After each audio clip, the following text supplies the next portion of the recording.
ruining your peace? Bitch. What the fuck?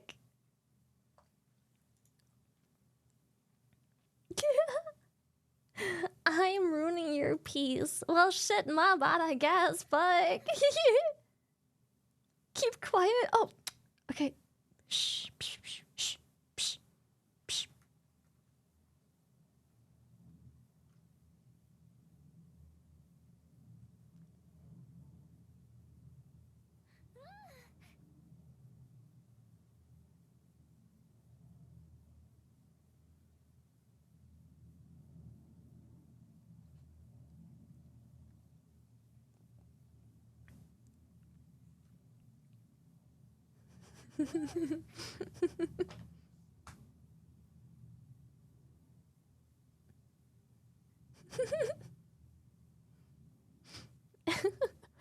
SCP-8008.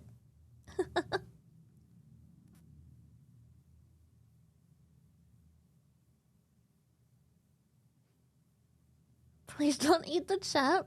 But there's so many of you. Why can't I eat at least one? Just one, chat. You could talk now. Good. Alright, nice. Can I be SCP-6969? Lord, thank you so much for the doll.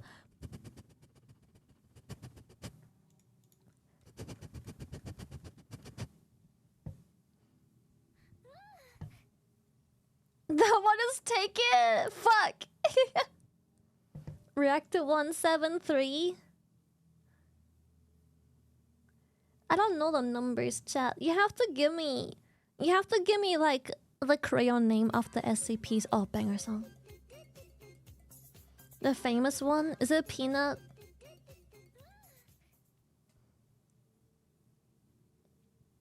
$173 is good. What's 173? Shark Dog, thank you for the doll. It's the peanut looking one. Oh boy, do I have a surprise for you. Oh, chat, what a banger song.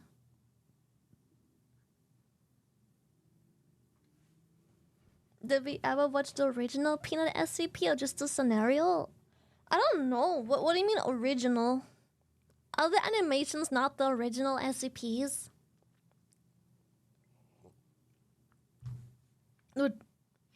Tyler is buzzing. I have to add more. Yes, the entire album where this one's coming from is fucking buzzing. It's so fucking good. Deep Fresh, thank you for the doll. Thank you. Yes, absolutely. But chat, I need more. What else is in this album? Oh, how could I forget Magic Wand? Tyler. Felix, thank you for tier 3! Thank you.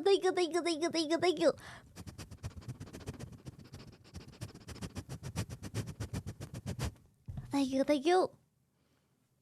Magic Wand is good. It's a classic. It's beautiful. Classic. Safe to stream jammies. Boom. Let's hope it comes on later. That'd be sick. A favorite Tyler album? I'm not a big album person. Morning, Lily and Shrimps. It's good my morning. B-Day. Cake for everybody. Let's go, Dave. Thank you. Thank you so much. Thank you. I'm not a big album person at all. It's very rare. I'm just like, oh yeah, the whole album buzzing. But that one, I don't know what the album is called. It's Igor something. The whole album is pretty buzzing. Then there's this one album that Kanye released. Not the latest one, but the one just before that. That one's also buzzing. And then there's like, I don't know if I like. I'm not an album person. It has been a while since I have been here. Happy belated birthday at Shylily. Deathbringer, thank you! Thank you so much, thank you! Thank you, holy shit, appreciate it. Good morning. Well, Dave, happy birthday, man. We're all August babies. Yippee! Our parents all fucked on New Year's. Yippee! The winter was cold and lonely, and then they were like, let's make a baby.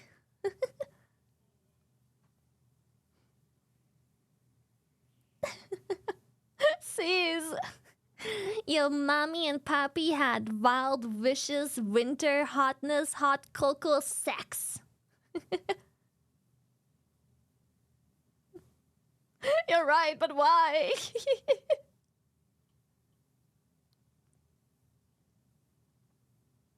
Wouldn't that be a happy accident? Oh, I'm sure we are accidents, alright, Chad. Look at us. Look at us. I'm sure many of us are accidents. Especially you. Oh, especially me. My mom makes sure to remind me every once in a while. The new YouTube video is another banger. Those compilations are just the best condensed form of Wampage, shy nodders. Dude, the YouTube video is doing so poorly. It's such a banger video. I'm so sad. It's doing really bad. I don't know why. It's such a good video, chat. I don't know what happened. It's so funny. It's doing really, really bad. It needs more clickbait. I thought it was really clickbaity. Lambuska was like, this is the thumbnail and title. I'm like, wait, no, this is amazing. This is clickbaity. Because people will think this is like an IRL scenario or something like that. But it's just me in a game, you know? I liked it a lot. Right? Fucking YouTube algorithm. It's so good. I don't even know why it's not being pushed. Because the watch time and everything is really good. I don't understand why YouTube doesn't want to push this video. It's doing really well.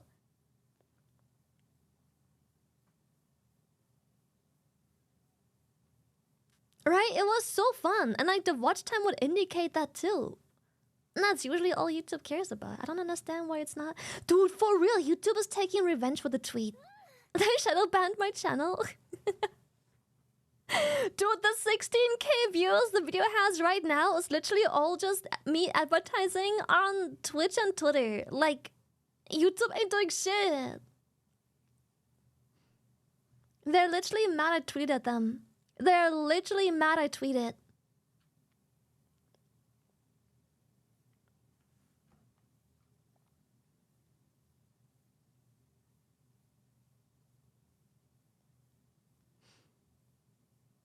Yeah, the petty shadow ban. Might as well show her.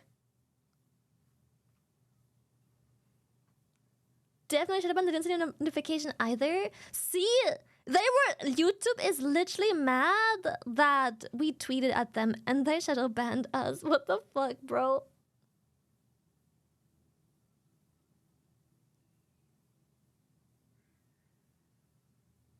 We're playing Zenless? No, I just like to listen to art to BGM of like different games. We're not playing Zenless today. We're playing a whole bunch of stuff next week. We're gonna play Eyeliner. We're doing more SCP. We're gonna watch Tower of God. I wouldn't mind squeezing in some ZZZ, to be honest. I'm down. That'd be fun. I like that.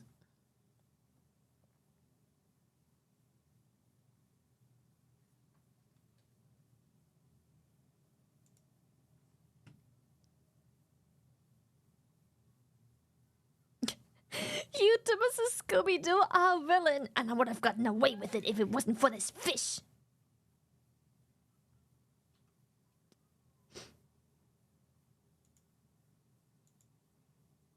Did you say Eyeliner? Hell yeah! I'm gonna play Eyeliner next week. They have a 6th anniversary.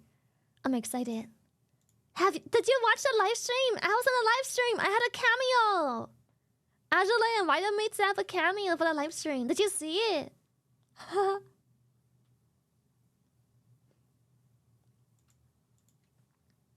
You did? I'll show you. I'll show you after. I'll show you.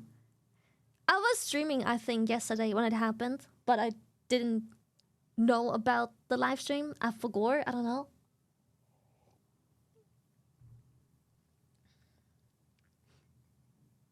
Yeah, it was midstream. I could have watched it, but I forgot what was happening. I was distracted.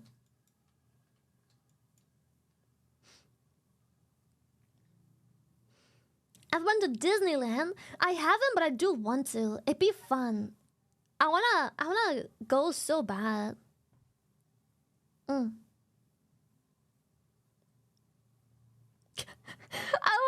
I was reading YouTube dating VTubers left and right these days. I'm like, dating?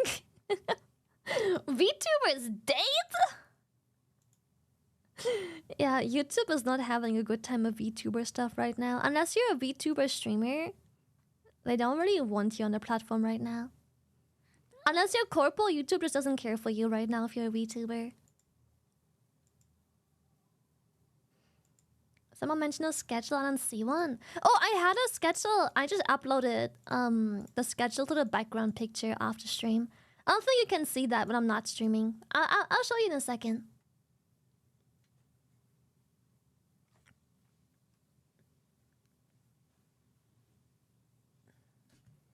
Oh boy, it is hot today. I think today is gonna be a full day of just AC. It is hot, fuck. Sweating balls, bro. It's 33 fucking degrees. I'm blasting my pussy out, bro.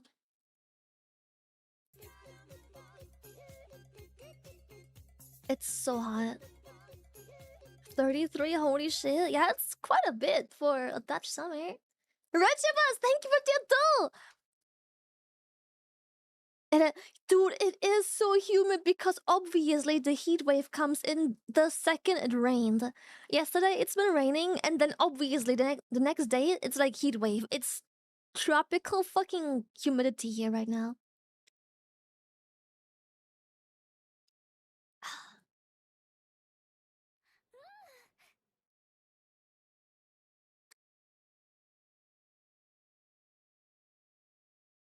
Yeah, I wish it would just keep raining and it would keep the heat down. I wish it would just keep raining like the whole time.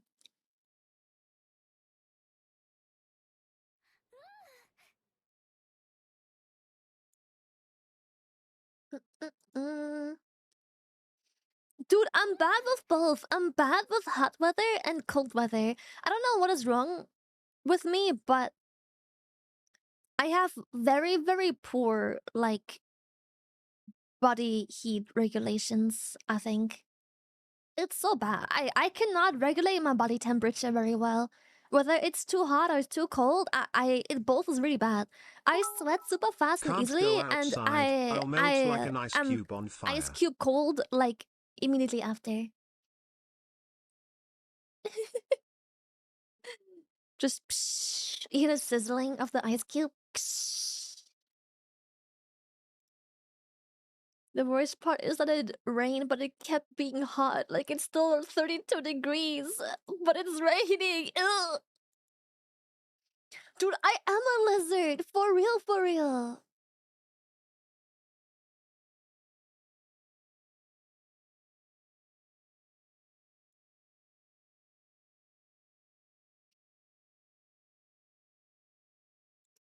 I love the cold. I mean, as a streamer, I prefer the cold. Before full-time streaming, I preferred the heat because, yes, at some point you can only take off so much clothes, but for the most part, the heat is just uncomfortable and icky. It's if you take the proper precautions, it is difficult to reach dangerous levels of heat. But the cold hurts. The cold literally hurt. Your body count like 200 minimum. Oh, you mean sex? Oh, anyways. We don't talk about that. we don't talk about that. Also 200 probably. Yes. Anyways, don't look into my basement, please. That'd be nice. But in the winter, the cold would hurt. It would be painful. My ears, fingers, nose, lips, it would be painful. Like, my skin would splinter and I would have cold sores and it would be cold and painful and icky. In the heat, it's just like world uncomfortable, but you know, I am not feeling good, but you know, at least my fingers ain't about to fall off because they're literally turning blue. You feel me?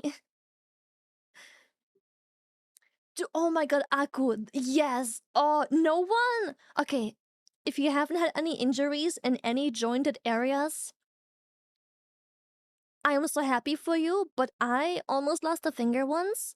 And while everything looks normal and feels normal as long as it's warm, in the cold, that finger joint hurts. The place where I had the injury was directly at the joint, the middle joint. In the cold, it hurts. The scars and the tissue and the joint itself, it fucking hurts. Oh my god.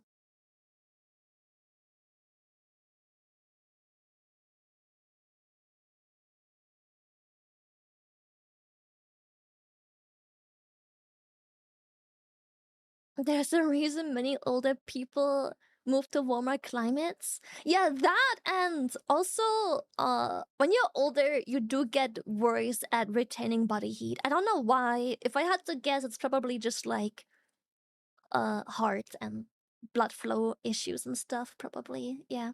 No, okay, so if I'm cold, like, you know, there are stages to coldness. I can be cold and it can be uncomfortable, but I can also be freezing. Like, my fingers are starting to turn blue, or they have like a purpley-ish undertone. That's when it's painful. It hurts. Like, it's genuinely so painful to move. It's so bad. Wear gloves? I'm still cold! With gloves! It only keeps the heat out for so long! I still freeze!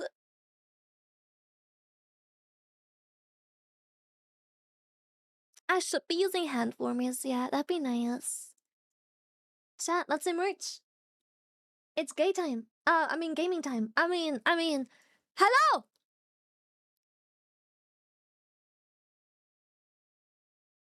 So you're back! Hello! Do you like my friend? Check him out. Not this friend. This friend. Right here. It's Peanut! It's Peanut! Peanut keychain. Don't blink, chat! No, you can't stop watching me, because if you do, he'll escape. He'll breach containment, and this will be the end for all of you.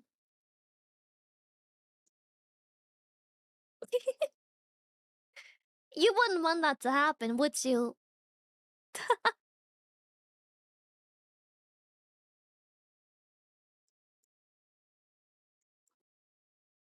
The tits make it easier. Thank you, Yammers. Thank you. That is comforting. Appreciate that. I'm honest, come on! And kill me got the neck muscle of a god. Peanut would like to have a word about that.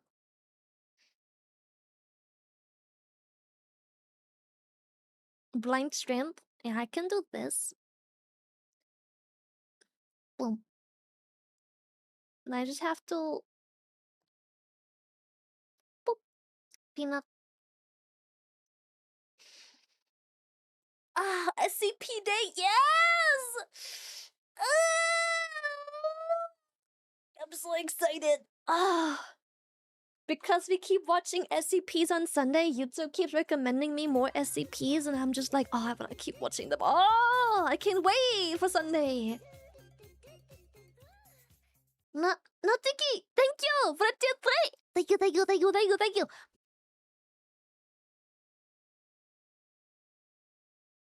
Thank you. My goodness, Fritz, thank you.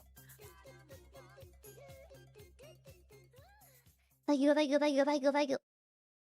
Yeah, he's bit of rice. It's like a sushi shrimp. He's rice ballin'. He a baller. Oh, it's the muted sniffer? Oh, fuck. Stupid noise cancellation cancelling my sniffer. Chat, you have to sniffer for me. Chop chop now. There's 2 tier 3s. 1 fresh tier 3 I mean subscriber and 1 2-year subscriber. Chop chop. Sniff sniff. Sniffer sniffer. Sniffer sniffer. Move your sniffers. Like me. Yes, dear. Open script. Sniff sniff. Yes, your muteness. Wait a minute, reverse, go back, victim? What? Chat, I feel like sometimes you just want to hear whatever you want to hear.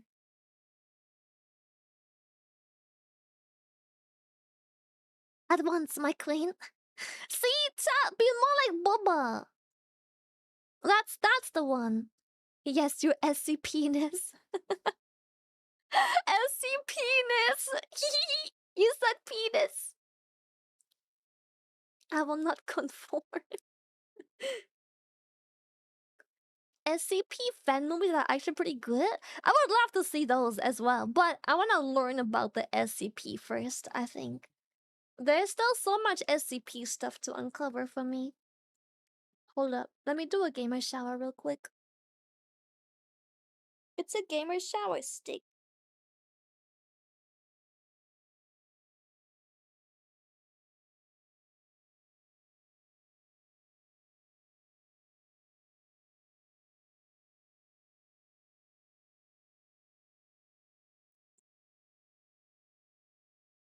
Gamer shower. Done.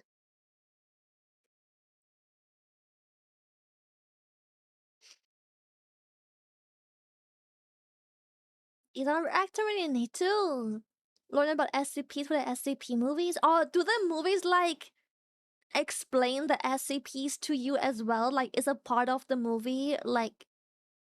Do you not need the prior knowledge of the SCP? Yeah, most likely. Vander! Thank you for the doll! Thank you, thank you, thank you! Sniffer with me, chat. Sniffer, sniffer!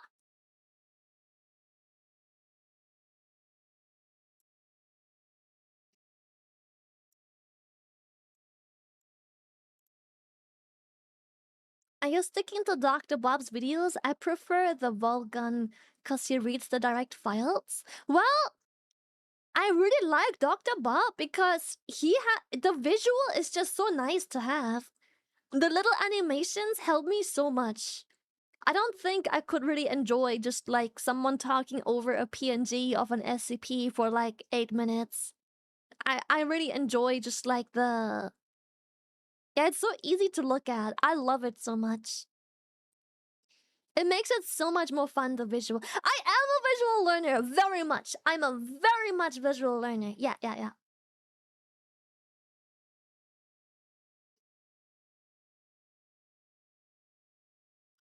SCP? Overlord short movie. It's such a great short movie. No, but I think that after a couple more Dr. Bob animations to learn about SCPs and new SCPs, we should probably deep dive more into stuff. Like apparently lots of chat is suggesting like those short movies and fan-made stuff as well. We should check this out as well.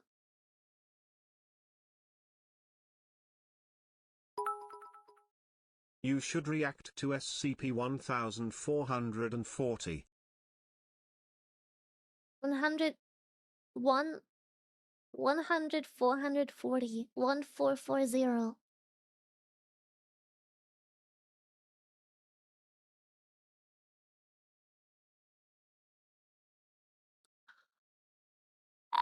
She can't count that high.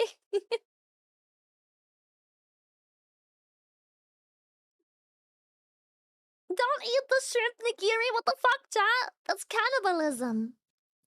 You can't eat your brethren. That's fucked up.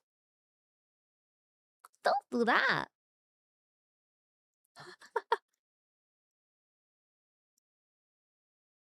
Don't care, didn't ask. Munch munch. I can and I will. Don't care, didn't ask, too late. Why not? But tasty. Delicious cannibalism. Chad, you're so fucked up. Shush, I'm hungry.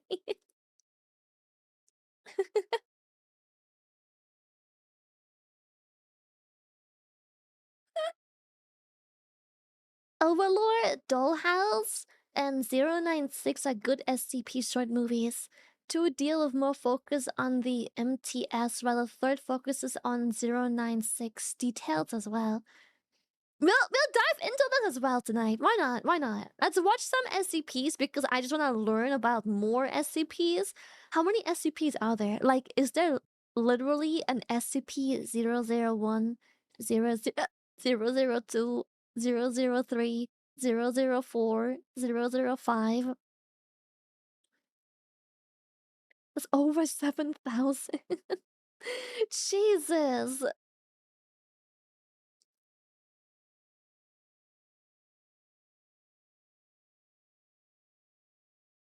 About 8,000?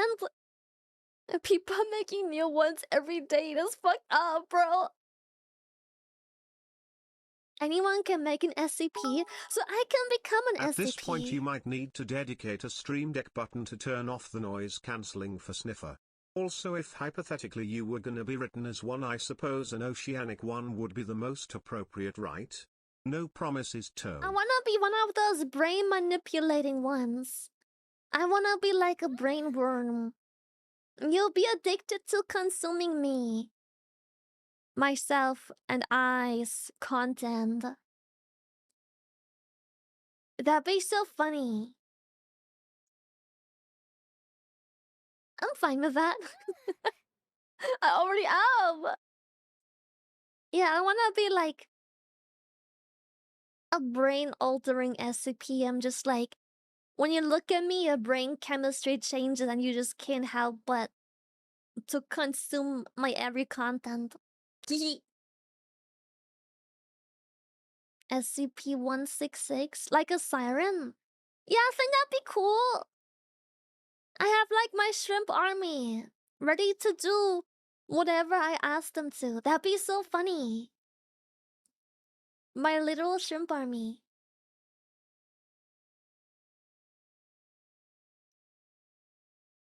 An SCP that forces you to hop on WoW and League? Yes! Already am. You Mission mean a cult? Yes, accomplished, something like shy that. nodders. I'll be a sacrificial lamb, chat. Mission accomplished. Let's go, Bonnie! I did it! I'm an SCP! A Keter class, then. Yeah, why not? Well, I'm not really evil. I'm just world dominating. But, like, I don't hurt people. I do like to collect kneecaps, though, when they're late with WOM tax.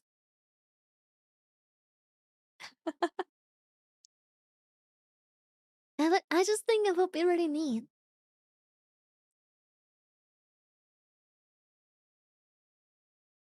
In the domination play, no, I just want people to do my every...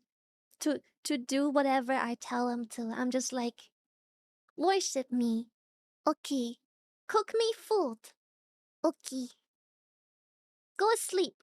Okay. Wax my coochie. Okay. Bring me my sweater. I am cold. Okay.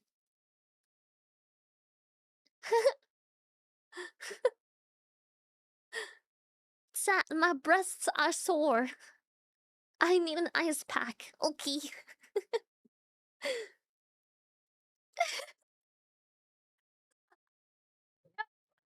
Say less. Okay. This wasn't in the contract. Are my cold hands good enough? Chat, hold hands before Miss marriage. Overlord, Okay. what's next on the agenda? World domination. Okay. Chat, I want a giant sphere plush. But But our queen, you have a Please, giant I'll spill pay plush. the tax. Okay, but what Just about get the another crowbar giant away spill from my plush? kneecaps. Okay. I'll be merciful. See, it'll be fun. That's what 166 actually does. She's a succubus who makes all fall in love with her and can control them the way she wants. Yeah, I wanna be a succubus SCP. But like, not to snoo all of you. Class isn't really evil, it's just impossible to contain, which is fitting cause any jail cell they put your microscopic ass wouldn't be able to contain you No, still. that's different because any jail cell they would put me in, I would just ask the guards like, hey, let me out. And they're like, okay. And then you can be like, okay, but what if we make it soundproof so you can't talk to the guard? And I'll be like,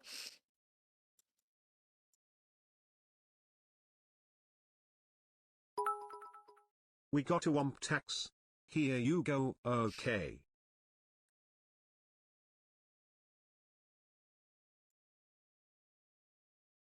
and then they let me out. And then they let me out. Easy. Thank you, Mick. Your kneecaps will be square. Sparrows. Kneecap sparrows.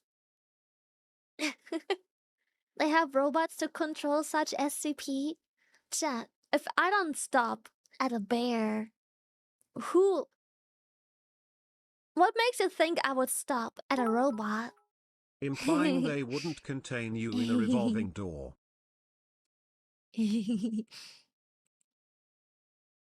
What the fuck?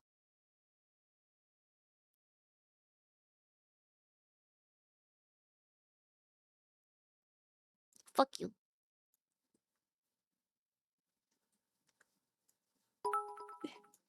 Please, Miss Overlord, it's been 3 months in the basement. 3 more!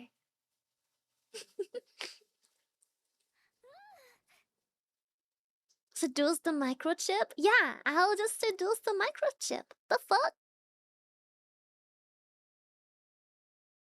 I just wanna be one of those world-ending SCPs that end up really not ending the world at all. Like, yeah, I could, because I could just tell everyone to, like, go fuck themselves, but I won't. I just want them to do, like, really basic tasks for me, like, I'm hungry, make me food. Okay. Frey, rejacts. Frey, rejacts. Door, me, vu.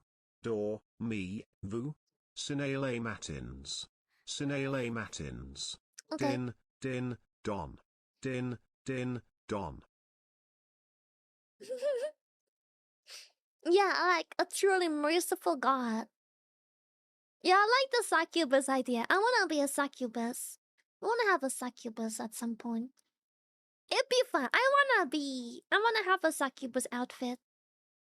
I wanna have horns and...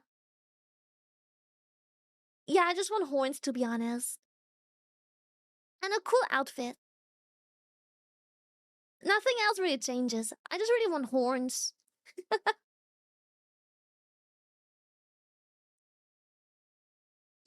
The one succubus that doesn't get any... Who says a succubus is only there for sex? I just want your life force to be dedicated towards me. That's what I want. I'm one of those succubus. I'm just like... I will make you fall for me with my succubus song. And then you'll make me sandwiches. There's still life force through sex? Yeah, okay. I mean, every once in a while we can do that too, but... You could also just leave the room and let me be for like 2 minutes. You know? You could also just fuck off for 2 minutes and I'm good to go, you know? A succubus song, not a siren song? Well, then I would be a siren though. I wanna be a succubus.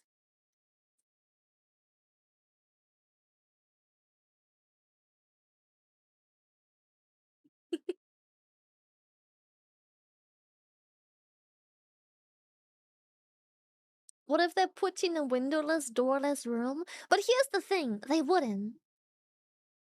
They wouldn't.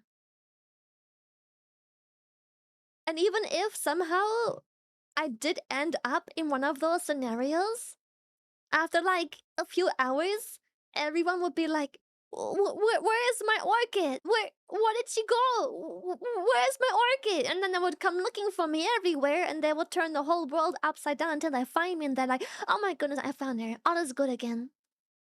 Peace can be restored. And if they don't find me within like 2 days, the world will be annihilated. Chat, make space. The track is backing up.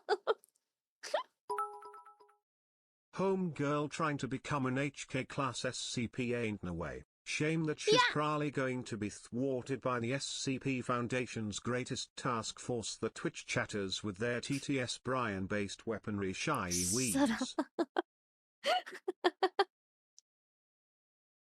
Aren't you a sea creature? Siren seems fitting. Yeah, but Siren don't have a coochie. I wanna have a coochie. I don't wanna have a siren tail. I wanna keep my coochie, chat. I enjoy being a coochie haver. I don't wanna have none. A siren 100% could have a cooch. For what? To get coochie cobwebs? Fuck you, Yammers! What the fuck? Fish coochie? I don't wanna have a fish coochie. I wanna keep my coochie. Sirens can go human form?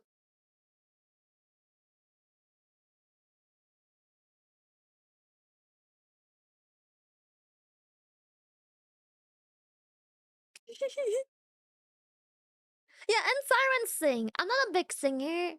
I just wanna tell you what's up. I just wanna snap my fingers and be like, chat, it is time. Open my drawer. Hand me my tools. And give me 2 minutes of alone time.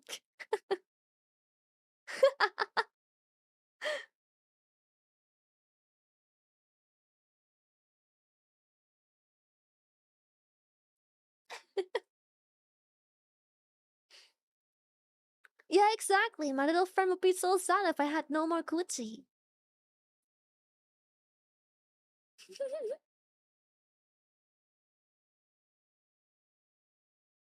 2 minutes speedrun? I hate to inform you, but it really doesn't take most of us like 30 fucking minutes to get something done. I don't think half of us would bother with anything if it would take us 30 fucking minutes every time. You really think we sit there and raw dog our coochie for 30 fucking minutes? Hell fucking nah. I'm gonna have carpet burn, bro. Shit takes 2 minutes. I mean, true, yeah.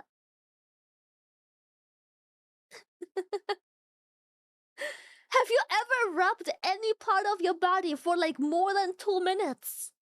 That shit gets raw, even if you're gentle. Only 2 minutes. Gotta be above average NGL.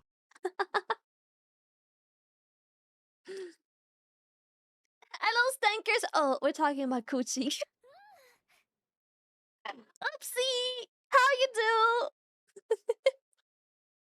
Shit on their way to start a wood fire? Yeah, for real, bro.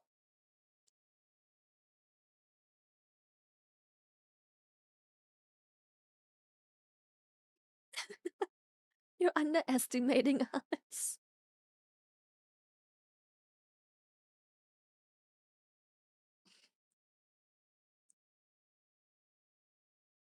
Dude, oh my god, what Shaylee said. Yes. If you need longer than 2 minutes to get anything going, either you weren't ever emotionally there to begin with and ready to go, or maybe you yourself need to work on your technique just a little bit more, because, like, how much longer is stuff supposed to take, bro? How much more do you just want to go at it? Yeah, or you're on medication and you just physically fucking can't. That, I guess, could also work. When the quickie lasts half an hour. Lacking efficiency, bro, for real.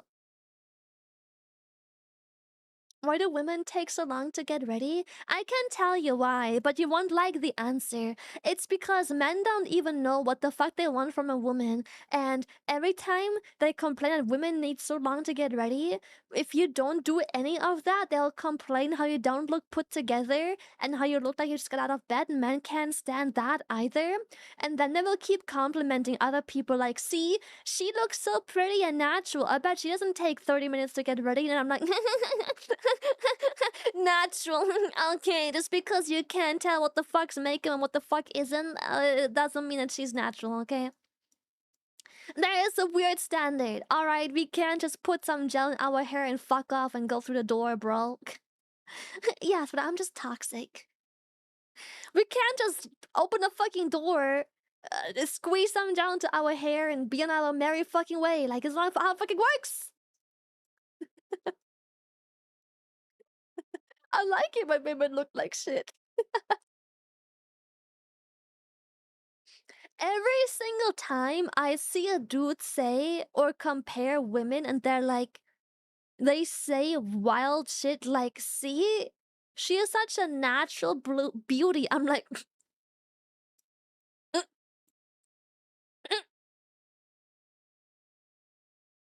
what? What? I'm not saying women don't go outside, but most of the time, men tend to say this kind of stuff to like pictures of models and like celebrities or TV show hosts and whatnot, and they're like, but they're so natural. I'm like, girl, you will never see this person's natural face ever in your whole fucking life. Never ever. You think she woke up like this? I got bad fucking news. Not even the dude hosting the show woke up like this. Even he's wearing makeup. They have a whole ass fucking team ready for them to be on the fucking cameras, bro. Especially on camera because natural lighting and studio lighting and cameras change like stuff up significantly. So it's like, it's almost like you need makeup to look good on camera because it captures things very differently. Mm.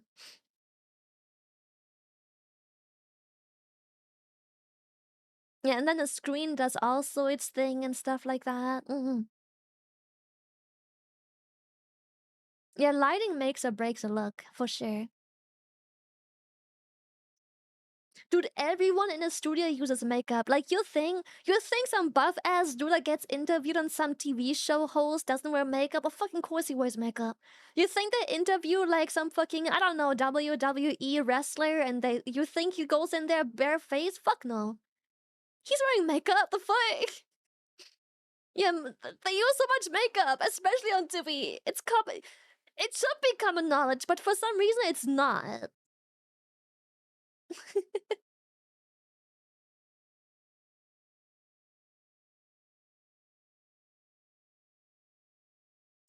Dude, yes, in ad breaks I touch up makeup real quick as well because studios are very hot. The lights are very fucking warm, so you tend to produce a lot more oils and sweat than usual, which obviously fucks up makeup faster. It speeds up the process of fucking up makeup. So the least they do is usually powder you.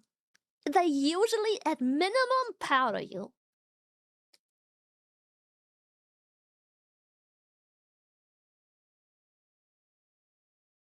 Or even get stains on clothing. Yeah, I'm not sure if you've ever noticed, but every once in a while, especially when people wear light colored shirts, you can sometimes see part of the makeup get like smooshed onto like the color, especially for men, because the colors sit very high and very close to like their necks. So oftentimes after like a show, as the show progresses, you can see like the staining is not sweat, it's makeup. Mm.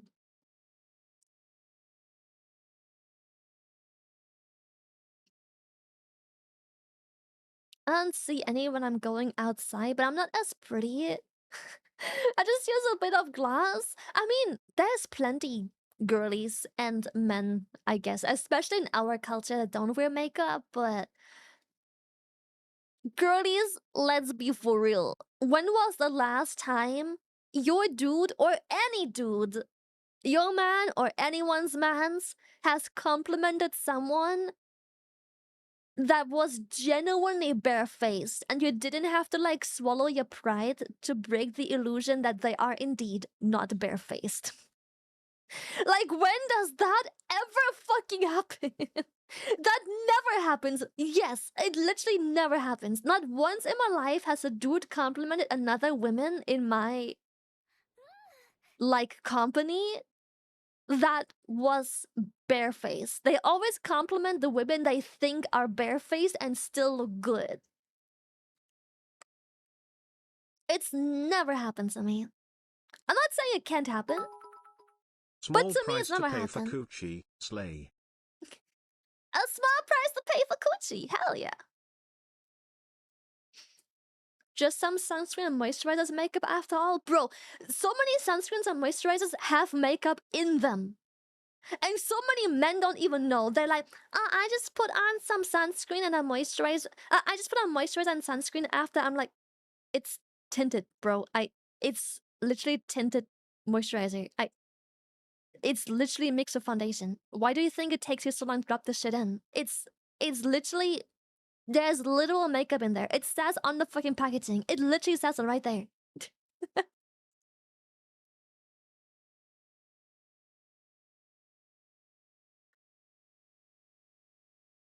You learn something new every day. Not all sunscreen and not all moisturizer has it, but a lot, especially nowadays. A lot has it. A lot. It becomes so much more common. Yeah. Read the label. The second it says smoothing, tinted, or anything along those lines, it has makeup in there. And yeah, it's a good selling point because even men put on, because it isn't marketed as makeup, men will buy it because I don't fucking know what the fucking means. They put on the sunscreen, they're like, oh my god, slay. Oh my god, slay. And then they're like, oh my god, slay. As a man, we are clueless. But yeah, check out your sunscreen and moisturizer. There is a good chance that a decent chunk of chat Chilily might makeup have makeup. tutorial. My makeup tutorial is very bitch fucking basic. If you've seen me at conventions, you know I struggle with proper makeup. I wanted to have a winged eyeliner because I saw a cosplay of mine with a really cool winged eyeliner, and I was like, I want that too. But if you've been to my last meet and greet, you know that that didn't happen. I just can't, bro. I'm physically not capable of winging an eyeliner. I don't fucking know. Or, okay, and every time I managed, it changed my face a bit too much. I don't know. It's every time I feel like the wing itself turned out good, I feel like it just changed something about my face. It makes me either too mature or like it changes my eyes quite a bit, and I'm not. I don't think it will look. I don't think it looks bad, but there's just like this weird. I don't recognize myself moment going on, and I'm just struggling to just look at myself. I don't know.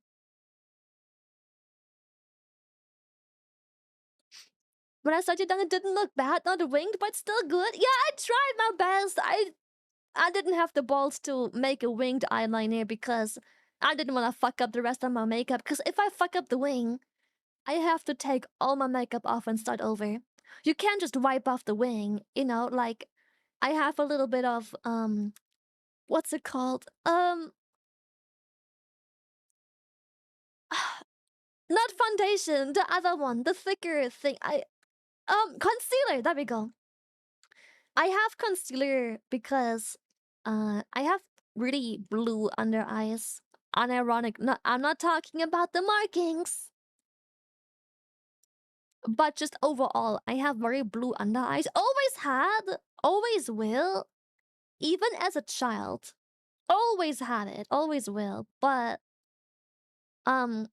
once I'm done blending out the concealer and I would then attempt the winged eyeliner, if I fuck up the eyeliner, I would have to wipe off the eyeliner, which then wipes off the concealer, which then also wipes off the base I used to put the concealer on, aka like the moisturizer and sunscreen. So I would have to redo it, but you can't just like redo it again because then you layer and ugh. It just doesn't work. Ahoy streamers. Ahoy! I lived 20 years with woman under a roof. So it's easy for me to tell if a woman have makeup on. For some it is, If you yes. look at a woman's face and she looks just as fuck up as yourself, then she doesn't wear makeup. Believe it or not, womans are also humans. They I know, are. mind-blowing. Chi. I know. I'm not saying women look ugly without makeup, by the way. That is not the takeaway at all. It's the fact that men's and women's skin simply looks the fucking same. So if her skin looks 5 times more blurred and better and more even out than yours, chances are it's fucking makeup. You don't have different skin on the face. We both have human skin. Is sunscreen your last step or middle? It's the... Okay, my steps are... Hold up. Here are my steps. Yeah, if you can't see pores, she's wearing makeup. It's quite literally that simple. You can't cover pores with nothing but makeup. It doesn't work. Nice steps. No, I'll give you my steps.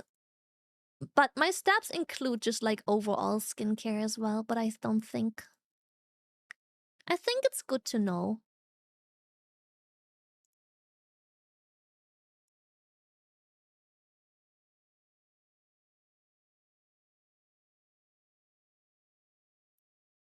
Okay.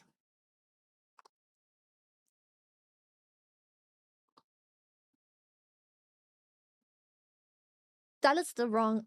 Oops, sorry. Let me change my window capture chat. You did this, didn't you? You're fucking with me. There we go.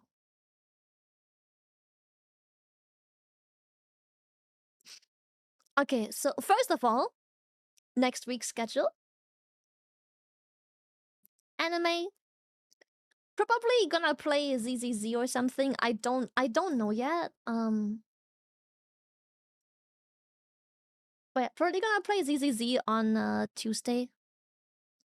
I'm not quite sure yet. Wednesday, Thursday off. Friday we play Azure Land. So Saturday, I don't fucking know, something. And Sunday, more SCP stuff. Anyways. What was I doing? Right. If I go out... Okay, if I don't go out, my morning routine is usually... This is morning. Morning and evening are different. Morning...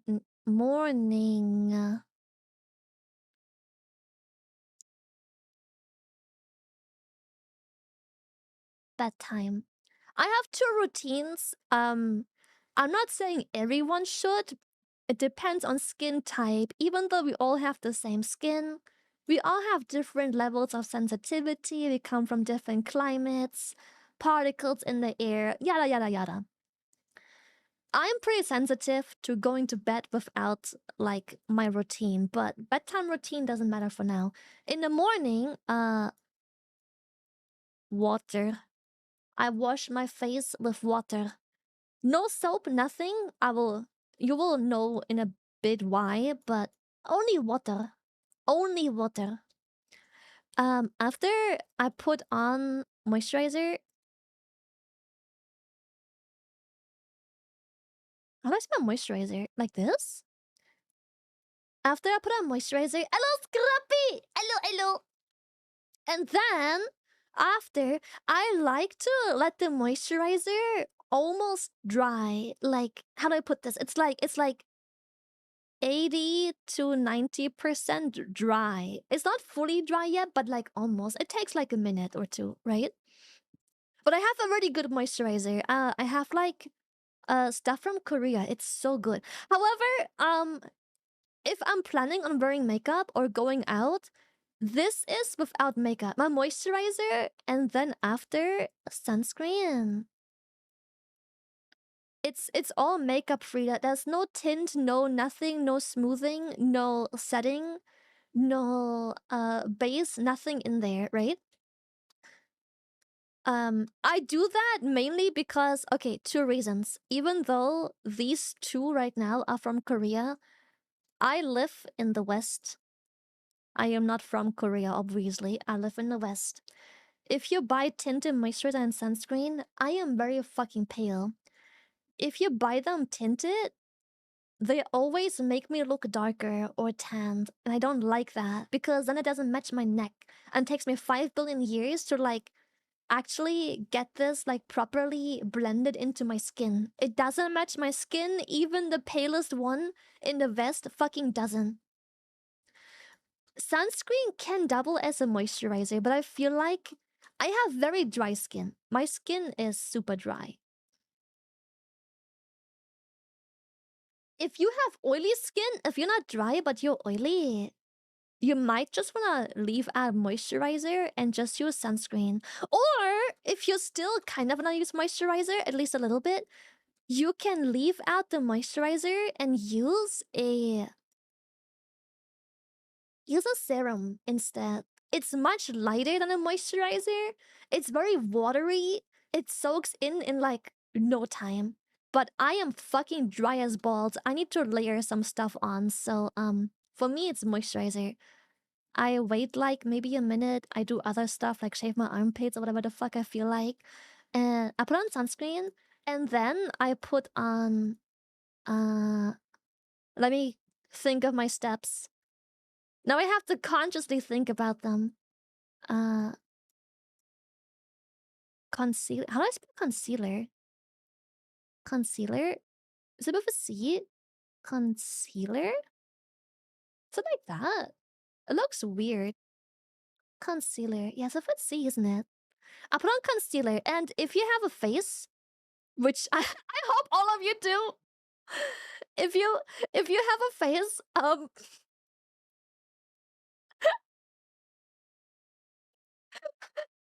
do, yes. Um, I have super dry skin, super dry, and I simply realized that I am not a foundation type of girl. Especially, again, I live in the West. Unfortunately. The standard in the West is matte. Matte, if you don't know, there's two types of concealers and foundations. One is matte, very popular in the West. Like 99% of everything is matte and labeled for like oily skin. I need something moisturizing. I need something, it's called dewy. If you feel like makeup doesn't look good on you, try going for dewy skin. Who was mad? Matte only looks good on pictures for me if I want to take like an Instagram body picture, but honestly, if you have dry skin like me, which seems to be a rare thing if you're from the West, stay the fuck away from matte. Pick dewy makeup instead. Anyways, I have dry skin, so I realized to save myself a lot of trouble, I skip foundation. I go with concealer instead. And here's the very important part if you have dry skin. Only put a very small amount, like a drop, like a little here, next to your eyes. Like if this is where your eyes are, if this is like...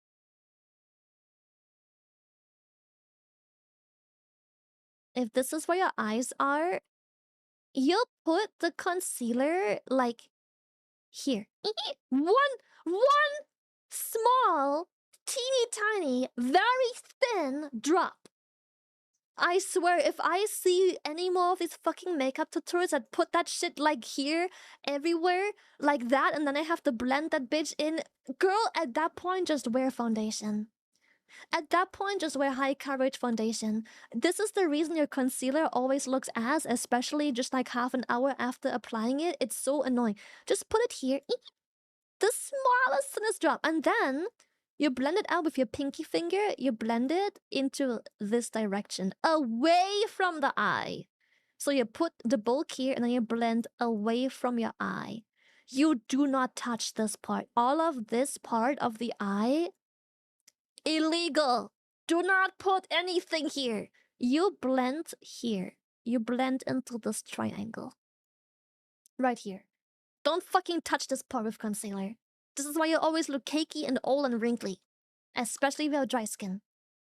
I learned all of this the hard way by paying 80 fucking bucks to get my makeup done professionally, and I learned so fucking much because I am so influenced by stupid fucking shit ass, fake ass, filter blurring, disgusting plastic surgery as makeup influencers on YouTube and shit. No, you're Luna, you're not getting old and wrinkly. You probably have the same skin as me. It's dry. And the thing is, the skin here on your eyes, the skin here, it moves. Your muscles will move this skin. And so if you put concealer like fucking so, and then you blend it onto like half your fucking face, everywhere the skin wrinkles and scrunches, it will put concealer there and it will make you look old over time because it looks wrinkly. Anyways, one small tiny drop here, and then you blend it over like so. Blend it over. Do not touch this area at all. Only this area. Nothing else. Only this. It will literally enhance the wrinkles. If you can be the most wrinkleless 12-year-old in existence if you put concealer here and you scrunch your eyes and you laugh for like you have a 20-minute session with your friend and you laugh, you have wrinkles here. You'll have wrinkles. Because that's how fucking skin works. Anyways, after that, you put a bit of powder here. You have to set this. Even though you have dry skin, this will not stay here for very long. You have to set this, and you set this with the thinnest amount of powder. Do not bake. The girlies know what baking means, but if you have dry skin, do not bake. I beg, do not bake. If you are a girly with dry skin, like I have, stop being influenced by like makeup influencers online. Do not bake. The boys might not know what that means, but the girlies do. Do not bake. Just blend it out and then a very, very, very thin amount of powder on either a brush or a dry beauty blender or a sponge. And you just dab once or twice in this area where you blend it. Done. Do not touch anymore. You are now done. You are officially done. Do not touch. You have now concealed your under eyes and it will sit here all day without causing wrinkles over here. Well, it doesn't make wrinkles, but it will look like wrinkles. Makeup doesn't cause wrinkles, chat. It will make it look like you have wrinkles, though. Okay. Afterwards, I like to put on mascara a little bit. Because I have very... I don't know why. You've seen my hair color on pictures. I have darkish hair, but for some reason my eyelashes are very light colored. They're not blonde at all whatsoever, but I have light colored eyelashes. Don't ask me why, they just are. So I like to put some mascara on my eyelashes right here. It helps actually bring out the length because I actually have quite nice long eyelashes, but because the tip of the eyelash is literally fucking blonde, you can't see it. It's naked. It looks naked.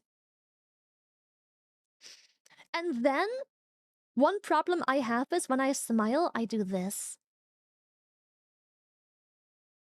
When I smile, I do this.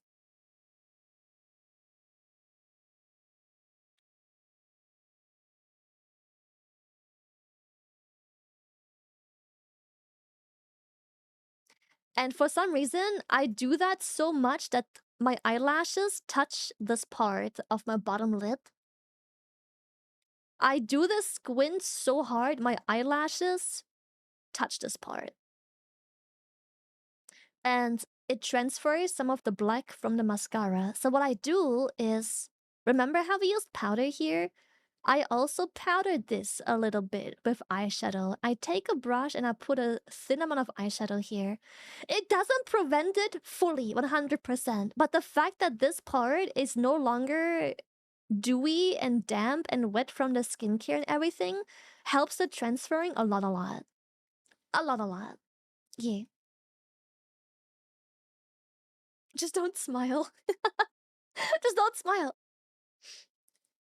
Looks cute. I mean, yeah, the laugh, the laugh looks cute, like the little squint, like the little, but it's like a little like that. I laugh like that. It looks cute, but my makeup doesn't think so, and it would like to transfer for some reason. I've seen other girls with the same effect, eyelash leftovers. They probably laugh in a very similar way to me. They squint their eyes really. You can probably see it on my model, on my face tracking. When I laugh, my eyes are pretty much closed on my model.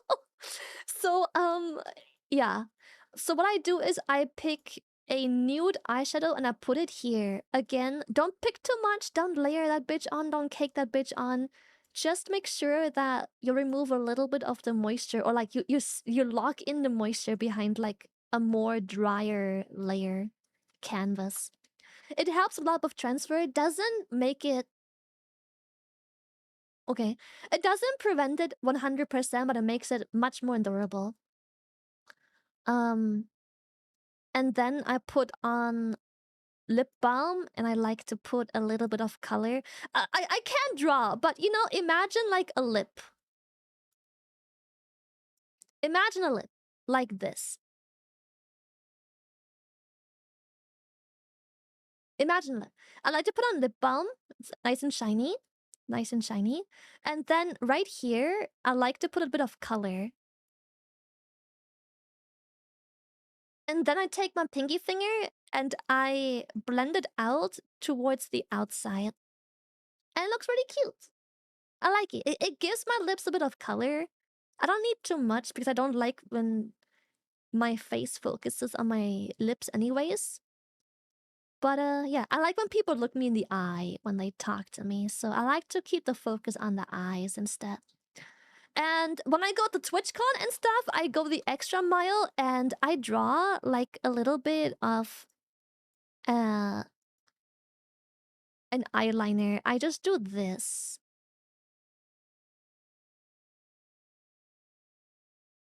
It helps bring out my lash line a little bit. I just do like a bit of an eyeliner, like so. It just makes a nice contrast here. Like this. Are you doing this with mouse? Yes. How do you apply eyeliner without stabbing my eye? What I do, okay, if I do want to wear eyeliner, I put on mascara after. So, we don't have mascara on yet, right? No mascara. I take one finger. This is a finger. This is a fingernail, as you can see. I take one finger and I hold my eye open on the lashes. And then I run like my eyeliner pencil here because then I have a hard time blinking. And then after I put on the mascara. I find that to be the easiest method without smudging anything. That's how I do it. I hold my eye open a bit and I do it like that. With a finger. Yeah, the tight lining. Thank you. I'm not so good with terminology. But yeah, that I tight line like this waterline, the upper one. I leave the bottom one alone because I feel like my eyes become too small if I line this one as well. Mm.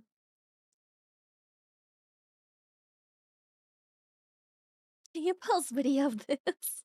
I mean, I don't know how to explain it easy. It's super simple. Step 1 after your skincare. After skincare, step 1, 2 dots, boop, boop, of concealer. I use creamy concealer because they have a pretty high coverage and they blend well without dispersing too much. Makes it also so you don't overuse it. 2 dots, boop, boop. Just blend it with your pinky finger like this. Take the smallest amount of powder on a dry sponge and then just dab, dab once or twice. Don't dab back in the powder, just like dab once or twice on that spot. That seals it in. Now you've covered your dark under eyes. And then if I go out, I do an eyeliner first and then mascara. If I don't go out or if I'm just hanging with friends or whatever, I just put on mascara. Because my lashes are very blonde for some reason.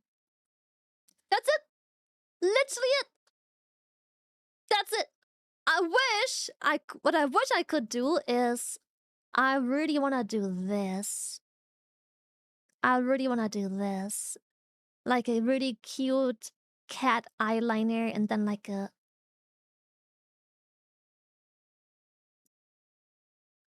I wish this is what I could do. This looks so nice. But I just can't. It always looks weird when I do that. I just can't do it. I don't know. By the way, minus this winged eyeliner, this is a popular look for men too. Just taking... Okay. Another thing I can highly recommend is do not use black. Do not use black. Use a dark brown. You can't see it here, but use a dark brown instead. I use brown. Don't use black, use brown. It looks so much more natural, so much less intrusive. Use a dark brown. Hooded eyes tend to do that? Yeah, maybe it's because I have hooded eyes, but I've followed a million tutorials. They always look bad. Why not black? Oh, you can use black, obviously. If you want to, go ahead. But I am trying to aim for the more natural look of like... Of course I have makeup on. I have the, you know, the tight line, the mascara. But I use brown because it's less sharp. It's so much less sharp. I don't know. And men like to do this method as well a lot, where they tight line this part of the eye. It's called... Oh, wait, let me show you. Guyliner? I think it's called.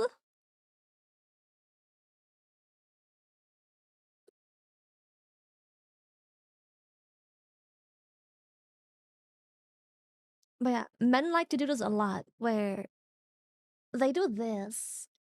They also waterline, they tight line their eyes. I would argue that this is also... But men like to do this as well, where they open the eye with one finger and then they run the pen, like, or gel or whatever you want to use along the lash line. Dark brown blends a bit easier. I think so too. I think dark brown just blends so much easier. Never seen someone do this IRL. Fair. I just tuned in. Hello, Buska. Why do we have Pharrell Williams? I'm teaching Chad how to do the eyeliner. Like, here. This, like, eyeliner thing. I'm teaching them where it goes. Because it doesn't go onto, like, the lid part. It goes... Well, I guess it kind of transfers a bit, but... It goes on, like, the waterline, like the tight line. Why Pharrell? I just googled guy with eyeliner and he was the first example to show up. I don't fucking know. I just tried to find any picture to show like where it goes, what it's supposed to look like.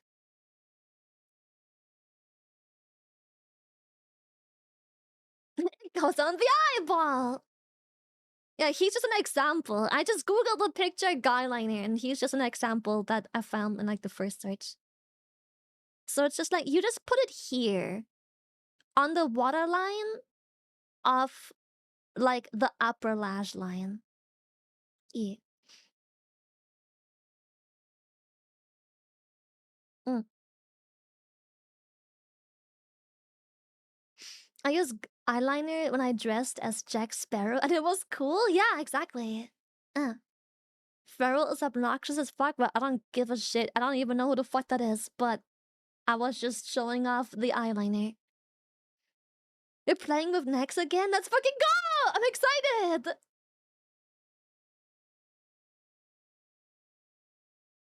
I can look like that naturally? That is absolutely fucking insane and amazing. I'm very happy for you.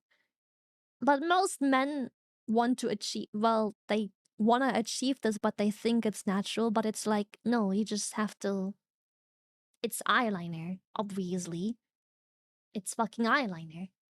This is not there naturally. If you have naturally black above and underneath your eyes on your skin, I think there's maybe a problem.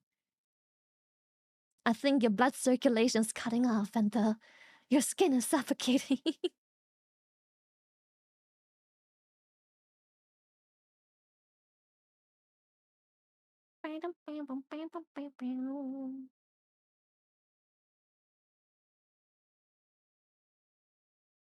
Here's another really nice example, but this one is a bit more extreme. But another really nice example of like guy liner.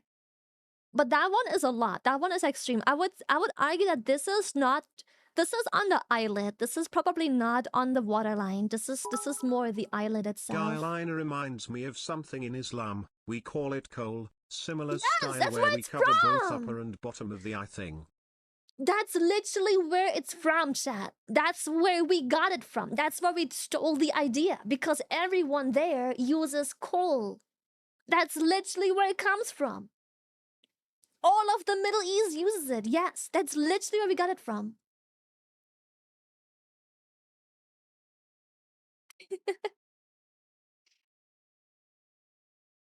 Yeah, this is a lot, but it makes it also easier to see like what I mean. But this is definitely a lot where I would say this is an actual like eyeliner because it's on the eyelid and not just a tight line.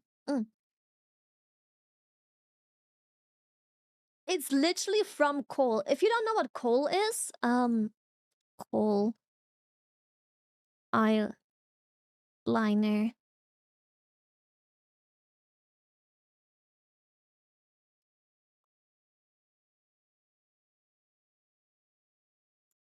It's this. Oh, wait. I don't know if that's it, actually. I'm trying to find what I'm used to seeing, but...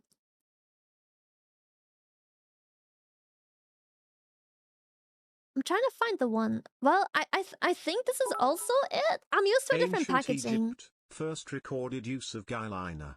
What they made it from was great for keeping the flies away and protected your eyes from the sun. Cheer 500. Yes.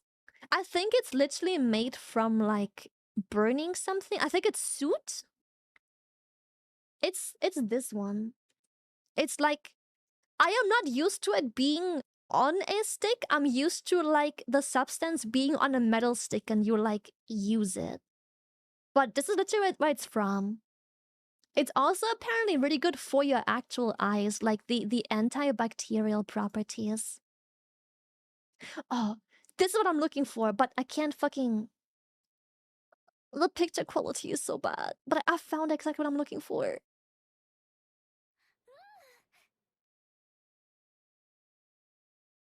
Charred wood from a fire? Yeah, something like that, but then really finely graded, like super fine. And it's apparently also genuinely good for the eyes, because it's very antibacterial.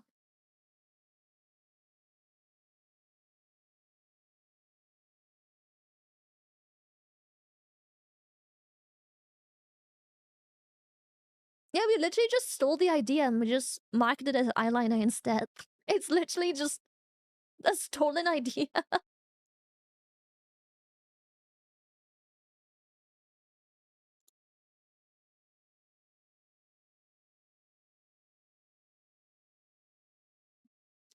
I'm pretty sure, correct me if I'm wrong, but they even use it on children because it's just so healthy for the eyes. It's so antibacterial. They even use it on the children. Like, literal babies. Though that knowledge comes from TikTok, so I can't confirm nor deny, but it is what I heard.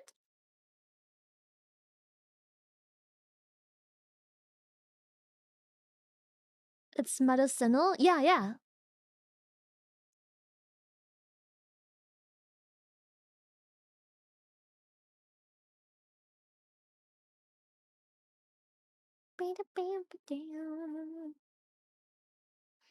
I don't think it's healthy to put into your eyes. Well, it's not supposed to be in your eyeball, but even then, supposedly, it's not a big deal because, well, it has antibacterial properties. You will just tear it out. Like, over time, your teeth will just get out whatever got onto your eyeball, I suppose, but apply directly to your eyes.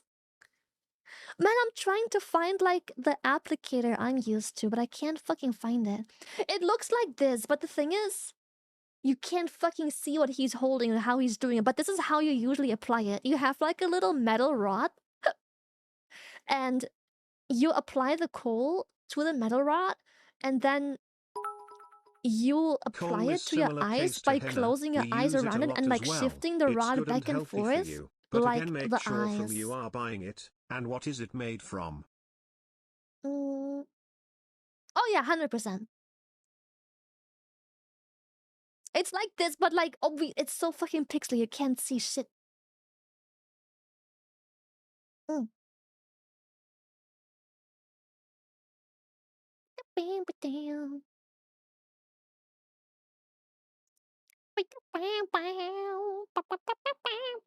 They're like femboys, Lily?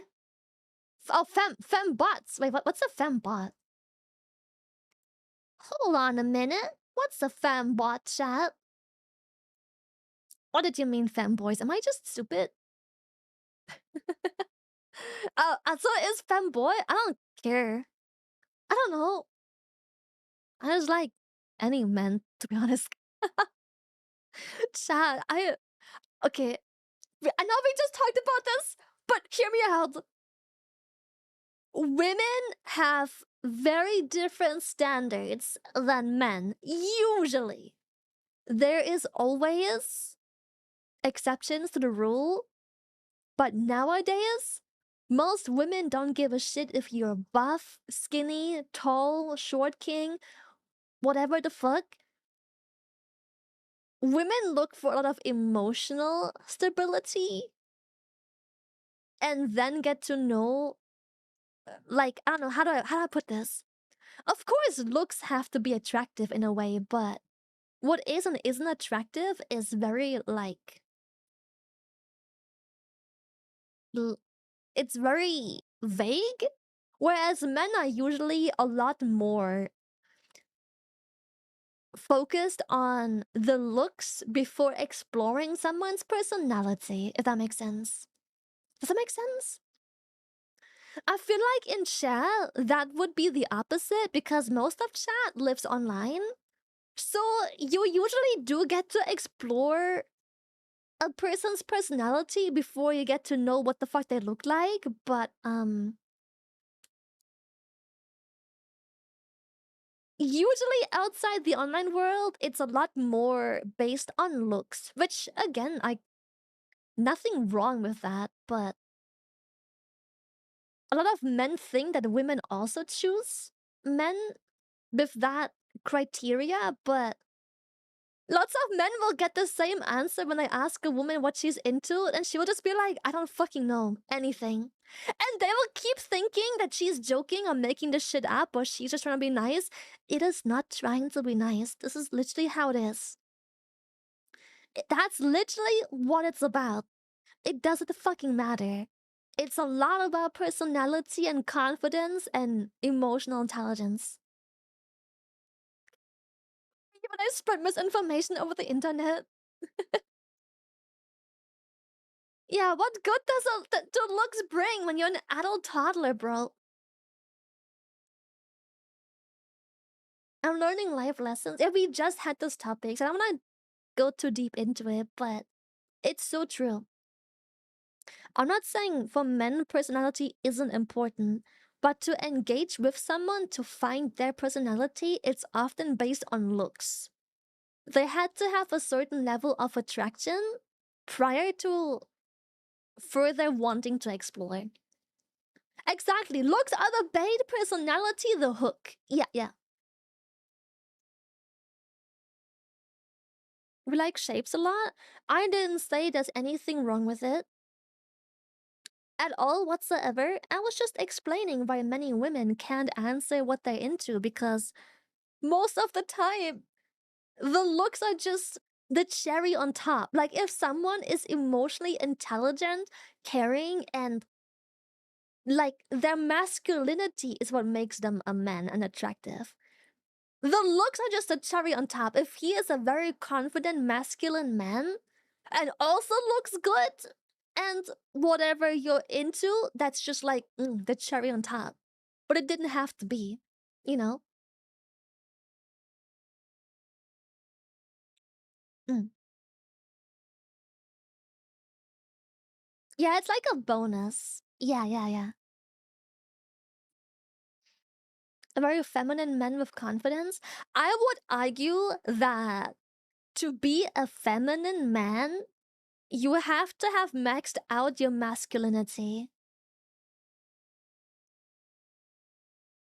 Does that make sense?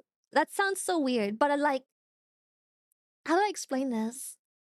I get what you mean. I don't know how else to explain this, but like, I feel like the most masculine and confident men are the ones that even have the ability to breach into like the feminine Not side. to change the subject, but I'm just now noticing the little shrimpy in the bottom left corner.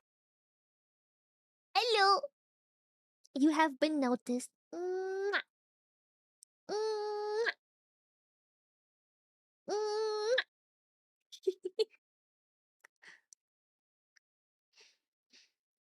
They have to be confident enough in their masculinity to display their feminine side or something like that. Yeah, what Delson said. Yes. What Delson said. Like the idea that real men cry. That too. Oh my god, chat. I've seen the biggest ick on TikTok just now. I've seen the biggest ick on TikTok. Oh my god. There was a dude who was clearly very insecure about his masculinity or whatever, and he was complaining that many middle-aged men wear nail polish. And then that gave me the ick. I'm like, what the fuck? And then obviously all the other men stitched the video and they're like, bro, it's called having a daughter and not being like stuck in a weird world where somehow nail polish doesn't make me a man. I'm a father, first of all, and a man second. So if my daughter wants to practice putting on fucking nail polish on my fucking nails, I'll fucking let her. If my daughter wants to give me a fucking makeover, I'll fucking let her. If she wants to practice her makeup skills or give me a pedicure or whatever the fuck, she will go ahead and get that treatment. And then there was another dude, like a father, who was like, I would never let my daughter do that. That is so disgusting. And like, why would I let her do that? And I'm just like, how is he allowed to reproduce, bro? How is he allowed to reproduce? Ew. L dad, 100%. L fucking dad. Imagine your happy fucking daughter goes like, daddy, and then she has like a nail polish bottle in her hand and she is so fucking happy and excited to like give you a nail polish makeover because, well, she's kind of used up her nails already. And you shut her down? You're like, ew, no, that's gross. Sorry, but daddy can't do that. How disgusting, bro. The biggest fucking L ever. That is such a big egg, bro. Imagine shutting down your daughter because it's a failed father figure. That's so gross. I've just I had to get out of bed. I was in bed browsing TikToks and that made me like so grossed out. And like someone reproduced with that, and now they have to deal with this. It made me have to get out of bed. That was so disgusting. Big fucking L. Yeah, how can you be so insecure? That's so weird.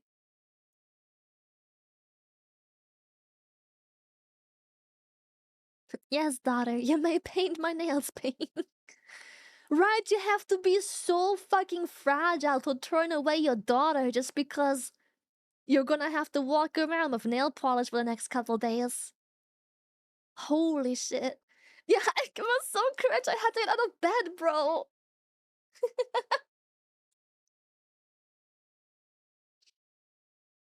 I'd dress up as Mary fucking Poppins to make my child happy. Most men would.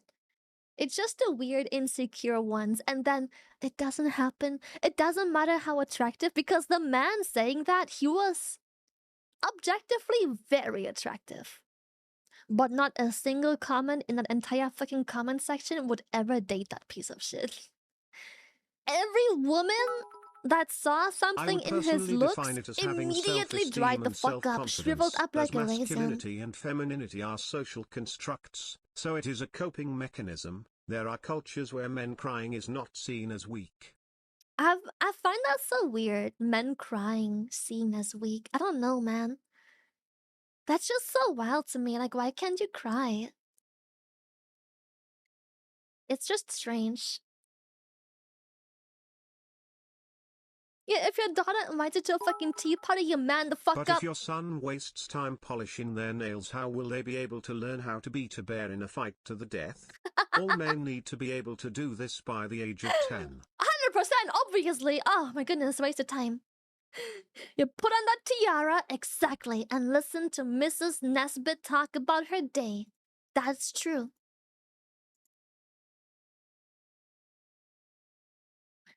No, wait, there's actually women dropping men because they cried and it made them look weak. Ew! Chat, if I can give you a word of advice, find a way to cry on your first date. That way, you'll instantly sort out the red flags. If she is grossed out instead of just asking what's wrong and comforting you, then you know enough. Ew, that's so fucked up. I'm so sorry if that happened to you or anyone else. Or anyone you guys know. That is fucked up. Good thing I never had that in my friend circle. None of my female friends ever complained about emotional men ever. Unless it was bad emotional, like toxic masculinity, jealousy, toxic traits, you know? Toxic emotions, but not because I had any emotions. Fuck! They would tell me, why you're crying, you're a man? That's so fucked up! Bro, what the fuck?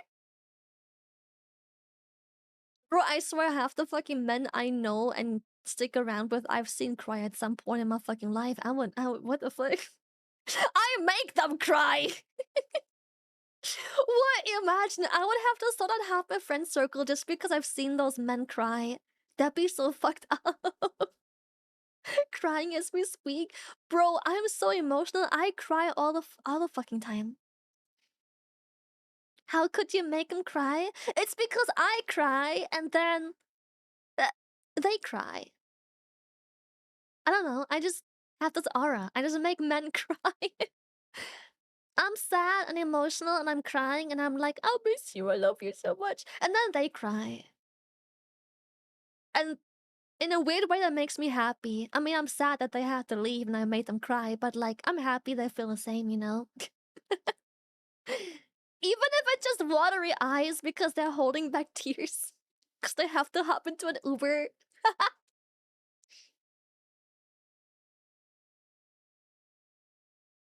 I've done that before.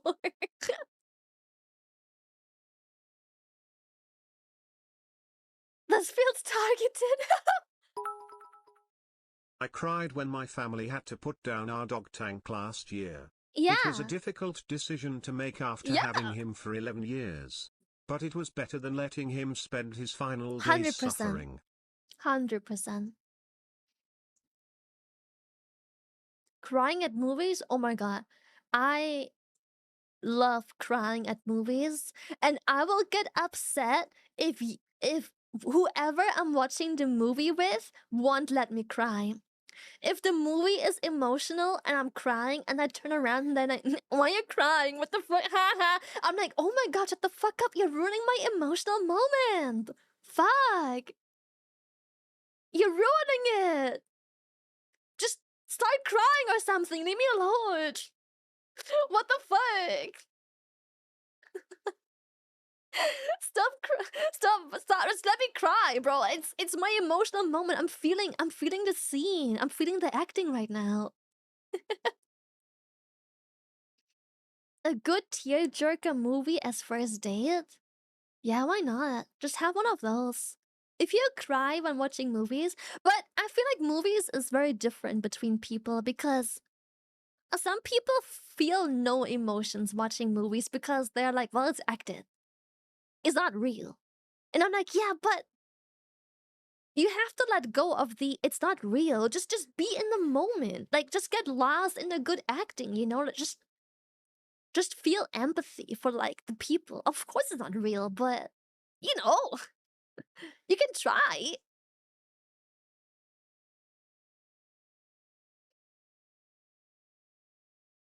Yeah, it's called immersion.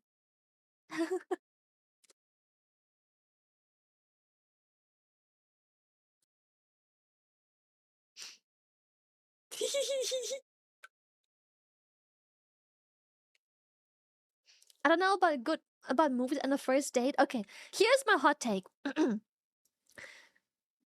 I don't think movies for a first date are a wrong decision at all.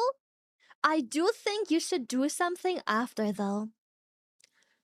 I think going to the movies on the first date is such a good icebreaker. We don't cry on first dates. If we cry at all, we get looked at as weak. It's not fair, but it is what it is. That's fucked up. Just find yourself a good woman that, like, what? It's so fucked up. I don't know. You have to weed out the red flags, bro. As much as women talk about so many men with red flags, there's equally enough women with red flags. You have to weed out the red flags, bro. That's fucked up.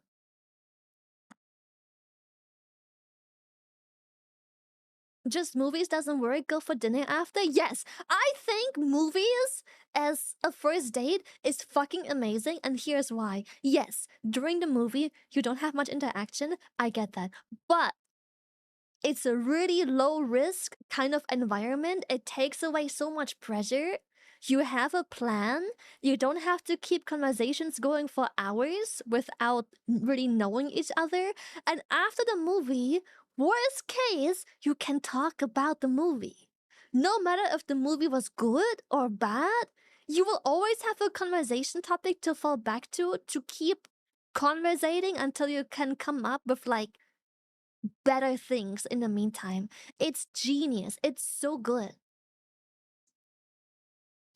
Like you can go to a dinner after and you can like swap between like topics like movies and non-movie topics.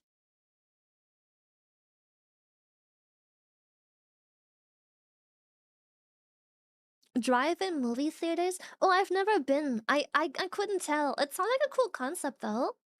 I think that's pretty cool. I don't know what that looks like, but I guess you're just watching the movie in your car. That seems pretty cool, I guess.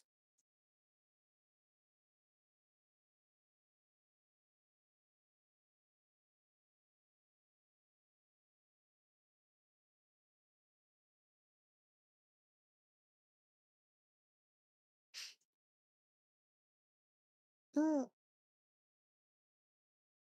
A banger song? Hell yeah, banger song. Was it playing the song again? I have my playlist on shuffle. This is the second time it pops up. Turn that shit up.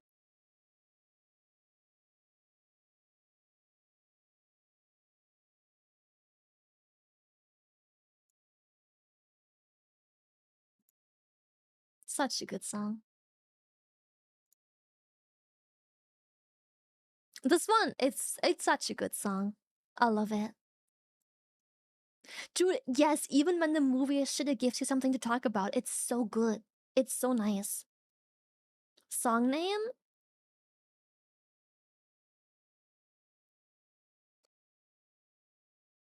It's called Tyler the Creator, Are We Still Friends? Such a good song. I was watching multiple reactions of the song and saw people crying. Oh shit. I guess this can hit hard. Yeah. It's a really good song. Maybe one for the fields. Oh, I've cried to music before as well. Hell fucking yeah. I cried to music before.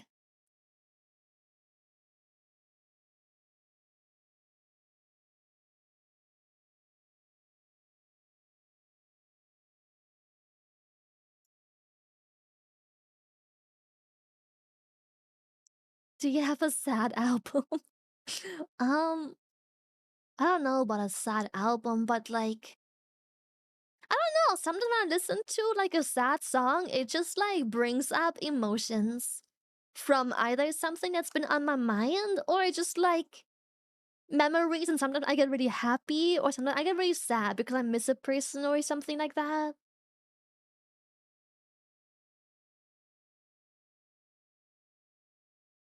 Dude, for real, it's so therapeutic. Like this sounds so fucked up, but if you actually have a song that can make you cry, you can feel so much better after.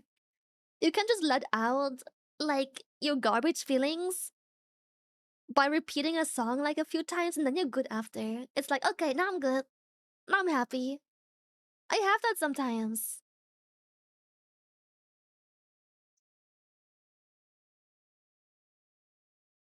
Oh wait! I literally had the guy on my screen just now. What the fuck? I'm stuttering. That's so true. Wait, the fucking coincidence, bro. What the fuck?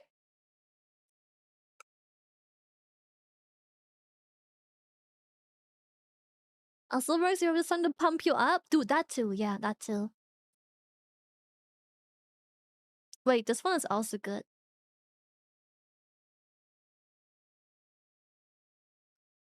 It's more of a banger. Absolute banger song, bro. I love Tyler's music. It's so fucking good. Banger, always.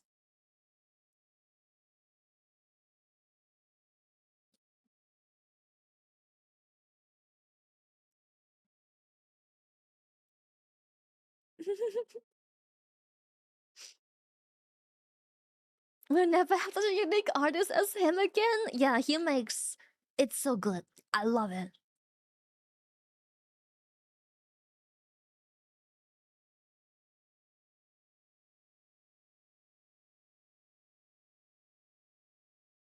Such a banger song. Brains, thank you! Thank you, thank you, thank you. What's today's plan? We're gonna hop into SCPs in a bit. We're gonna watch a bunch of SCP videos because I was never invested in that kind of stuff before, but then I started watching a few and I'm like, wait, this is sick. I wanna know more about SCPs. This is fucked up.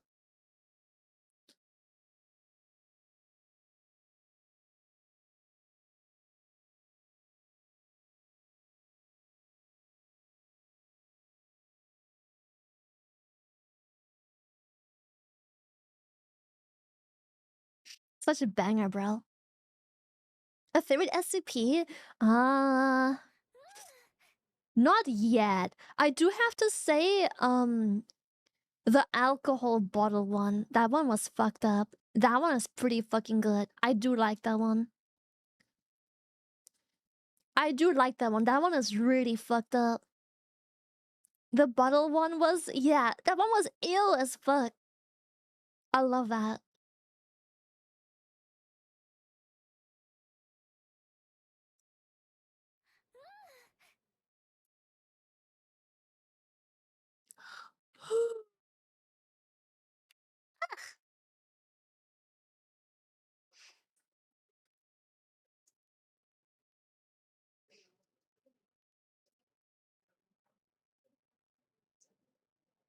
What? What? Why does the shrimp in the lower left corner have a giant yellow piss stain on him? What?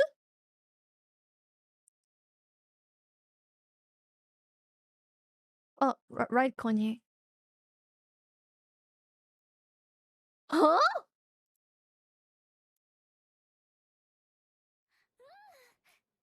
Are you Huh? Wait, I don't... It's the blush? The blush isn't even yellow! It's just... He's just blushing. It's on Igor's theme? Okay. I'm gonna go to... Nah, wait, I go YouTube.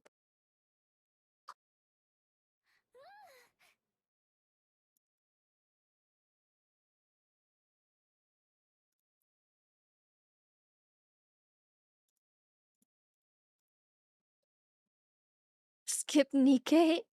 It was Buska's request! I did skip Nikkei, I'm so sorry. And this one's a banger too. Above the mouth, there's a yellow spot.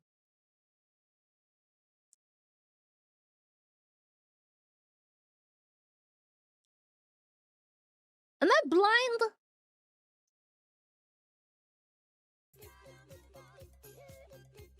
One guy.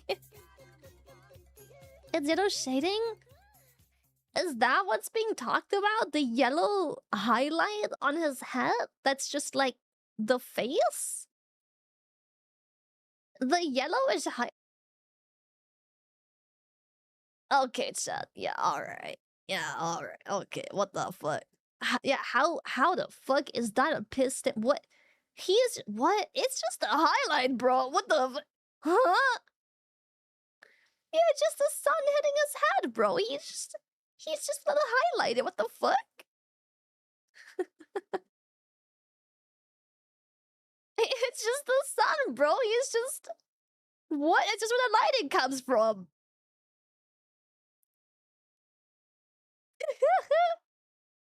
Yeah, I think maybe you're just projecting. Maybe you just want a piss stain.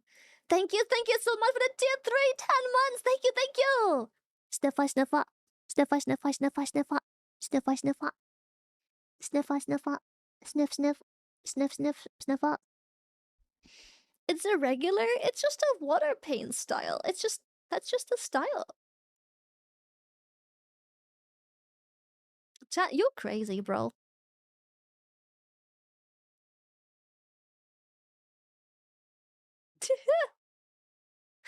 Girl, you're crazy.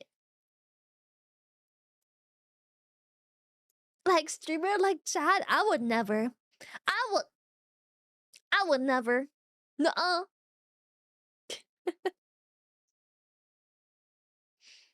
Yeah, I guess the beach is also just one giant piss stain. Nobody can match my freak. She hates us.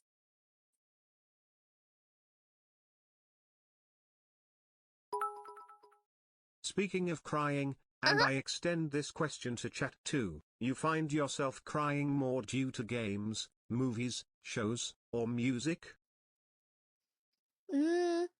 Shows. Yeah. Movies or shows. Yeah. I wish I had more games that made me cry, but my preferred genre is unfortunately tower defense, strategy, and MMO type games, so I don't play too many like solo story games and stuff. Yeah, it's tough to make me cry in a game because the story hardly carries in these type of games. So it's movies and shows that get me. Yeah, those are sad.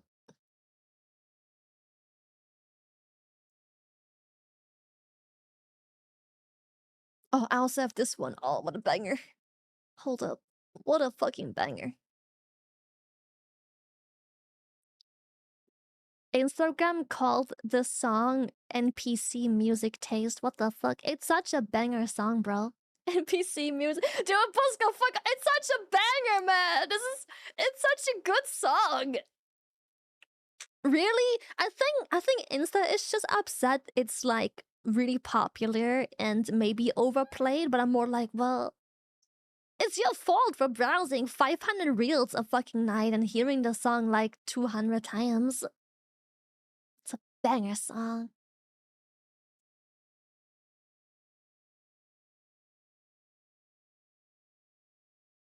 What's this? What is that?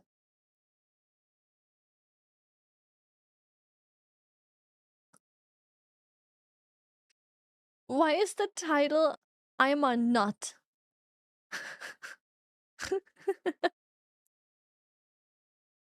I'm a nut. That's nutty. Bro was going through it.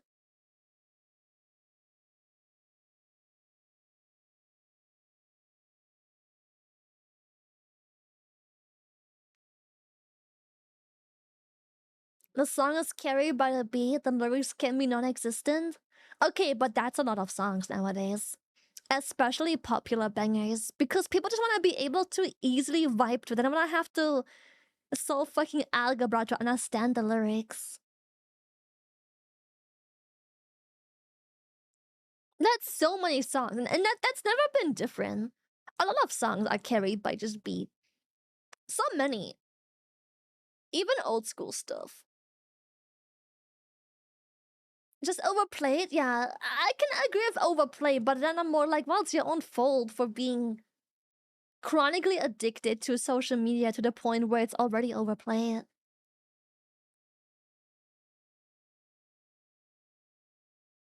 And I fully disagree. The song is not carried by the beat.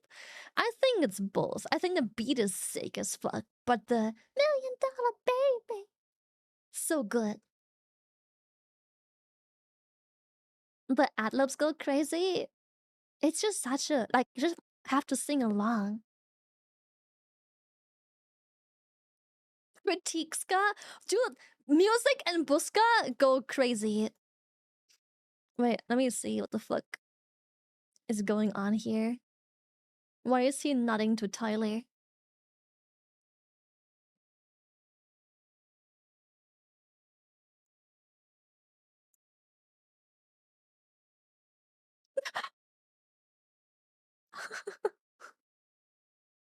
Oh my god. He is going through it.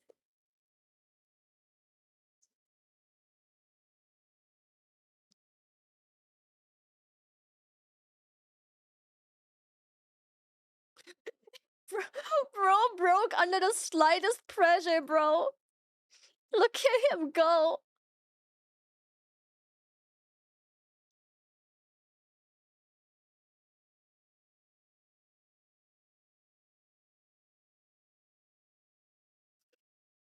I went back a bit too much. There we go.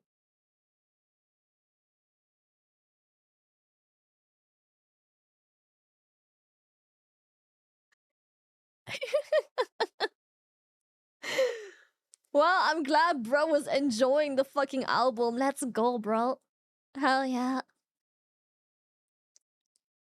Yeah, he went bloopy right away.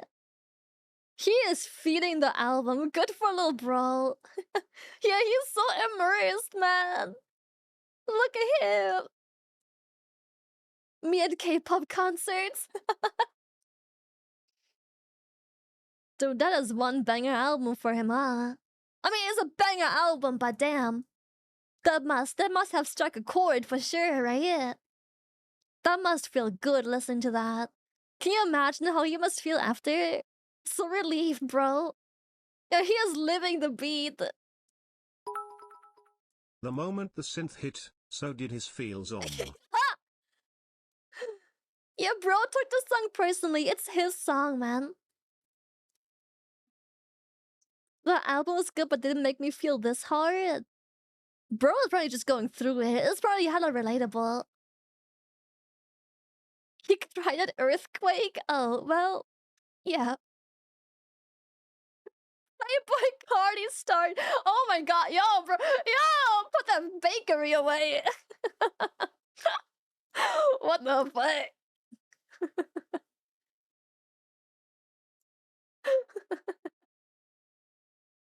That fucking cake, bro!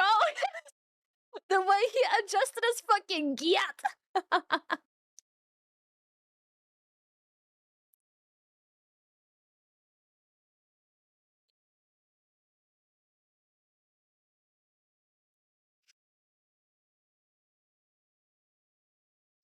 There must be something wrong with me. Most I can get is watery eyes, maybe a little sob. I mean, it's not a bad thing to not ugly cry. Sometimes just a little sob is enough, you know? If you have nothing built up and you're not someone who is easily influenced, it doesn't have to be a bad thing. You don't have to cry, you know? You don't have to.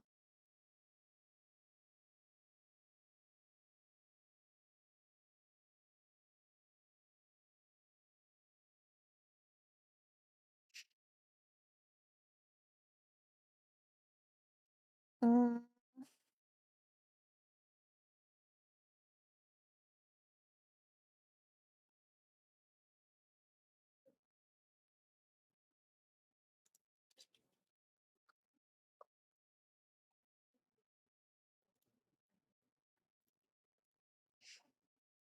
Album to cry to Playboy Cardi Crying once hold in a a while rap. feels like a good yuck in it.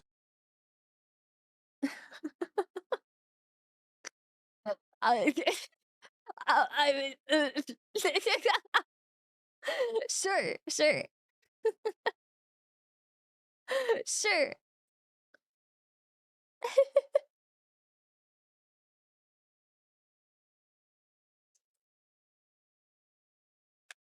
He ain't that far after the truth. I didn't disagree. I didn't disagree.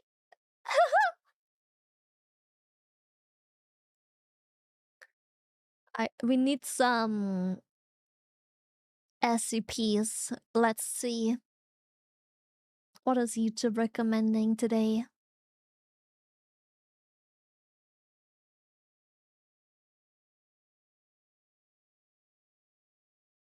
Hmm.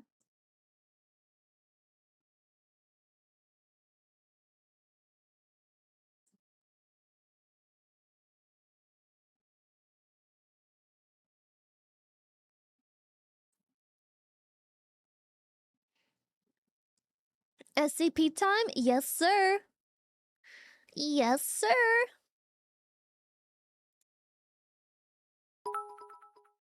Quick question, Lily. Are we Yeah. sure that Bao is not an SCP? It would explain a lot. Sometimes I'm not so sure. I am not so sure.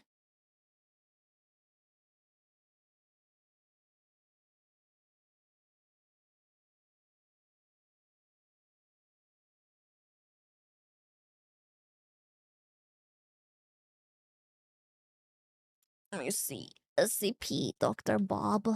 Nothing's recommended right now. Probably because I don't. Ew! The parasitic toothpick! Let's fucking go. We're watching this. Disgusting.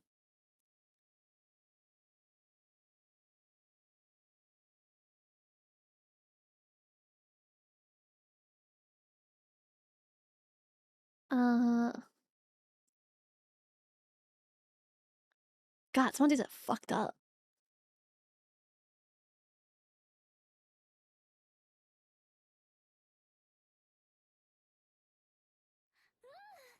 Mothman.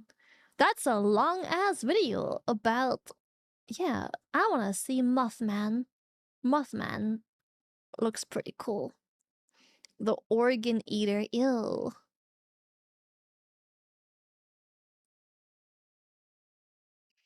The tarnished legionnaire. Tarnished? Tarnished?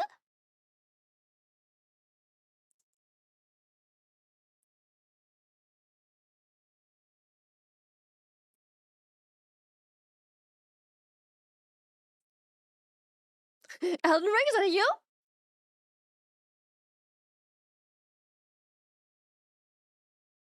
Okay, I have 3 SCPs we can start with, and then we see from there.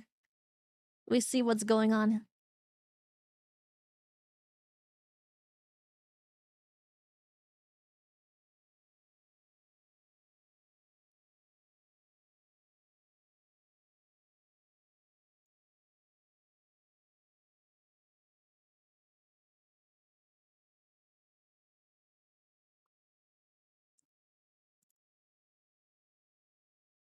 Boom. Boom. Are we ready, chat? God, we're so ready. We are so ready. And let's go! SCP time! Beep beep!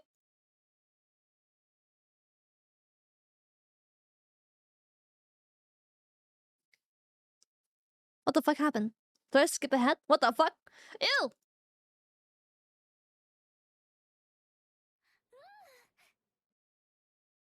Ew!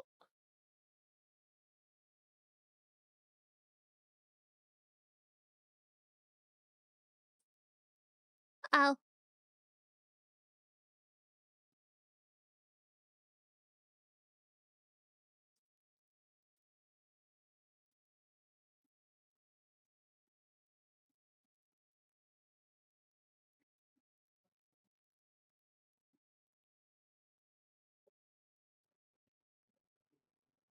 Ew, bro.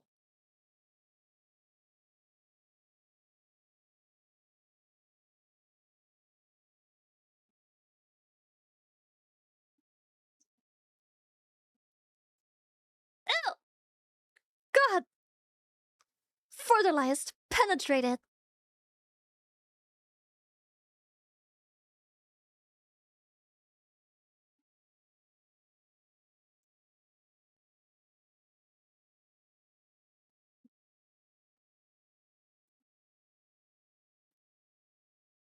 Ugh. Ow. No bleeding? It's YouTube, chat. They have to keep it PG somehow.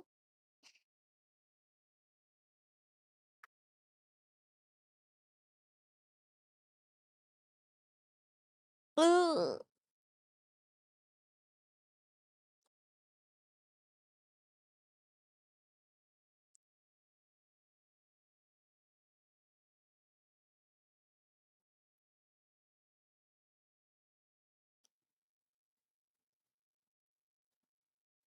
The fucking whiplash, bro. What the fuck?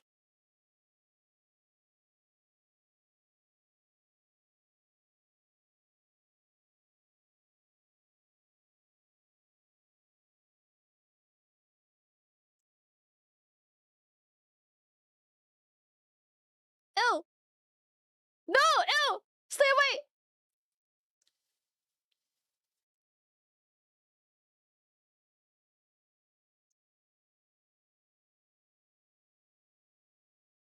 Oh, fuck. I hope you recover soon.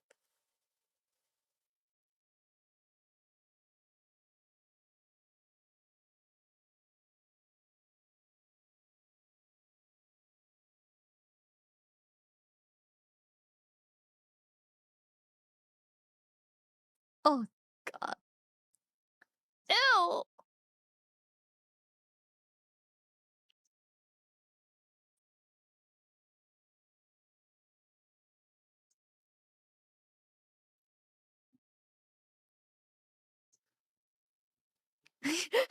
So he's still gonna pay the bill, right? Is the insurance gonna cover that?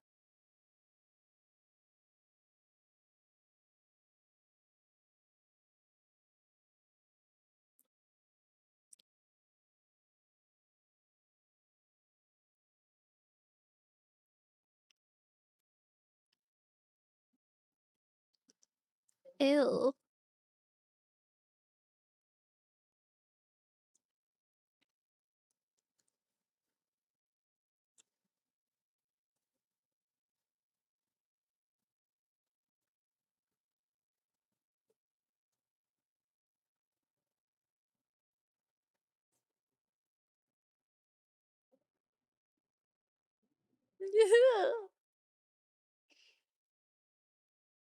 Free toothpicks. Ew.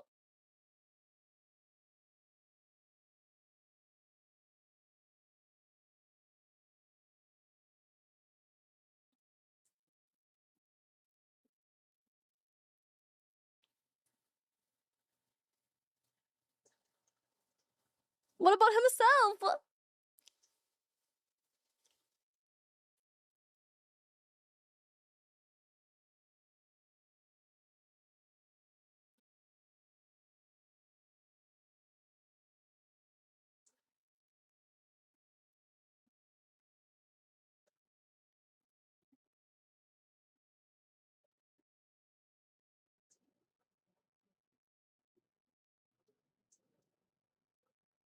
The SCP.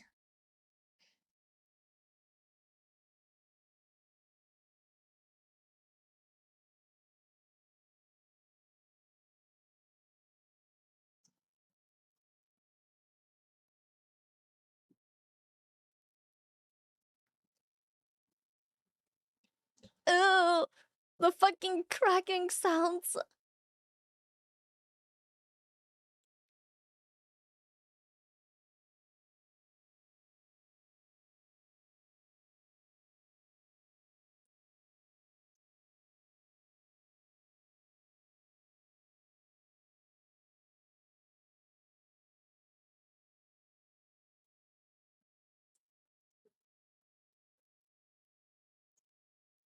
Uh-oh. He have PTSD because he's gonna bite down on a thingy, fishbone.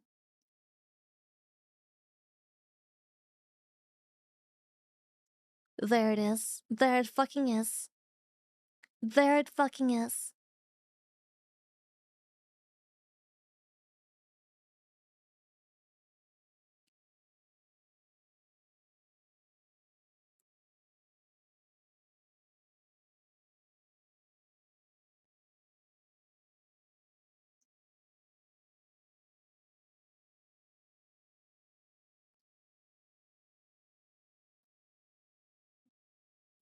Just pull it.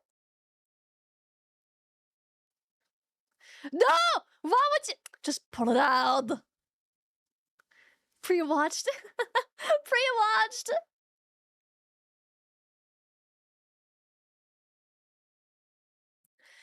There's no way he has such severe PTSD, but then doesn't even budge at the fact that he would just rather use a toothpick than his own fingies. Yeah, bro's inting.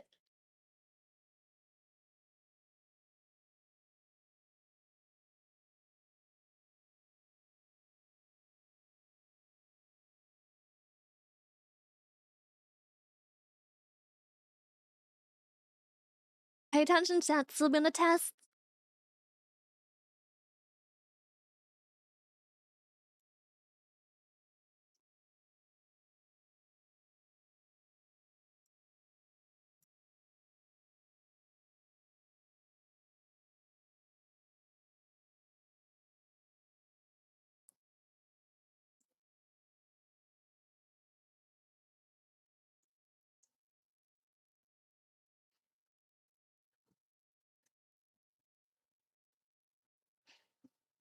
But flies appear in multiple SCPs. Ew.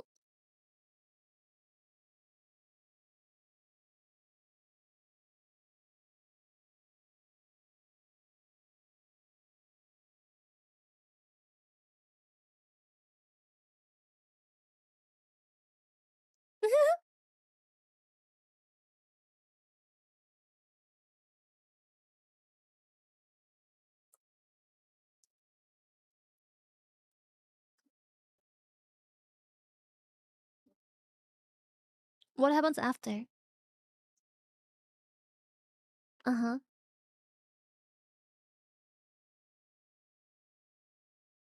Perish.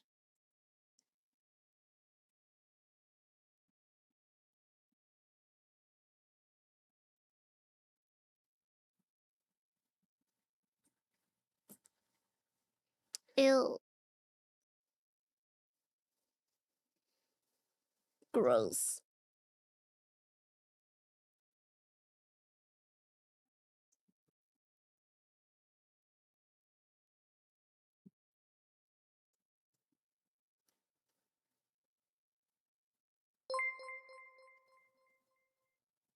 God, it's so gross. Yuyumi, thank you so much for the raid. Welcome, raiders. We are watching fucked up SCPs.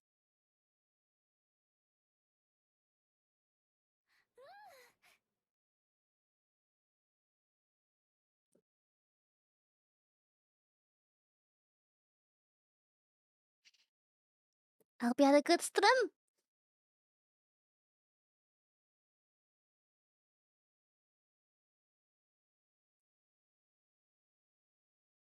Uh-huh.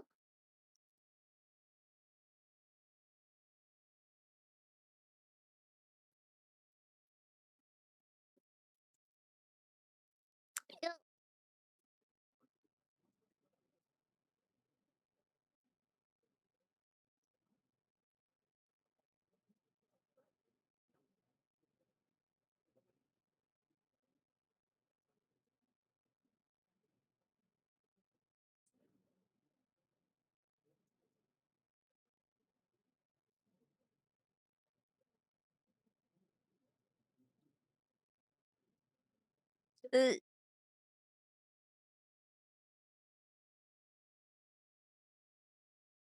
it becomes a toothpick.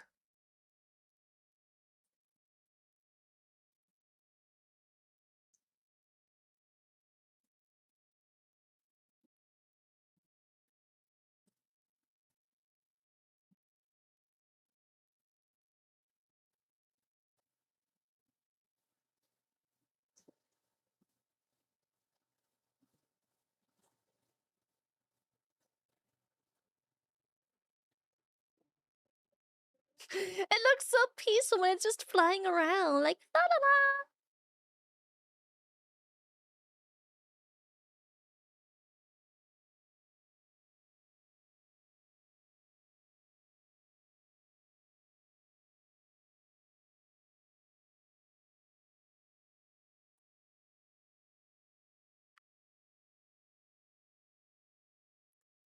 They are a perfect copy of each other.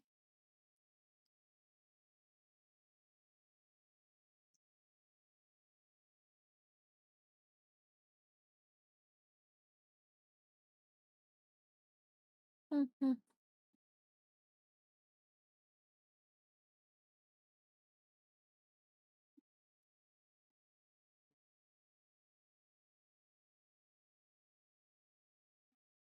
Oh, really?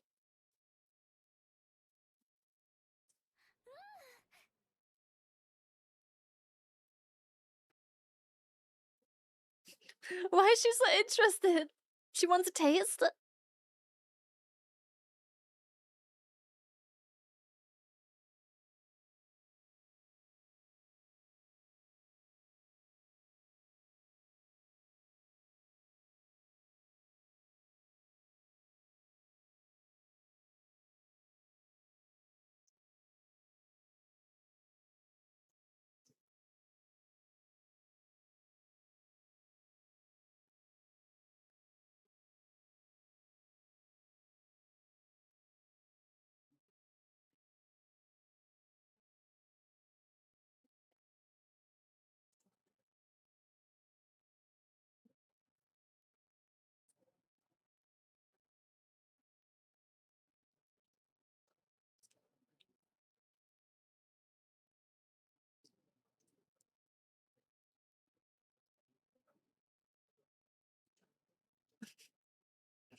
I thought this was gonna be like a cult. It's their god. They're sacrificing people to the toothpicks.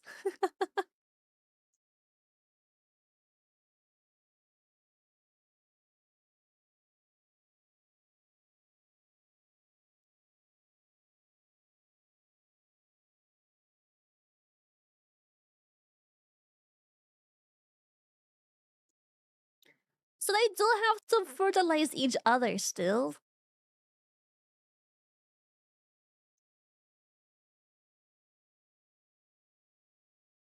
And then they fuck all night.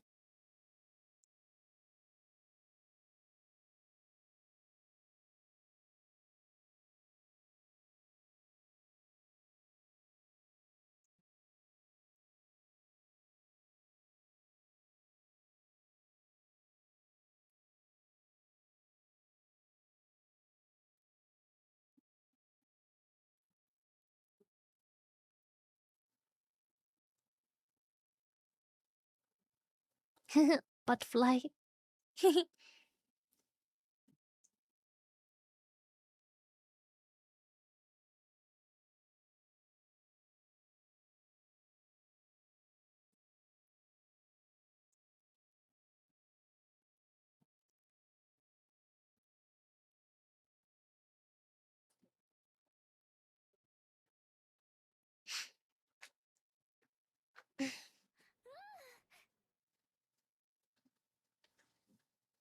Uh-oh.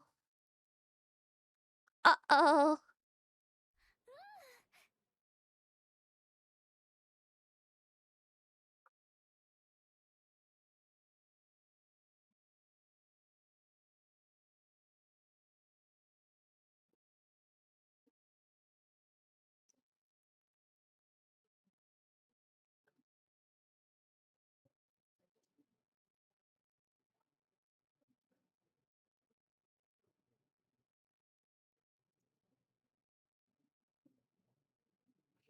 Oh, they're controlling the situation, alright. They offer them treatment in form of a flamethrower to the face.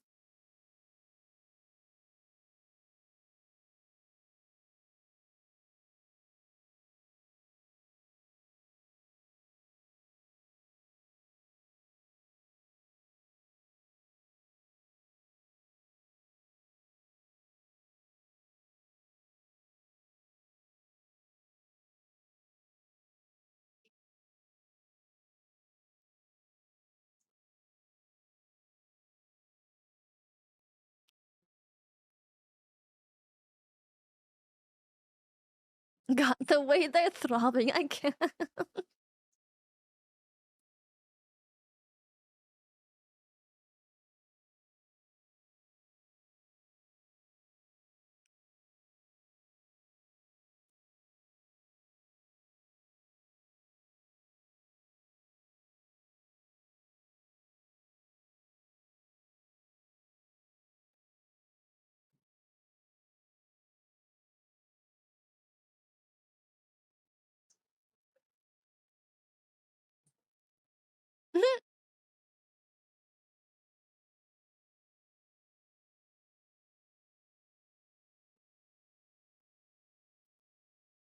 Ooh, the smell.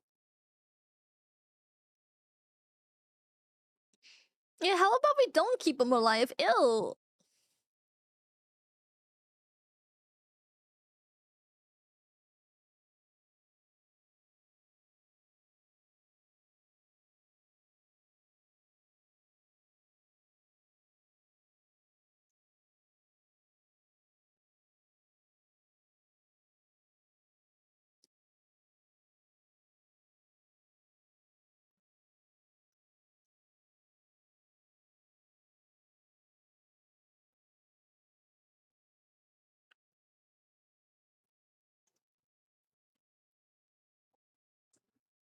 Uh-oh. Uh-oh.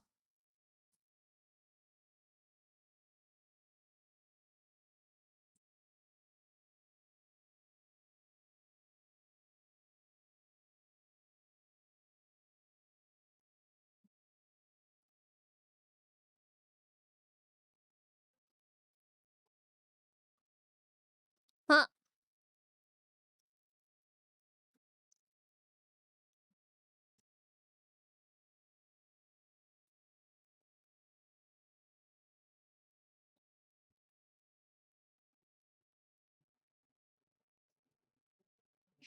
Why would you use a toothpick in an SCP compound that knows that there's camouflage toothpicks?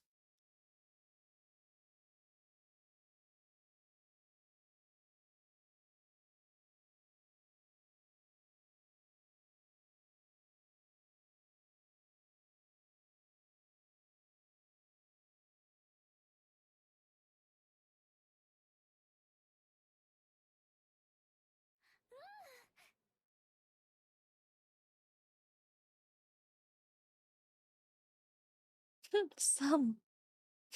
Some.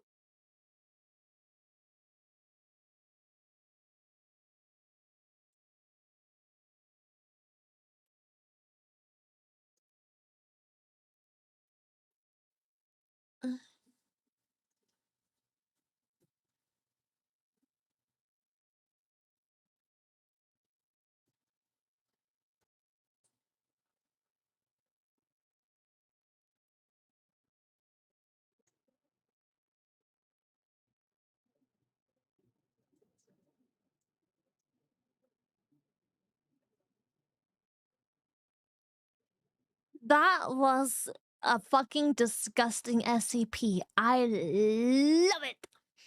Evil fast food, self-replicating. That one sounds really fun too. And now we have Mothman. What a disgusting SCP. Glad this one is over. Yeah, that one was nasty, bro.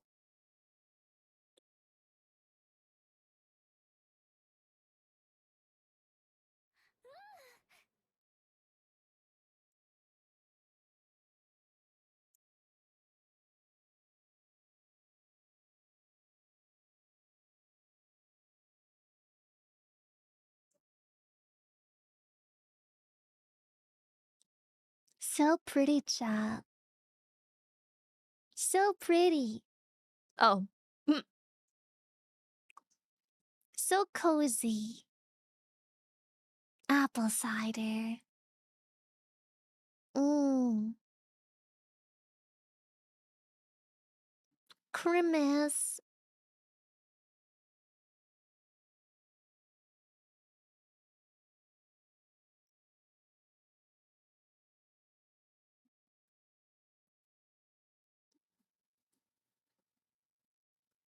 Country roads. Take me home.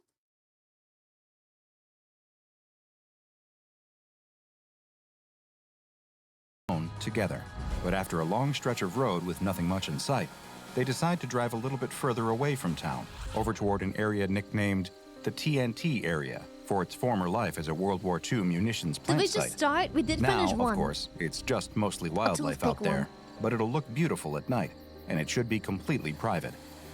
As the car winds around a curve in the road, the woman thinks she sees something out of the corner of her eye, and her heart skips a beat, taking her back to long-forgotten childhood fears. As a little kid, she always used to get nervous driving at night, imagining a monster running alongside the car as it went, trying to catch her. She used to picture long, pale limbs and big eyes, something loping along on all fours, dipping in and out of sight between the moonlight and the shadows. She would have nightmares about what the creature might do if it ever caught up to the car, if it ever reached through the window and pulled her out into the darkness. But of course, that was just a flight of fancy, the sort of thing a bored child's mind cooks up on a long drive. Imagining monsters where there are just dead tree branches or nocturnal animals. But now, seeing motion in the forest... I thought it was gonna be like, oh, they're mostly just dead animals chasing her. I'm like, what? Huh? Just dead tree branches or nocturnal animals. But now, seeing motion in the forest out the window, she feels that same breathless terror she felt as a little girl. She doesn't even realize she's squeezing her boyfriend's hand too tight until he pulls it away with a wince. Easy, before you crush me. He laughs, but there's worry in his eyes. You okay? She nods, shaking off the feeling. Sure, I'm fine. She privately chides herself for being so silly, for letting her own imagination get the better of her. She's lived in point... She's turning Super Saiyan! ...herself for being so silly, for letting her own imagination get the better of her. She's lived in Point Pleasant all her life. She's no stranger to wildlife. Animals come out at night sometimes. It's just as much their world to live in as it is hers, she reminds herself. She's just starting to settle in, to let herself relax, when she sees it again. A fluttering motion, like great big dark wings, flapping at the edge of the area illuminated by the headlights. Something about it, the way it moves, the way it shimmers in the light, that seems to shine right through it like black mist. It feels deeply wrong. Like the old stories her grandfather used to tell her about the things you see in the mountains late at night, things you never want to come close to. He'd once told her about a mountain lion with the face of a woman, or a deer he watched stand up on its hind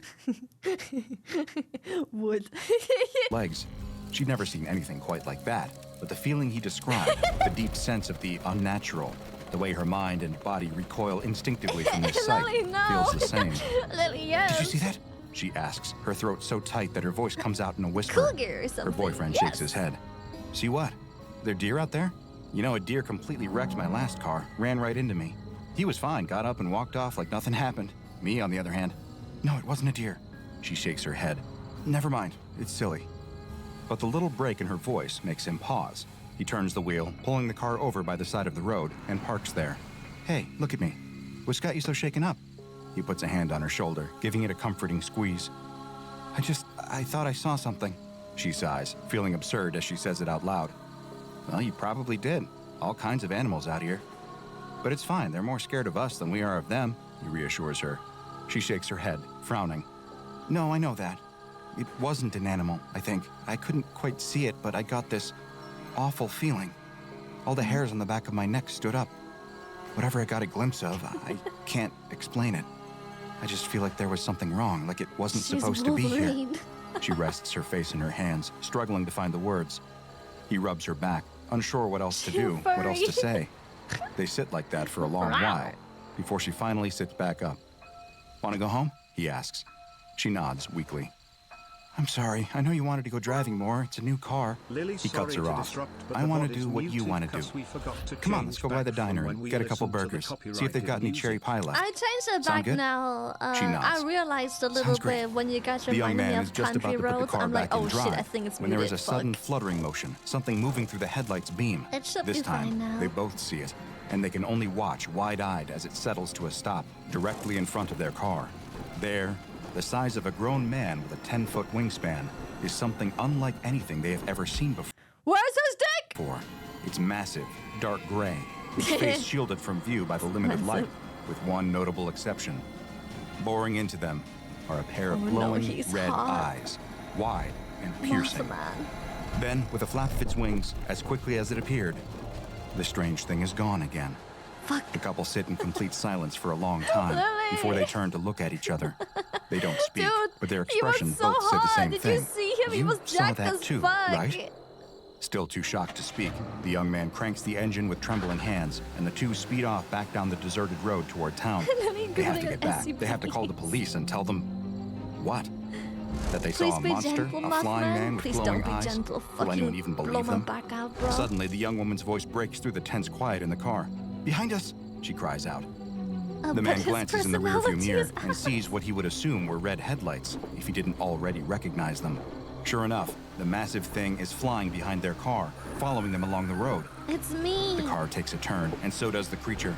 The car speeds up, and it flaps its wings to catch up to them. I'm so sorry. Sees what he would assume were red headlights, if he didn't already recognize them. Sure enough, the massive thing is flying behind their car, following them along the road. The car takes a turn, and so does the creature. The car speeds up, and it flaps its wings to catch up to them. It doesn't do anything else, doesn't try to grab them or break the back windshield, it just follows them, watching with an expression that he could almost call curiosity. Then, after 5 tense miles, it just disappears again, and they're alone. Truly alone. That chill on the back of their necks is gone, and they know that wherever that creature came from, it's gone back there, at least, for now. When they make it back to town, they pull into the police station and rush inside. They can hardly get their words out as they try to tell the officer on duty what exactly they saw. He's skeptical, of course. 2 scared kids seeing things that aren't there, he assumes. But they insist again and again that they know what they saw. He humors them, listens to their story, and suggests that it was some sort of large wild bird. Animals' eyes reflect light, he reminds them, and everything looks worse at night, especially when someone is already all worked up. Realizing they won't be believed, the couple head home and get ready for bed. But they don't sleep. They can't. All they can think about is that massive figure landing right in front of their car and staring directly at them. Its unbelievable wingspan, its speed, the strange interest it had shown in following them home until it disappeared without a trace. What did it want? Will it ever come back? As they lie in bed, staring up at the ceiling and replaying the events of the night again and again in their minds, they wonder if they'll ever get the answers to those questions. One thing is for certain, though. They'll never forget those eyes, as long as they live. Contrary to what the police officer thought about their story, this pair of young lovers were not the only ones to see the strange, winged creature around Point Pleasant. Over the next month, others reported seeing similar things, and soon, eyewitness accounts were pouring in on a regular basis. A pair of volunteer firemen saw it while on duty, describing a massive bird with bright red eyes. A police officer reported seeing an unusually large bird-like animal with eyes that reflected the glow from his flashlight. Out my coochie, a group of grave diggers doing their work looked up from their shovels to see something large, dark, and winged fly through the sky overhead, temporarily blotting out the moon. It soared overhead and landed in a far-off tree. All over town, people reported sightings of the creature, and the story grew and grew.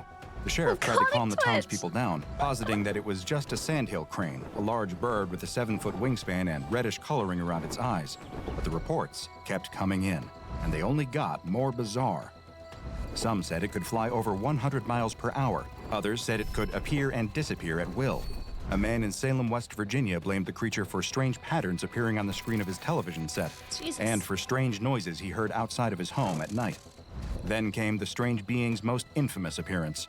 Eyewitnesses saw it, a massive, shadowy Let's winged use figure brother. on How the night of could December you? 15th, Oh, shit. Maybe flying over she the can Silver link me up Bridge, then. a suspension bridge over the Ohio River. Soon after this sighting, the bridge collapsed, and 46 people lost their lives. Though a fracture in the suspension chain was the culprit, people whispered around town that this mysterious creature was somehow responsible. If not responsible, then the monster was at least connected. It had to be. How could it be a coincidence? This mysterious apparition grew to be known as the Mothman, or simply Mothman. But to the SCP Foundation, it had a different name, SCP-2901. And according to their findings, there wasn't just one Mothman, but an entire species. SCP-2901 refers to a species of carnivorous scavenger creatures that, eating his thus far, ass! have demonstrated limited intelligence. They stand at an average height of 1 He's going to species. SCP-2901 refers to a species of carnivorous scavenger creatures that, thus far, have demonstrated limited intelligence. They stand at an average height of 1.7 meters and generally appear to have an ellipsoidal shape with 2 large red eyes covered in photophoric went in tissue. deep. Their bodies When are the covered sun in tiny don't iridescent shine. scales, similar to those found in moths, butterflies, and other insects belonging to the Lepidoptera order. They are not bound by standard rules of space or time and are able to move through both at will. This gives them seemingly impossible abilities such as levitation, flight, teleportation, and the emission of an acoustic cancellation effect thought to help them avoid detection. In spite of these talents, they are still impervious to some ordinary forces, such as standard firearms. Due to their unique abilities making them especially elusive, these creatures have proven difficult to contain using conventional methods. Not only that, but it has become increasingly difficult over time to keep the general public from discussing the possibility of their existence. The first appearance of SCP-2901 on record occurred in West Virginia in 1967, shortly West before the catastrophic Virginia. collapse of the Silver Bridge. Since then, SCP-2901 instances have gone out of their way to avoid humans, keeping to themselves as much as possible and vanishing from sight when approached. However, they have continued to manifest near the sites of various disasters, appearing to a handful of eyewitnesses in the location approximately a week to a month before something terrible occurs there. Somehow, through a predictive ability compared by some researchers to a sense of smell, they are able to detect when an event resulting in multiple fatalities will occur. Once they have first appeared in an area, the creatures will remain there and guard it until the disaster comes to pass. They are extremely territorial, fighting with each other for dominance over the area, and even changing their shapes to frighten humans that wander into their territory. Once the disaster has occurred, the instances of SCP-2901 in the area will scavenge the dead until there is no more food left for them. Then, they will disappear once and scavenge the dead until Bros, cheek the fuck up. Look at him. there is no more food left for them. Then, they will disappear once and for all, leaving no trace behind. Because SCP-2901 cannot be physically contained, the SCP Foundation has instead put guidelines in place for managing the creature's appearances, as well as what to do if an agent encounters one of these ethereal beings in the field. Cases involving SCP-2901 are assigned to Mobile Task Force 5-5, also known as the Twilighters, not to be confused with fans of a certain young adult vampire romance series. Any civilian encounters with SCP-2901 should be addressed with standard amnestic procedures, and any media leaks regarding the creatures such as social media posts, YouTube videos, or local news reports will be deleted or otherwise countered by the Information Detraction, Censorship, and Rescission Division. Field agents have been instructed to avoid SCP-2901 if possible, and carry mobile devices capable of SMS messaging in the event of one of the creatures using acoustic cancellation. If an operative comes face-to-face with an instance of SCP-2901, and there is no way to avoid a direct confrontation, there are specific steps that they must follow in order to minimize casualties. First, do not attempt to run away from the creature, lest it be provoked to chase after you. Second, hold your ground and maintain eye contact. Do not show weakness. Third, make a threat display, similar to the display the creatures use to frighten civilians away. Use your clothing to make yourself look bigger, stand on your tiptoes, and spread your arms wide. Continue this step until SCP-2901 either loses interest or is intimidated into standing down. If the creature approaches, do whatever you can to keep from touching it. Throw objects or brandish a makeshift weapon if you must. Though they do not tend to deliberately harm living humans, the fluctuating nature of the creature's position in space and time causes direct physical contact between them and a human to result in a dermal fusion. Essentially, they become stuck together. But the creature does not realize this. When they then attempt to flee and leave the human behind, the results are painful, to say the least. Ow. Imagine the feeling of ripping off a large Band-Aid. Now multiply that by 1,000, and multiply again. One more time? That's what it feels like. Though these guidelines were put together with Foundation field operatives in mind, they may come in handy for any civilian who accidentally crosses paths with SCP-2901. Should you find yourself in that unfortunate position, I hope that this information will help you avoid unnecessary trauma and pain. One more thing. I initially believed the preceding information to be all the available research into the nature of SCP-2901. However, after obtaining some additional security clearance through methods I won't detail here out of concern for the safety of all involved, I was able to locate this classified entry into its official file. It is a missive from the Information Detraction, Censorship, and Rescission Division, and details a practice of containment known as Operation Surgeon's Photograph, intended to act as a public disinformation campaign regarding the nature of SCP-2901. The purpose of this operation is not to conceal information about SCP-2901 from the public, but rather to control the information they have access to. A summary of the operation's methodology and ongoing success was included and reads as follows. SCP-2901's current evolution is the sum of Foundation efforts in manipulating its existence through public perception. SCP-2901 are a group of extra-dimensional entities that lack a stable cohesive form and purpose that only coalesces through continued observational reconciliation. For SCP-2901 to maintain a stable physical mass, approximately 75% of the nearby human populace within 500 kilometers need to be congruent on a singular concept of what SCP-2901 is and what it does. What the fuck? SCP-2901 were first discovered and categorized as highly unstable Keter-class entities, capable of producing localized CK-class scenarios at random. Further research into SCP-2901's unstable manifestations proved to be futile, as, unbeknownst to Foundation scientists at the time, SCP-2901 would involuntarily change during each subsequent observation. During a containment breach into the civilian-populated areas within the Appalachian region of the southern United States, SCP-2901 began gradually condensing into a singular manifestation the more it was exposed to humans. Civilians began conceding to the idea that SCP-2901 was a dark, winged-like humanoid with large red eyes, which corresponded to pre-existing local folklore. SCP-2901 also began to evolve predatory-like behaviors and anomalous acoustic effects that conceptualized due to the mass fear generated within the surrounding communities. Yeah, reverse Foundation researchers gaslighting. recognized the effects and began isolating SCP-2901 as much as possible. However, deprived of regular perceptual input, SCP-2901 began to devolve into its initial highly unstable manifestations once again. The decision was made to maintain SCP-2901 in a functioning, manageable state through continued exposure to human perceptual belief that SCP-2901 is a tangible creature of local folklore, another Bigfoot or Loch Ness Monster. The nearby Silver Bridge collapse of 1967 and the SCP-2901 Appalachian incursion, in reality, have no connection with one another. However, public opinion strongly disagreed, and henceforth, SCP-2901 began to appear at other future disaster events. This was the precursor of the precognitive scavenging animal-like behavior that is observed today. Efforts are to continue gradually introducing notions developed by the Foundation as to further SCP-2901's evolution into a more docile and manageable concept. I'm not sure I appreciate the implication that Bigfoot and the Loch Ness Monster don't exist. I, for one, am still holding out hope. But this finding still does compel me. Belief is a powerful thing. It can shape the world around us in unexpected ways, and apparently can even shift the nature of an entire race of creatures that otherwise refuse to abide by our rules and our understanding. Who knows what these beings will look like, how they will behave a few years down the line. For now, they are shadowy, precognitive scavengers, waiting in the wings for humanity to encounter disaster, then picking up the leftovers for themselves.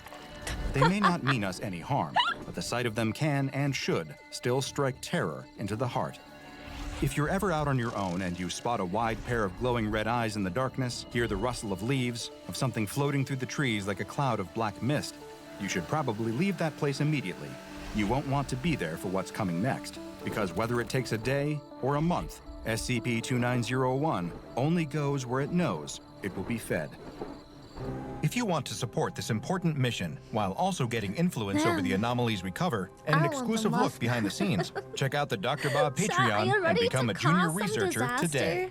In my area. Now go and watch another entry from the classified files of Dr. Bob, such as SCP-4434. So if you could commit some arson real quick, that'd be cool. The full moon. And then we also have SCP-5201, the Manananggal seeks human prey. The Manananggal. I can create an earthquake with these.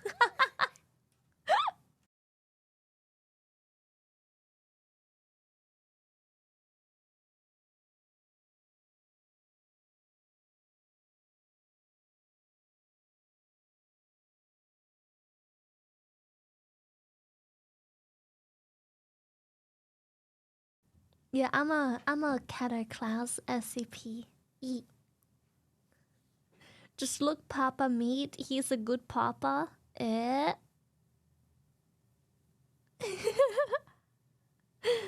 Come on, child. Let's just cause some arson real quick. Why not? Just some quick arson for some Mothman to appear in my area. I'll shine the flashlight, the bat signal, but it's Mothman signal. I'll just be like, oh no. I hope no Mothman's gonna come eat my ass. You need help. The full moon hangs heavy in the night sky over the dense jungle My coochie hangs heavy. canopy. Below, the darkened palm trees stand silent in the humid air, festooned with vines and lianas.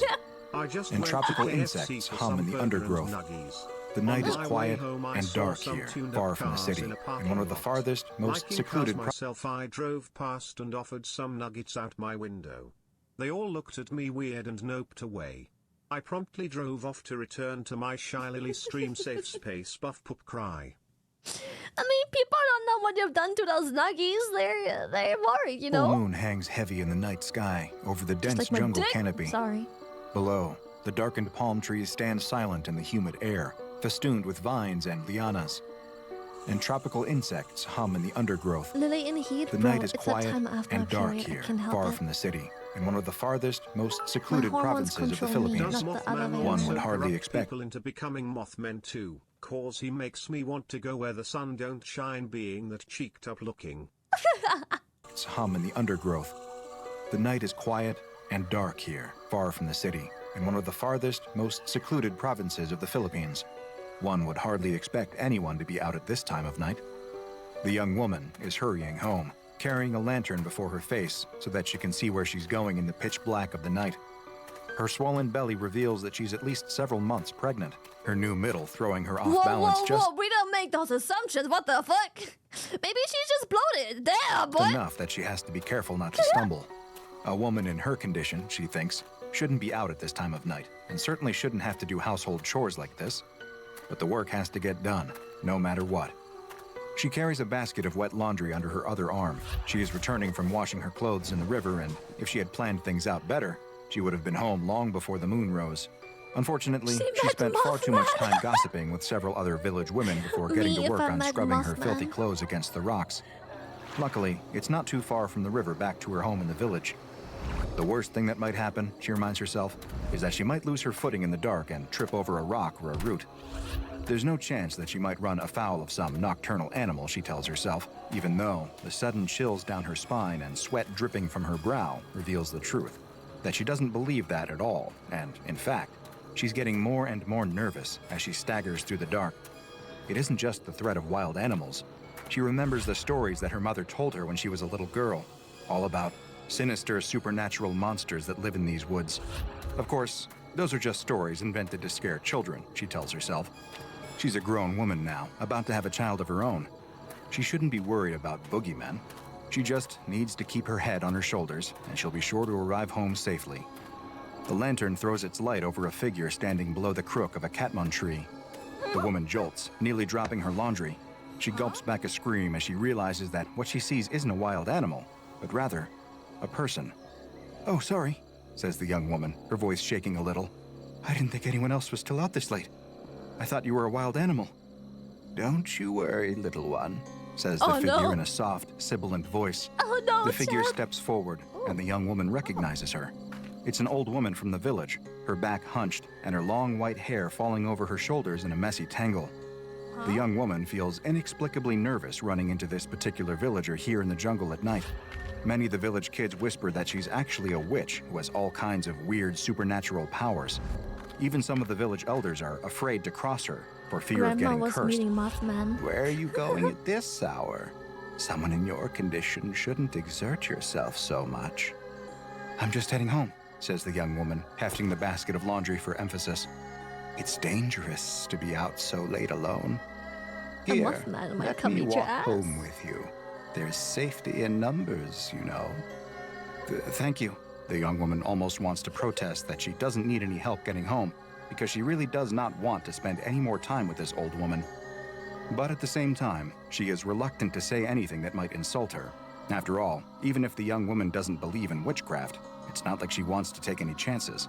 Besides, the truth is that she is rather frightened of being alone in the dark, and any company is better than nothing, even if it's this strange old woman. Mothman is How head far next. along are you, honey? Says the old woman, placing a hand against the surface of the young woman's protruding belly. The young woman grimaces. She doesn't like this old woman intruding on her personal space like this.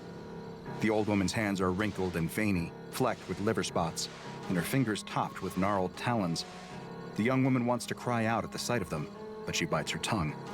Instead, she answers the old woman's probing question as calmly and politely as she can. Very nice, Says the old woman, her roomy eyes never straying from the young woman's belly, and her hands still rubbing against her stomach as if she's trying to reach something within. The old This is no fucking genie lamp, bro. You can't just rub it and make a wish. Stop. woman makes a strange sound in her throat, like she's smacking her lips in hunger, but it's hard to see anything in the dark. The young woman can only nod in confusion, but she quickens her pace. She hopes that she can get home soon, and once she's home, she can get away from her unfortunate travel companion. The old woman keeps pace, grabbing her younger traveling companion by the arm and holding tight. Her grip is surprisingly firm for such a seemingly frail old woman, and the young woman again wonders if maybe there's something supernatural about this ominous crone. She wants to pull her arm away, but the old woman's long claws pinch cruelly into her flesh. It's as if the old woman is silently warning her, "Don't pull away. I'm too strong for you to escape." What a sweet little bundle of joy you carry there, Says the old woman, as if speaking to herself. What a delectable little burden. The young woman knows that she's still talking about her unborn baby, but all this mumbling just makes her more worried. They continue walking, the young woman staring resolutely at the small circle of illumination thrown by her lantern onto the path ahead, doing everything in her power to not look at the old woman standing at her side, for fear that she might scream. Why is she so nervous? Worse, does the old woman sense her fear? The young woman has heard that witches are easily offended, and that's the last thing that she needs now. She continues walking, the old woman gibbering and whispering in her ear, plying her with odd questions about her pregnancy. Eating well, have you? You know it's very important to eat right when you're carrying, so that the baby can be born strong and healthy. Right, says the young woman. She really doesn't need this unsolicited advice. She heaves an audible sigh of relief as the village comes into view over the next bluff. Thank God, she thinks, I'm almost home. She just hopes that the old woman will take a hint and leave her alone once they arrive at her doorstep. She wonders if this old woman might try to come into her home or maybe steer her towards some other destination. But what can she do? Can you imagine? All she can do is keep walking Aqua! home and hope for the Welcome, best. Raiders. Hello, Is it hello. just you, is it? Is the father in the Welcome, picture? Raiders. We're watching creepy I haven't seen you with any SCPs. young... This is a very creepy woman. She probably boned Mothman or something. We don't know yet, but she was out in the woods for some reason in the middle of the night. Welcome, welcome. You, is it? Is the father in the picture?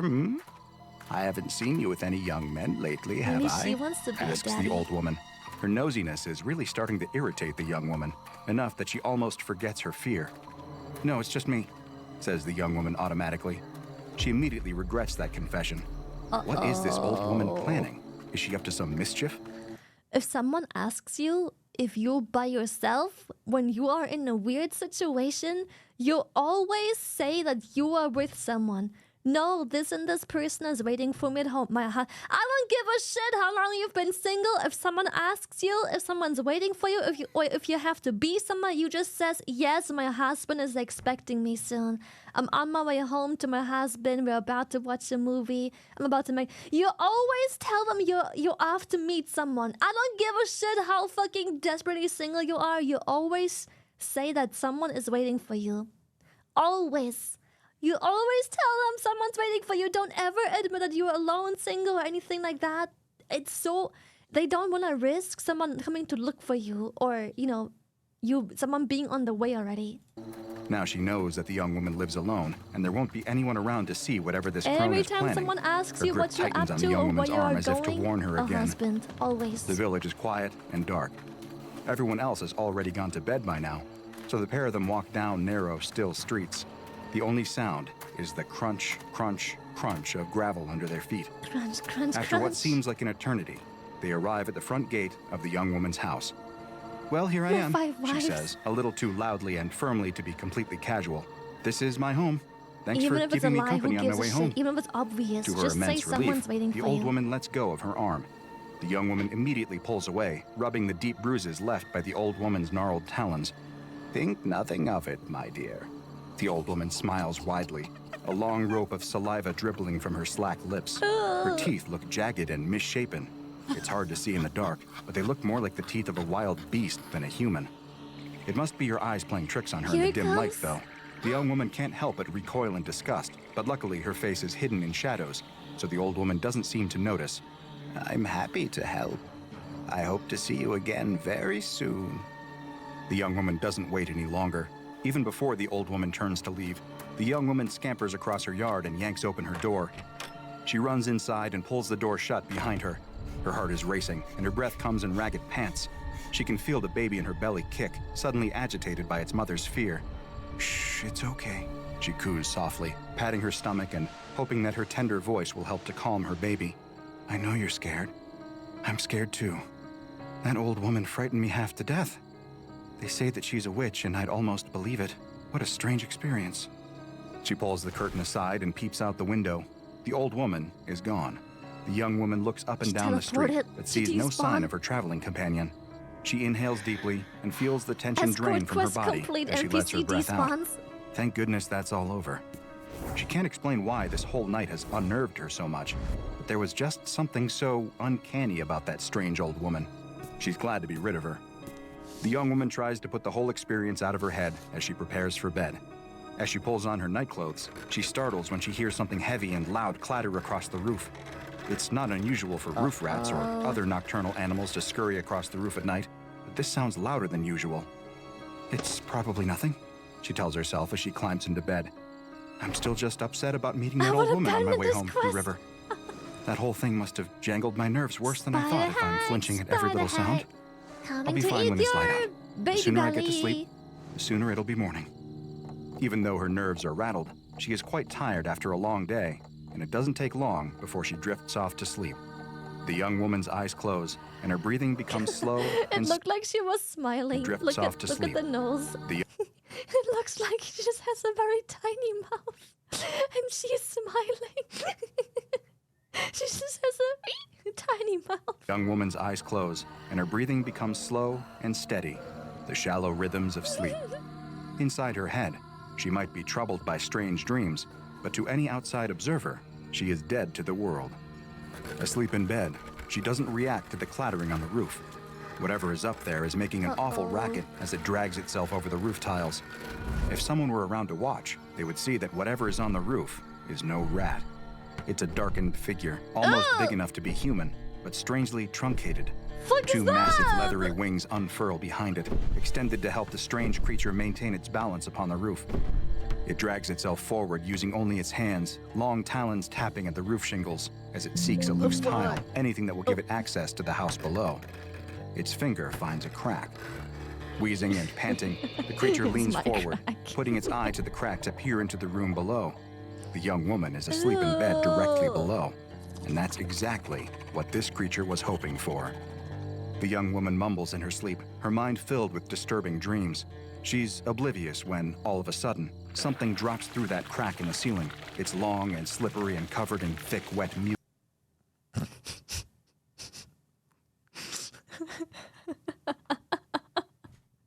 Lily, no. Lily, no.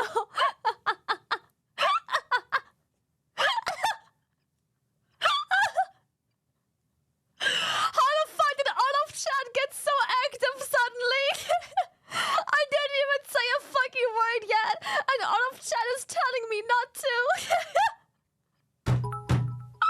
You fucking degenerate straight to horny jail. What do you mean? What am I doing? Mucus. I ain't It looks saying for all shit. the world like a tongue. I ain't saying but it's shit. far I too ain't long to saying be any shit, human chat. tongue. It drops lower and lower into the room, extending closer and closer to the young woman sleeping in her bed. The disgusting appendage caresses her face, leaving Do not the ceiling tentacle, Lily. Why not? a wet slug trail of saliva across her forehead, as if it's looking for something, then brushes against her lips, and the tongue seems to Every find what hole it is a wants. goal. Instantly, it snakes into her open mouth and shoots down her throat. The young woman starts to sputter and choke, her limbs thrashing and flailing, but still, she is held fast in the grip of sleep. Some wild nightmare is playing out in her head. Perhaps she fantasizes that she is drowning in a river or choking on some food or being strangled by a fiend. Whatever she's thinking, Or it couldn't be further from the truth that an alien tongue has jammed itself down her throat. The tongue pushes deeper and deeper inside her until it makes contact with her womb. A trained anatomist might balk at the idea that the tongue could find how? her womb by accessing her throat, but somehow it has done exactly this, snaking its way through the labyrinth of her insides to find her unborn baby. A sticky aperture opens up at the tip of the tongue, revealing that the tongue is hollow. Chat, do not fuck the tentacle, Uzi. Do not put the dick in it. Like a massive soda straw. It sucks up the baby like a vacuum, slurping it up, and out. The bulge of its prey traveling up the length of the tongue like a wild pig swallowed by a boa constrictor. Once the baby is gone, the tongue slides out of the woman's mouth and retracts back toward the ceiling, disappearing back through the subtle crack. Fucked up. There's a clatter on the roof again, followed by the soft flutter of leathery wings. The young woman settles back into a deep, still sleep, the awful sensation of suffocation having passed. The rest of the night is peaceful and quiet, but when she awakens the next morning, she finds that the nightmare isn't over. She wakes with a strange empty feeling in her guts. Something is very wrong. She throws aside her covers and stares at herself in shock. Her baby is gone. Her rounded belly has deflated back to its pre-pregnancy state, and she can sense, as only a mother can, that she is no longer carrying something within her. She shrieks in terror at this bizarre revelation. What could have happened? What could be responsible? That young woman just had an encounter with SCP-5201. SCP-5201 is a humanoid subspecies native to the Philippines, dubbed Homo sapiens visceralis, but known by many local names across the Philippine Islands, including the Aswang, the Tik-Tik, or simply the Viscera Sucker. But it is most commonly known as the Manananggal. During the day, an instance of SCP-5201 looks like an ordinary human. At a glance, there is no way to immediately distinguish an instance of SCP-5201 from a regular member of Homo sapiens. However, Foundation researchers have found that there do exist certain retinal irregularities unique to SCP-5201, so the agency has developed a portable retinal scanner for use in quickly identifying instances of SCP-5201. SCP-5201 is far easier to tell from an ordinary human at night when it undergoes a strange and startling metamorphosis. It unfolds a pair of membranous wings resembling those of a bat from its back. Even more startling, its torso splits in two. Its upper torso then flies off in search of prey, while its lower torso is hidden in a secure location until Just stands there. Man standing emoji. SCP-5201 can reconnect.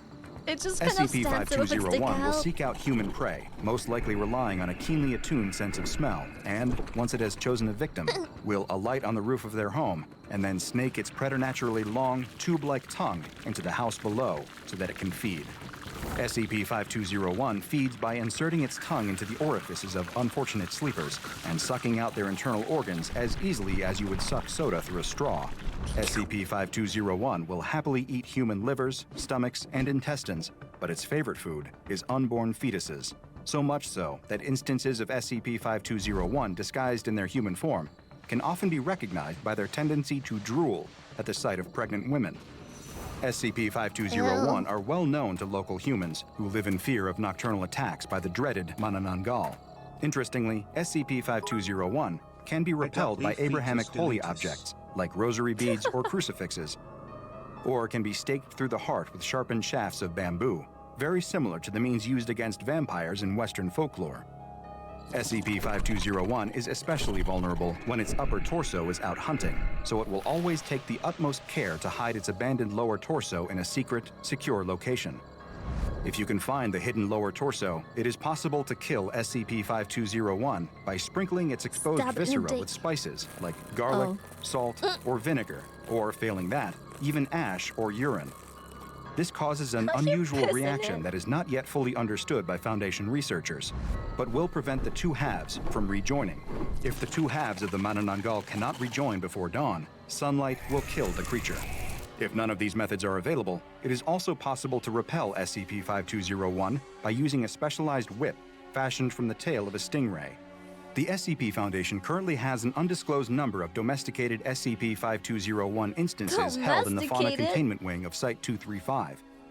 Because this species has been known to practice cannibalism, each specimen is to be held in its own personal containment cell. While there are obvious ethical and logistical concerns with feeding human organs to SCP-5201, the Foundation has discovered that SCP-5201 can still easily thrive on a diet of any newborn mammal with a mass of at least 1 kilogram. Piglets have so far proven to be the most cost-effective and available options, but other species can be substituted as necessary. All entrances to SCP-5201 containment cells are to be guarded by at least 2 Level 2 personnel equipped with stingray whips, crucifixes, or some other object found to cause harm to SCP-5201. Unlike humans, SCP-5201 have an unusual asexual reproductive process. The lower body can regenerate a new upper torso via a process similar to epimorphic regeneration observed in autonomous lizards. Upper torso of an SCP-5201 would leave behind the parent's lower torso to search for a compatible female human. SCP-5201 would attack and consume this human, claiming her lower torso as its own. Smearing ash, urine, or spices into the exposed innards of the lower torso inhibits this process and prevents effective reproduction. The exact origin of SCP-5201 is unknown, although the creature is endemic throughout the Philippines, and historical records indicate that it has inhabited the island since at least 1500, when it was first described by Spanish sailors to the islands. Fossil remains and genetic testing indicate that it is actually an invasive species from outside the Philippine archipelago. SCP-5201 is currently believed to be extinct in the wild, following eradication efforts by the Foundation in the 1990s. An epidemic of SCP-5201 attacks in the early 90s prompted the SCP Foundation to join forces with the Supernatural Committee of the Philippines and the Global Occult Coalition to take action to prevent SCP-5201 from spreading to other countries. Dubbed Project Dipsy, the operation involved amnesticizing the major cities of the Philippines, funding propaganda campaigns to dismiss SCP-5201 as a product of folklore and urban legends, and eventually domesticating the surviving SCP-5201 population for cellular regeneration research. Because of its aggressiveness and taste for human flesh, SCP-5201 specimens regularly attempt to breach containment, and thus have been given the designation Euclid. And while the SCP Foundation has done its best to eliminate the threat of SCP-5201 in the wild, there's no guarantee that a few instances of this vicious monster might have slipped through the cracks and possibly even spread out into the wider world beyond its home in the Philippines. You still might want to search your room for any suspicious cracks or holes before you bed down for the night, because there are very few things less pleasant than waking up from restless dreams to find a long, slimy tongue jammed down your throat. If you want to support this important mission while also getting influence over the anomalies we cover and an exclusive look behind the scenes, check out the Dr. Bob Patreon and become a junior researcher today. Chat. It's not that bad. Now go and watch another entry from the files of Dr. Bob, like SCP-1013, Cockatrice, for another tale of a mythical... The early morning sun rises, casting its radiance over the field. The shepherd stands guard, watching his sheep graze. It's a beautiful morning. The sheep are quiet, and his loyal dog is at his side. But the shepherd is perturbed. He is certain that there are sheep missing. He wanders through the field, counting the sheep off one by one. But no matter how many times he counts, he simply cannot make the numbers gel. What the fuck? There are definitely 5 sheep missing. How is she the How is most this even normal? possible? Come on, chat. His family has been in the sheep herding business for generations. They survive on the money that they make from shearing, selling, and spinning the wool from these sheep. They can't afford to simply lose sheep. That's money directly from the family wallet, food directly off the family table. Gas station before. But even worse, it's a matter Sure. of pride. He likes to think of himself as a good shepherd who cares about his flock. Losing a single sheep is a failure of his responsibility to his charges, and he can't stand it. He knows that if he returns to the farm without those 5 missing sheep, he's going to be in big trouble. Stop being He's horny, we're already looking at thinking about the lecture anomalies. he's going to get from his father, and that's if he's lucky. Surely some of the One missing anomalies sheep are might be literal forgiven, succubi. but 5? Succubuses? He'll be lucky if his family doesn't throw him out of the house Succubuses? for his failure. It's imperative that he find them and bring them back. Surely there's some horny He pats ass the head of his SCPs. trusty sheepdog.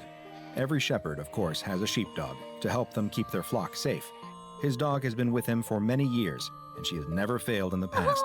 She keeps watch over the flock as if they were her own puppies, so the shepherd thinks it very strange that his dog didn't bark to sound the alarm when the missing sheep started to wander off. Could something more sinister be at play here? That's because they despawn. Maybe someone stole his sheep. If a thief came during the night to sneak away with the lost sheep, that might explain why they were able to get away without his dog knowing. They might have been clever enough to cause some kind of distraction to keep her busy. The shepherd notices that the fence at the edge of the field is broken. This must be how the missing sheep got away. He examines the splintered wood. It's not a natural break because the wood is sturdy and far from rotten. Someone or something must have broken the fence sometime last night. Mothman stole He them. clutches at his shepherd's crook, Mothman. his brow set in determination. Moth- This isn't good. It's looking more and more likely that thieves are behind this disappearance. He needs to track them down, but you will have to be careful. Sheep thieves are usually desperate men, and they might resort to violence to protect their ill-gotten gains. A glint of sunlight flashes against something shiny caught on the fence, catching the shepherd's eye. He scoops it up and examines it closely. It looks like a scrap of fabric. Could it be that the thief snagged his clothes against the fence as he made his escape? The fabric is thin and brittle, and doesn't look like any sort of material that the shepherd has ever seen before. It more resembles a scrap of snakeskin than a scrap of shirt. But it's his only lead, so it'll have to do. He holds the scrap to his dog's nose and allows her to sniff it. She snuffles at it and then immediately raises her ears, alert. He commands her to follow the scent, and she obeys. She puts her nose to the ground and starts to track. He follows her. The dog leads him out of the field and across the way. He is surprised to see that she is leading him toward a nearby forest. He gulps in sudden fear. He's never been into these woods, and, in fact, his family has often warned him to stay away. Everyone in his village loves to repeat rumors that this Capybara. forest is haunted, filled with every sorts of scary monsters and demons. Why would the sheep thief brave these cursed woods? On the other hand, that would make sense though, wouldn't it? A thief would need a lair that was hidden and difficult to approach, so that they wouldn't have to worry about getting caught. These woods would be a perfect hiding place. Still, he can't help but wonder. His dog lifts her head and whines at him, indicating that he should follow. He steels his resolve and continues on. His fingers clutch tightly to his staff, his knuckles going white with fear and tension. He's almost convinced that he might see a monster here in these woods, and he's ready to defend himself from the worst. Eventually, his dog leads him into an unexpected clearing. The shepherd blinks in amazement. Standing at the center of the glen is what appears to be the remains of an ancient temple. He hasn't given much thought to the history of this place, to all the people who lived here in ancient times, and to what monuments they left behind. The crumbling ruins are overgrown with vines, and the columns look like they might disintegrate at a touch. He wonders what ancient civilization might have built this lost citadel, and what strange rites they might have performed here. But he doesn't have time to wonder about that, because his dog is barreling ahead, right through the ancient temple archway and into the interior of the building. He wants to turn and run. Everything that he's ever heard about these cursed woods makes him think that this is a very bad idea. but he knows he can't return home without those sheep. Just as he's about to enter the temple himself, he suddenly hears loud barking, followed by whining and whimpering. He rushes inside, and a terrifying sight meets his eyes.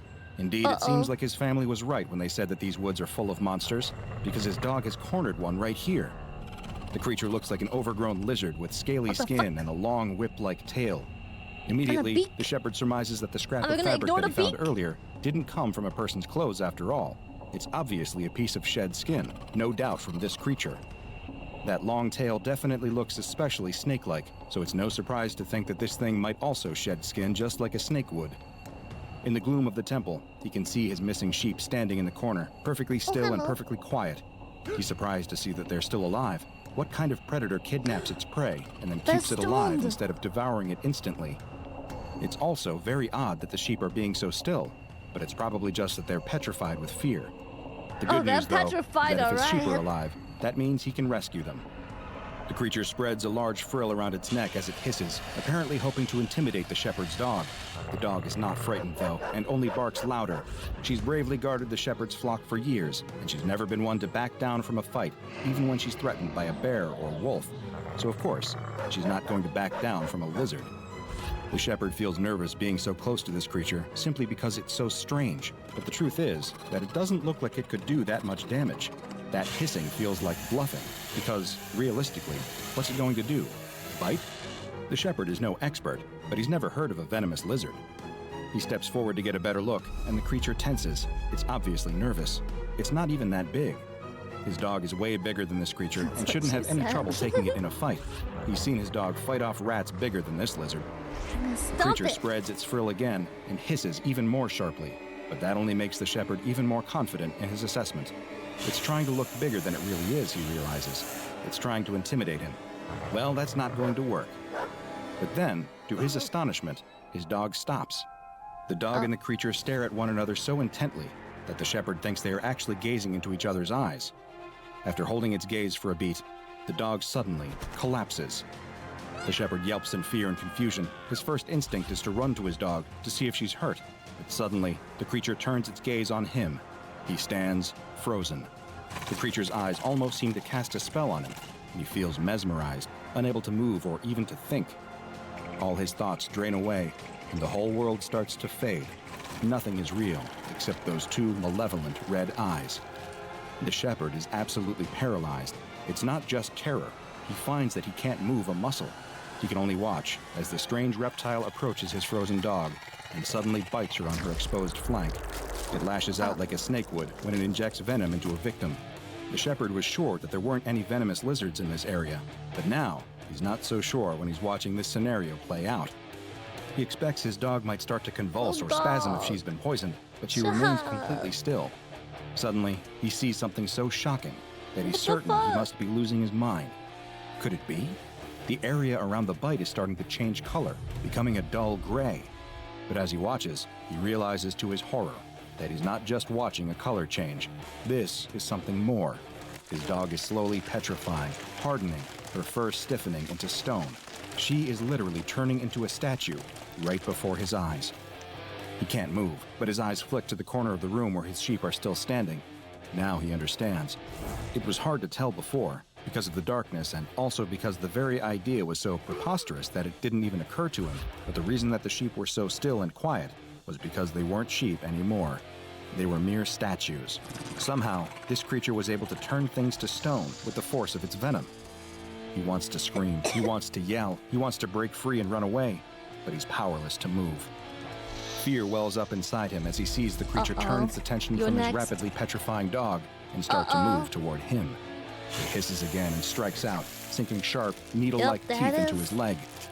The shepherd is so frozen that he can't scream, not even at the unbelievable pain as those teeth sink deep into his flesh. But the pain doesn't stop when the creature retracts its teeth. He can feel the pain spreading outward from the site of the bite, spreading down his shins and up his legs, through his whole body.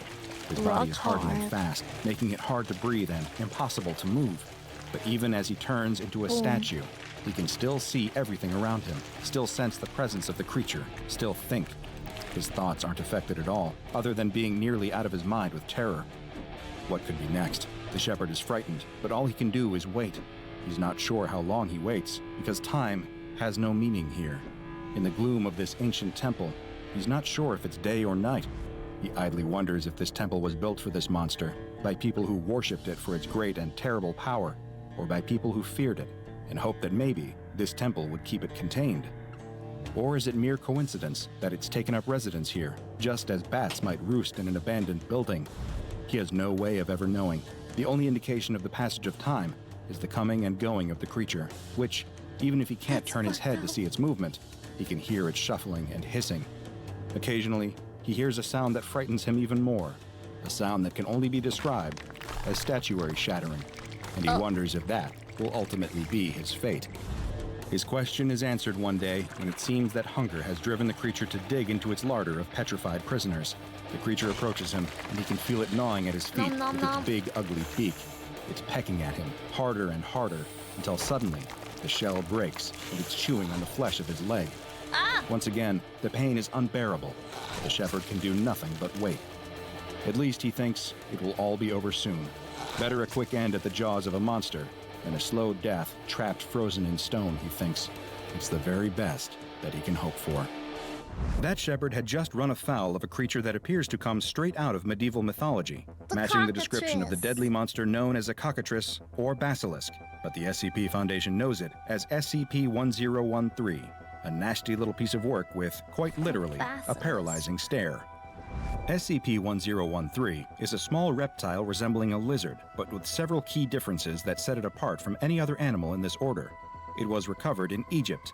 An interesting coincidence, since medieval bestiaries often regard that region as the ancestral home of the basilisk. Changed. However, Foundation agents believe that since no other specimens were found in the area, that SCP-1013 is not a naturally occurring animal and might have actually been bioengineered. Yep, cock. While SCP-1013 itself is only 60 centimeters long, its abnormally long tail measures nearly 121 centimeters long.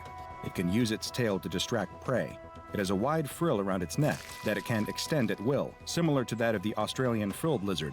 Its head does not look like any other known lizard, though, with a serrated beak and a distinctive head wattle that many researchers feel gives it the appearance of a rooster. Cock. Its beak is filled with long, needle-like teeth. But stranger than its appearance is its hunting methods. When it spies potential prey, SCP-1013 will extend its neck frill with a sudden, snapping sound.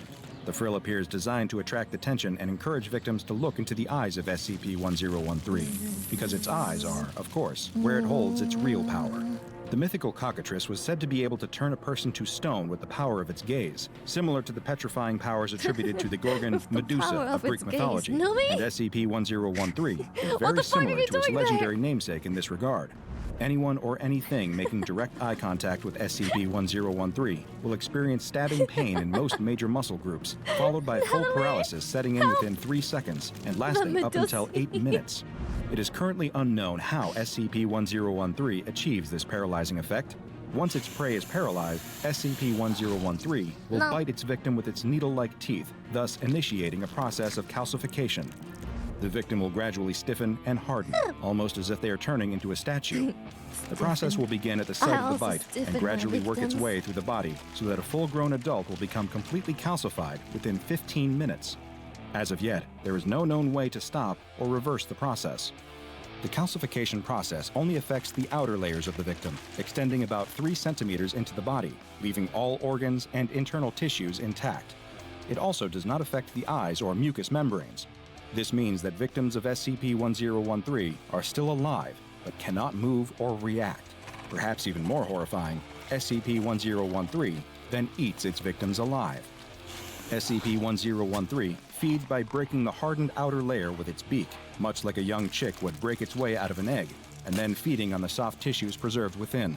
The victim will experience excruciating pain as the creature eats them alive, but they cannot resist. They cannot even scream to give voice to their pain. SCP-1013 has a voracious appetite and will consume nearly twice its body weight at each feeding. Victims usually die of blood loss before SCP-1013 can complete its meal. SCP-1013 does engage in caching behavior and has been known to store petrified victims for later consumption. It prefers mammals as prey and will attack livestock and game just as readily as it will attack humans. In times when mammal food sources are not available, desperation may drive SCP-1013 to turn its paralyzing powers on fish, birds, or even insects, but it will only do this if it is near to starving. SCP-1013 is hermaphroditic, and unlike other reptiles, does not reproduce sexually, but instead undergoes a process similar to budding or basic cellular division. Before reproducing, SCP-1013 will increase its feeding, gorging on food and growing rapidly in size. Eventually, it will develop cyst-like structures in its abnormally long tail, each of which contains a juvenile SCP-1013. Juvenile SCP-1013 hatch after only 48 hours. Parent SCP-1013 will typically release hatchlings within calcified prey, providing a ready food source for the juveniles until they can hunt on their own. Juvenile SCP-1013 will seek out cool, dark places like caves or abandoned buildings and begin rapid molting, doubling in size every 6 hours until reaching full adult size. Once they have reached adulthood, SCP-1013 will set out on their own and quickly establish their own hunting territories. SCP-1013 is extremely aggressive and will attack and attempt to calcify anyone that enters its enclosure, making it extremely difficult to contain. For this reason, combined with its deadly powers of calcification, SCP-1013 has been designated Object Level Keter. Any staff entering the containment area are to wear the AR-68 Armored Variant Hazmat suit. Staff exiting the area with damaged suits are to be remanded to quarantine for 1 hour. Staff becoming paralyzed during cleaning, feeding, or testing cycles are to be immediately removed and remanded to medical custody until 5 hours after recovery. SCP-1013 is to be fed daily with one small mammal.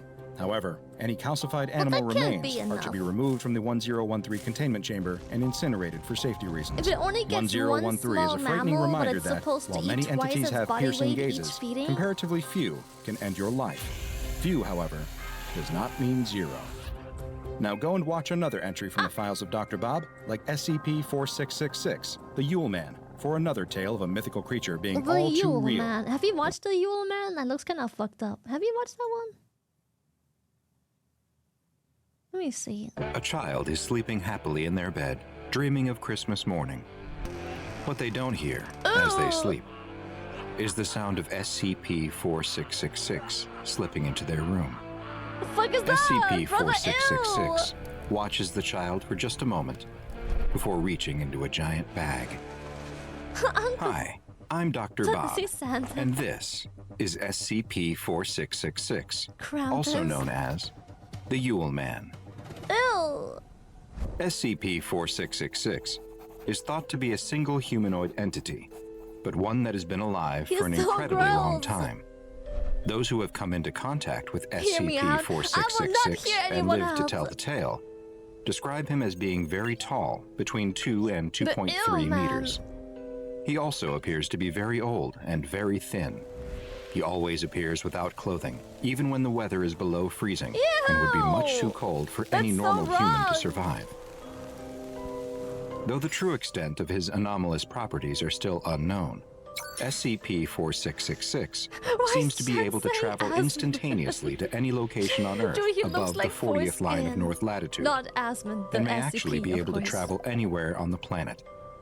Encounters with SCP-4666 have only been reported during a very specific time of year, a period of 12 nights running from the night of December 21st to the early morning hours of January 2nd. This period is known as SCP-4666's active phase, and the encounters with the anomalous humanoid creature have been termed Weissnacht events. During these events, SCP-4666 appears at family dwellings, all of which, so far, have a few things in common. 1. They are all isolated in rural areas. 2. They are in locations with snow that covers the area for the duration of the event. This is German lore. And 3. Take notes. They are all home to a family with at least one child under the age of 8. In places that match all of those characteristics, Weissnacht events sometimes occur and always follow the same basic progression. During the first 7 nights, the children will report seeing a strange figure within the vicinity of the home. The entity will seem to be watching the home from a distance, such as from across a field or from the edge of a nearby forest. Some children have even reported waking up at night to find SCP-4666 watching them sleep through a window. On nights 8 through 11, other family members will report hearing the entity, such as footsteps on the roof or in the attic. A bad-smelling odor will also start to be noticed in the house, Sorry, but no that was source of just the me. smell is ever found. I'm These good strange hiding. occurrences will often lead the family to think their house may be haunted, or that they're being terrorized by a madman. Finally, on the 12th night, one of two scenarios can occur. In the first, which happens roughly 15% of the time, families will often report that they heard footsteps during the night inside of their house, but there is never any sign of forced entry like, So fucking gasping. which happens roughly 15% of the time. Families will often report that they heard footsteps during the night inside of their house, but there is never any sign of forced entry like broken windows or doors. In the morning, the children will find crudely made toys at the foot of their beds. For the lucky ones, this is the end of the Weissnacht event for them.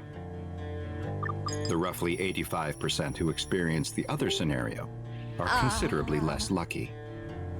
In the vast majority of cases, the 12th night is a horrible experience. SCP-4666 still enters the home on the final night, but rather than leave presents for the children, it incapacitates the family and moves them all into a single room, where it proceeds to kill them one by one in view of the rest of the family. The exact method of killing varies from event to event, but there's almost always an element of torture that occurs before they are finally killed, and this torture may serve a ritualistic purpose. The entire family is killed except for That one of the foreskin children is who is under the spicy. age of 8. This child is instead abducted and placed into a giant bag SCP-4666 carries with it. SCP-4666's existence was first noted in 1974 by the Foundation's then-new Anomalous Signature Recognition Program, which alerted the Foundation to several suspiciously similar home invasions and murders that occurred throughout the Northern Hemisphere on the night of January 1st. Further research uncovered evidence for what was most likely other Weissnacht events every single year, dating back all the way to the late 18th century, with there being, on average, a little more than 3 events per year. And there's even been evidence of references to what may be SCP-4666, dating all the way back to the 1st and 2nd century AD. Identical fingerprints have been found at all of the houses which match the conditions for Weissnacht events, and have been matched to a recovered partial print from all the way back in 1873. These fingerprints have characteristics that don't match any known human fingerprints, and the human-like white hairs that have also been recovered do not appear to contain human DNA, or any DNA at all for that matter. In the rare Weissnacht events where SCP-4666 does not murder the family and gifts are left behind, the gifts are anything but normal. The gifts, known as SCP-4666As, appear to be made from the bodies of children that SCP-4666 abducted from other homes. Ew. In one case, from 2018, at the home of a family in That's so much more Alaska, fucked up. a life-size doll made from the body of a female child was left behind. The doll was wearing a dirty dress made from sewn-together rags that was in some places sewn directly to the skin. Her mouth had been sewn shut and painted red with human blood. Another child's fingernails had been glued over her own, and 3 fingers were missing completely. The scalp had also been replaced with another child's scalp and hair like a crude wig. That's so fucked Worst of up. all, both eyes had been removed and replaced with 2 stones which were painted to look like eyes. But most frightening of all was that the child who had been turned into a doll was somehow still alive. Authorities took the girl to a hospital where she was able to give a brief interview. She explained that the man who abducted her had killed her parents before putting her into a giant bag where there were other children too. SCP-4666 took the children somewhere deep below the earth in a cave system full of ice and bones. There, they were forced to make crude toys until they couldn't go on any longer, at which point they became toys. The girl, now known to be Ekaterina Morozova, had been abducted 2 years previously in a known Weissnacht event. She survived for only 18 hours after being discovered. An autopsy revealed many terrible injuries, and the cause of death was found to be from severe, sustained malnourishment. SCP-4666 has been classified as Keter and is currently not contained. The Foundation monitors web traffic and law enforcement channels for any evidence of SCP-4666 activity, and especially any potential Weissnacht events, such as cases of stalking reported during the 12-night active phase, or other strange phenomena at houses with young children. Should a Weissnacht event be suspected to be in progress, the nearest containment task force is dispatched to attempt to contain SCP-4666 using the standard PDP-8 humanoid first contact protocols. So far, no such containment attempt has been successful. Now go and watch another entry from the files of Dr. Bob, gross, and bro. be sure to subscribe as we delve further and further into the SCP Foundation's classified archives. Why is it so nasty? Ew. Horror juice. How to survive the jewel man. July 18th, 2014. The calm and peaceful tranquility of the day has just been disrupted by the squawk of a panicked report over the radio. Civilians in danger. Urgent assistance required. The park ranger hears the screams carried through the trees by the wind a second later, already hurtling his way toward the location given by his colleague. Something is very, very wrong. Usually nothing like this happens at Crater Lake National Park. His mind starts racing as fast as the Jeep he's driving, a brain entering survival mode, trying to predict every possible danger. A forest fire? It was still daylight. He'd have seen the smoke. An animal attack? Maybe. Bears could sometimes be seen roaming about on the fringes of the park, but they typically kept away from humans, especially the more people were around. And today, in the midst of July, there were plenty to ward off any strays. Every attempted prediction only raised the same question. Just what the hell was going on? Approaching the tree line, one of the other rangers waves down the car. She's armed. If the vagueness of the report hadn't been troubling enough, seeing another park ranger with a shotgun in her hands certainly was. They were in bear territory. It wasn't unheard of for one of them to occasionally need a gun to ward the bears off. But that was a rarity out at Crater Lake. Slamming the brakes and leaping out of the Jeep, the park ranger rushes towards his colleague as she takes cover behind a nearby tree. He immediately asks her what the situation is, but she urges him to be quiet. There's something out there with them, she tells him in a whisper, racking a live round into her shotgun. When the park ranger asks what, the other ranger shoots him a look. Her eyes say it all. She's terrified and confused. This isn't just a wild animal on a rampage or frightenedly defending its territory and cubs. She has no idea what it is. She can't even believe she's seen it, let alone start describing it. Twigs snap under the foot of something, causing the other ranger to raise her shotgun, leaning out from behind the tree in the direction of the noise. She scans the space a few feet beyond the barrel. Nothing. The park ranger takes a look for himself, not exactly eager to see what it is, but unable to fend off his own curiosity. He spots something, nothing more than a shape passing between the trees, almost mistaking it for a branch simply moving in the gentle breeze. He taps on the other ranger's shoulder and alerts her. Whatever it is, it's close, and it seems to be walking like a man. The other ranger looks. In a second, she raises her shotgun and fires. A blast of buckshot erupts from the barrel, causing a deafening, high-pitched ringing in the park ranger's ears. He doubles over, clutching his ears as the sound becomes physically painful, not realizing his colleague fumbling as she grabs a fresh cartridge, or the thing staggering towards them. That is, until he looks up, the moment his hearing returns. But before we go any further, I have a question for you. Does something feel wrong with you? Is something interfering with your happiness or preventing you from achieving your goals? Regardless if you have a clinical mental health issue like depression or anxiety, or if you're just a human who lives in this world who's going through a hard time, therapy can give you tools to approach your life in a very different way. And that's why I'm excited to tell you about today's sponsor, BetterHelp.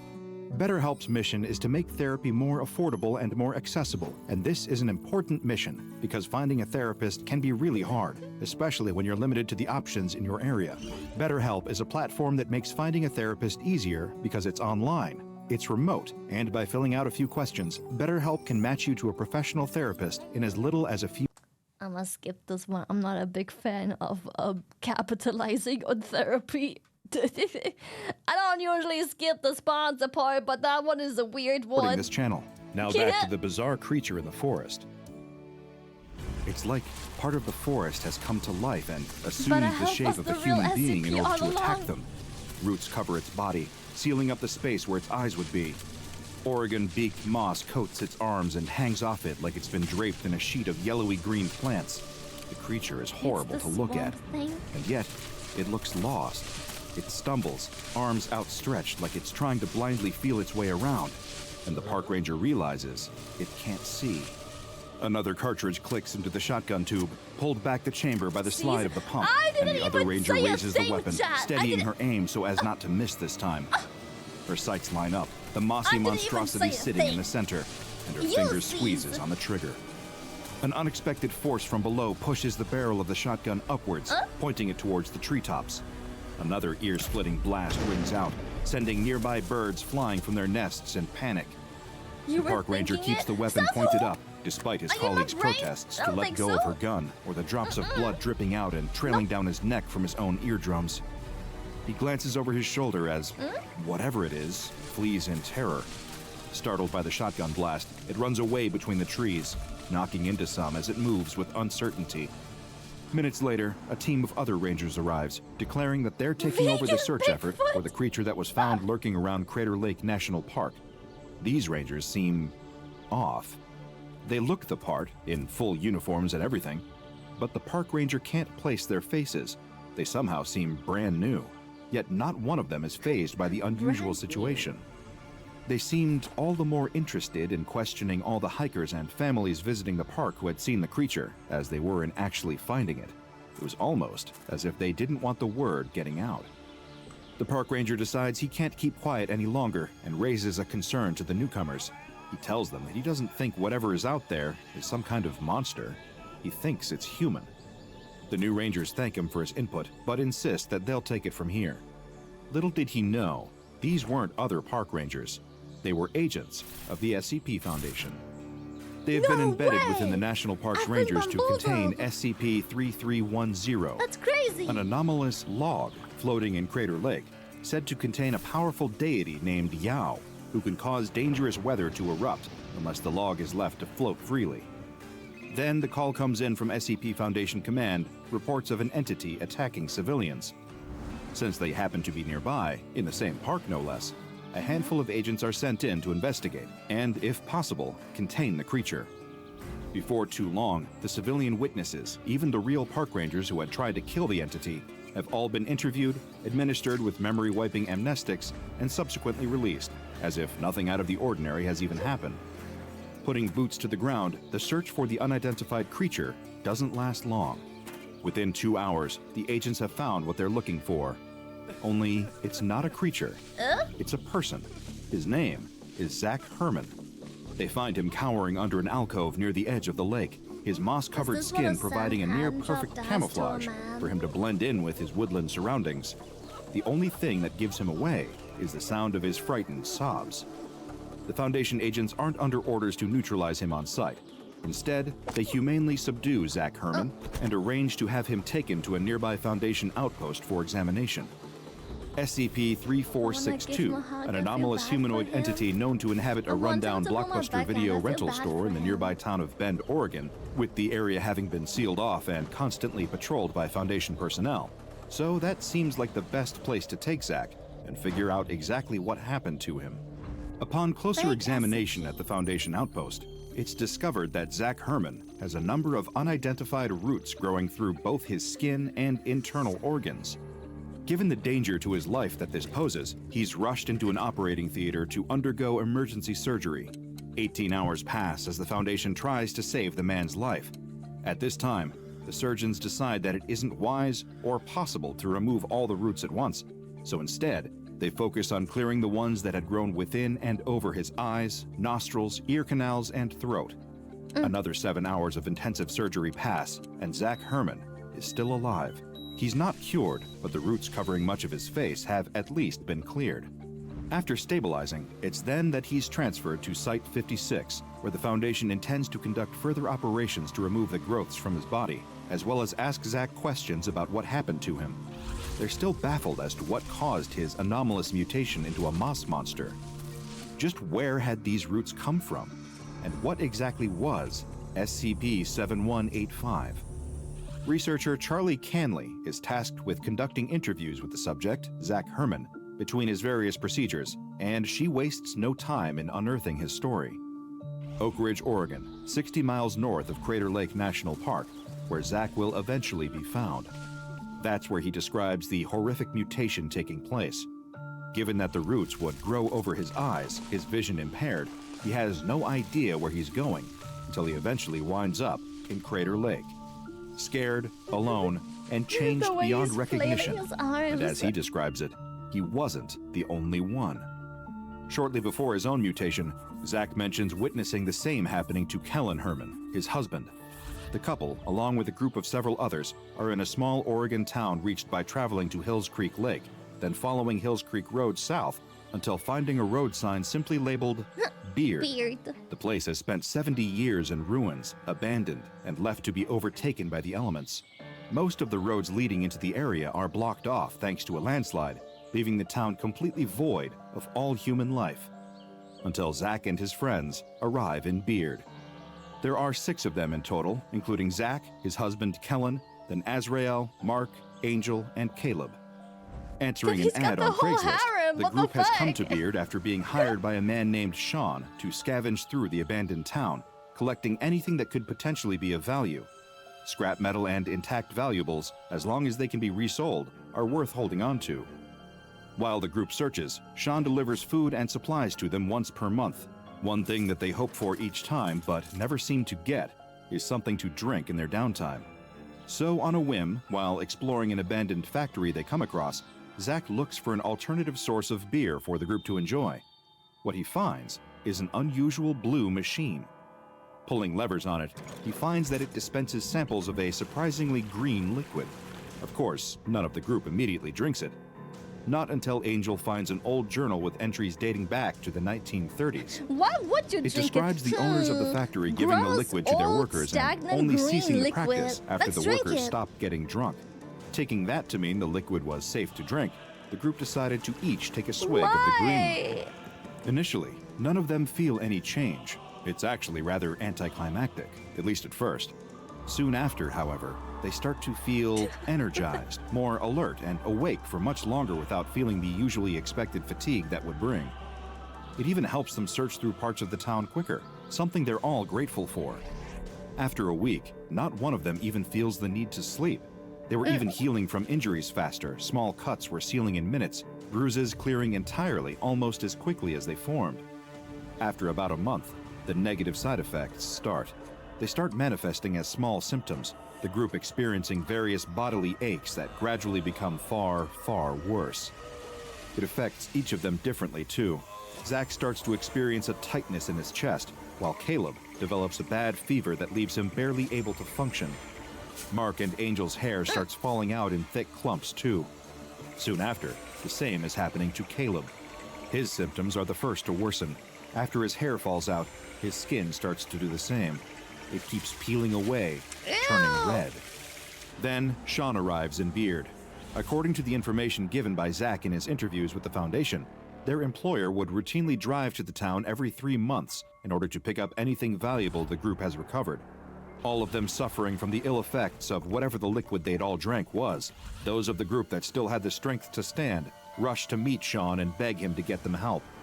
Upon taking one look at them, he drives away, abandoning them. 4 days after Sean left them there, the sleepless group is startled by screaming in the night. It's Caleb, and he's on fire.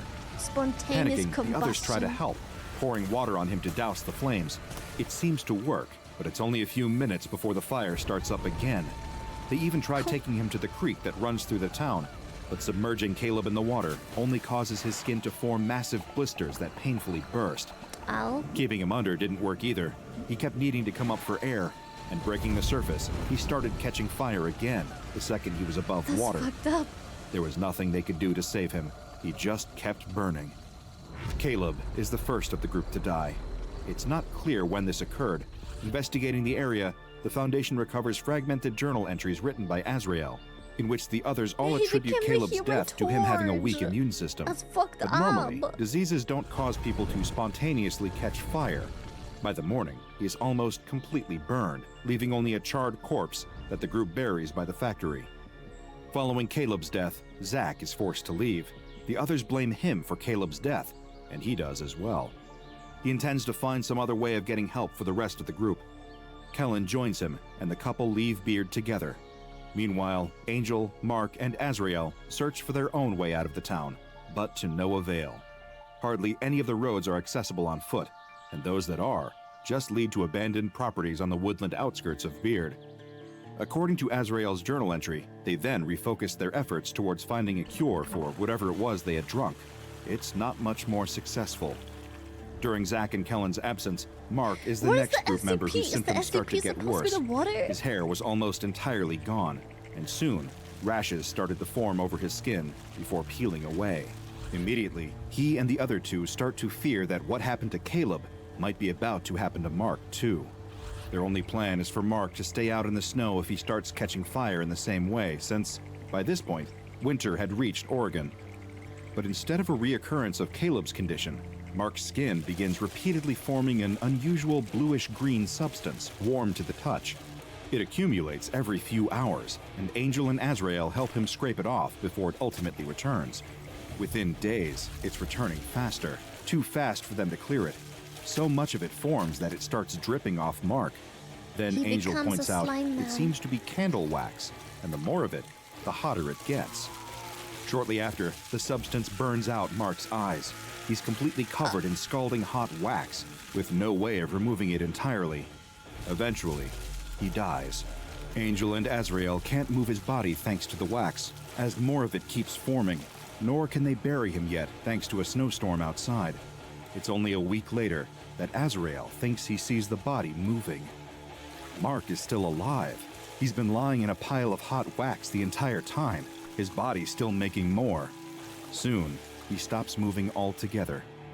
While all this is happening, Kellen and Zach are still trying to find help, but manage to wind up lost in the woods surrounding Scented Beard. candle. The A Mark numerous overlapping scented and confusing candle. paths surrounding the town had meant one wrong turn sends both of them heading towards the woods, with only a few cans of food, a lighter, and a pocket knife between them. After a week, they pass a mountain that Zach assumes is the Diamond Peak volcano. Another week later, both he and Kellen are beginning to suffer their own severe symptoms from the liquid they consumed. Kellen is vomiting shards of metal and glass. Further metallic chunks were breaking through Kellen's skin as they grew within his body. At the same time, roots grow over Zach's eyes, preventing him from fully seeing just what is happening to his husband. They sit together in Kellen's dying moments, Zach feeling like he needs to be there for his partner, even though he can't see him or do anything to help him. A few hours after Kellen's breathing eventually stops, Zach walks through the woods until he hears the sound of cars, only to be found in Crater Lake National Park. Around the same time, Angel And also this, dies. kids, It takes is him a what whole happens when week you after his drink pure eyelids and Mountain fingernails fall out, Don't followed by drink the every pure layer of Mountain his Dew, skin. chat. It would happen multiple times, thanks to the effects of the green liquid causing him to recover. Also, his skin could once again come off. At one Ew. point, Azrael, horrified by it all, sees his friend's face fall off. Still unable to find a way out of Beard, one of the remaining two survivors of the group also starts to change. Bumps form under Azrael's skin, eventually causing his hands to become swollen and preventing him from moving anything below his chest. Aware of his impending fate, he stashes the journal he's been writing in inside a backpack and leaves it for whoever finds them. The Foundation is able to recover the bodies of Azrael, Angel, Mark, and the buried remains of Caleb within Beard, but they decline to share this information with Zach. Sean's identity is confirmed to be that of Sean McDougal, and Foundation agents are sent to interrogate him. They aren't able to ascertain any valuable information from him, so instead amnesticize him. Anything saved on Sean's devices relating to the location of the town of Beard, the group he hired to scavenge there, and the $46,000 he'd made from the scavenged goods are all seized. SCP-7185 consists of two elements. The first is an unidentified machine that was uncovered by Zach Herman and his friends in an abandoned factory in the southern Cascadian mountain range of Oregon. Despite not having any power sources connected to it, SCP-7185 seemingly functions without the need for electricity. It is instead operated via a series of levers connected to the main body of the device. 2 are black and 1 is rusted over.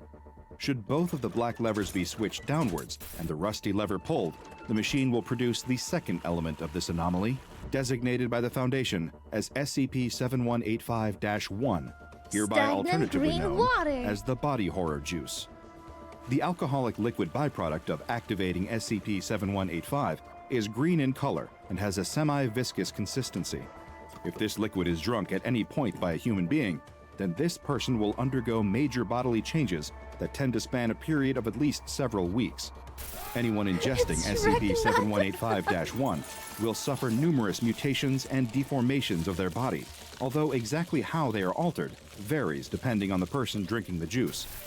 SCP-7185-1 also negates the effects of any depressants, opiates, or other stimulants taken after ingestion, meaning there is no way to nullify the pain of these intense physical changes.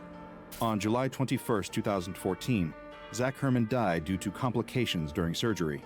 The Foundation surgeons had been making extensive efforts to clear the roots growing throughout his body as a result of Herman ingesting SCP-7185. They had made enough of a difference to allow him to participate in interviews with researcher Canley. However, during these exchanges, Zach mentions that he can still feel everything that is happening to him during the procedures. Every incision, every removal, every stitch.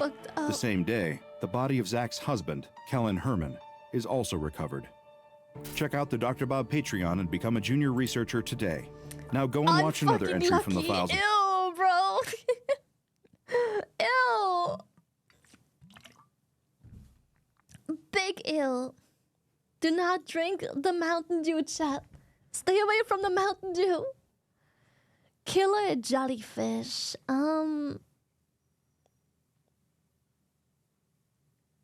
Living stick figure. The printers that eat and eaters that print? What?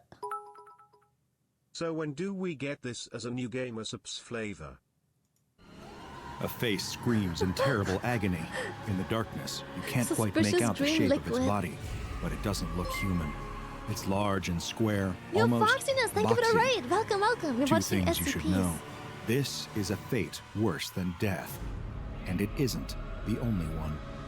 It's a busy but ordinary day in Hangzhou, China. People are rushing to and from work, going to school, going for walks, buying a hot meal and a cup of tea. But for one young police officer, this is a monumental day. He has been assigned the biggest case of his career, and he grips the stack of files with sweaty, trembling hands as he considers the weight of this moment. It isn't just one case. This is his not career really. path. It's actually 6. 6 separate damn. missing person cases that he's beginning to suspect might be connected. Our detective wishes he could take a moment and transport himself away from these harrowing missing person cases and clear his head. But while he's unable to, we can. Thanks to the sponsor of today's video, Raid Shadow Legends. Oh my The hit- fucking god. No, I refuse to have this on my fucking stream, bro. Well, thank you for your... Class dismissed. Do we have a bell? Oh, we should totally get a bell. God, it's still going. glance, they seem unrelated. The victims have very little in common, except one thing. They all worked at the same office.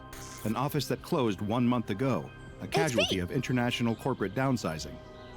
No one from his police department has bothered It's to from look into there. this angle, assuming that it will lead back to more dead leads. But the young officer can't shake the feeling that there is important information waiting for him in that abandoned office building. So, after finishing up his lunch and dabbing the nervous sweat from his brow with a handkerchief from his pocket, he sets off toward the old office building in hopes of cracking the case wide open. As he makes the trip, he considers some other possible theories. Maybe the missing employees skipped town, overwhelmed and depressed from their unexpected job loss. But would they really let their families worry like this?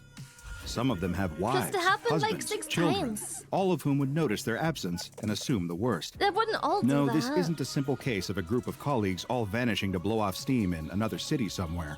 Something bad happened. He can just feel it. Maybe they uncovered corporate secrets, and someone decided to silence them before they could blow the whistle. But then again, what sort of secrets would be worth killing for at a printer company?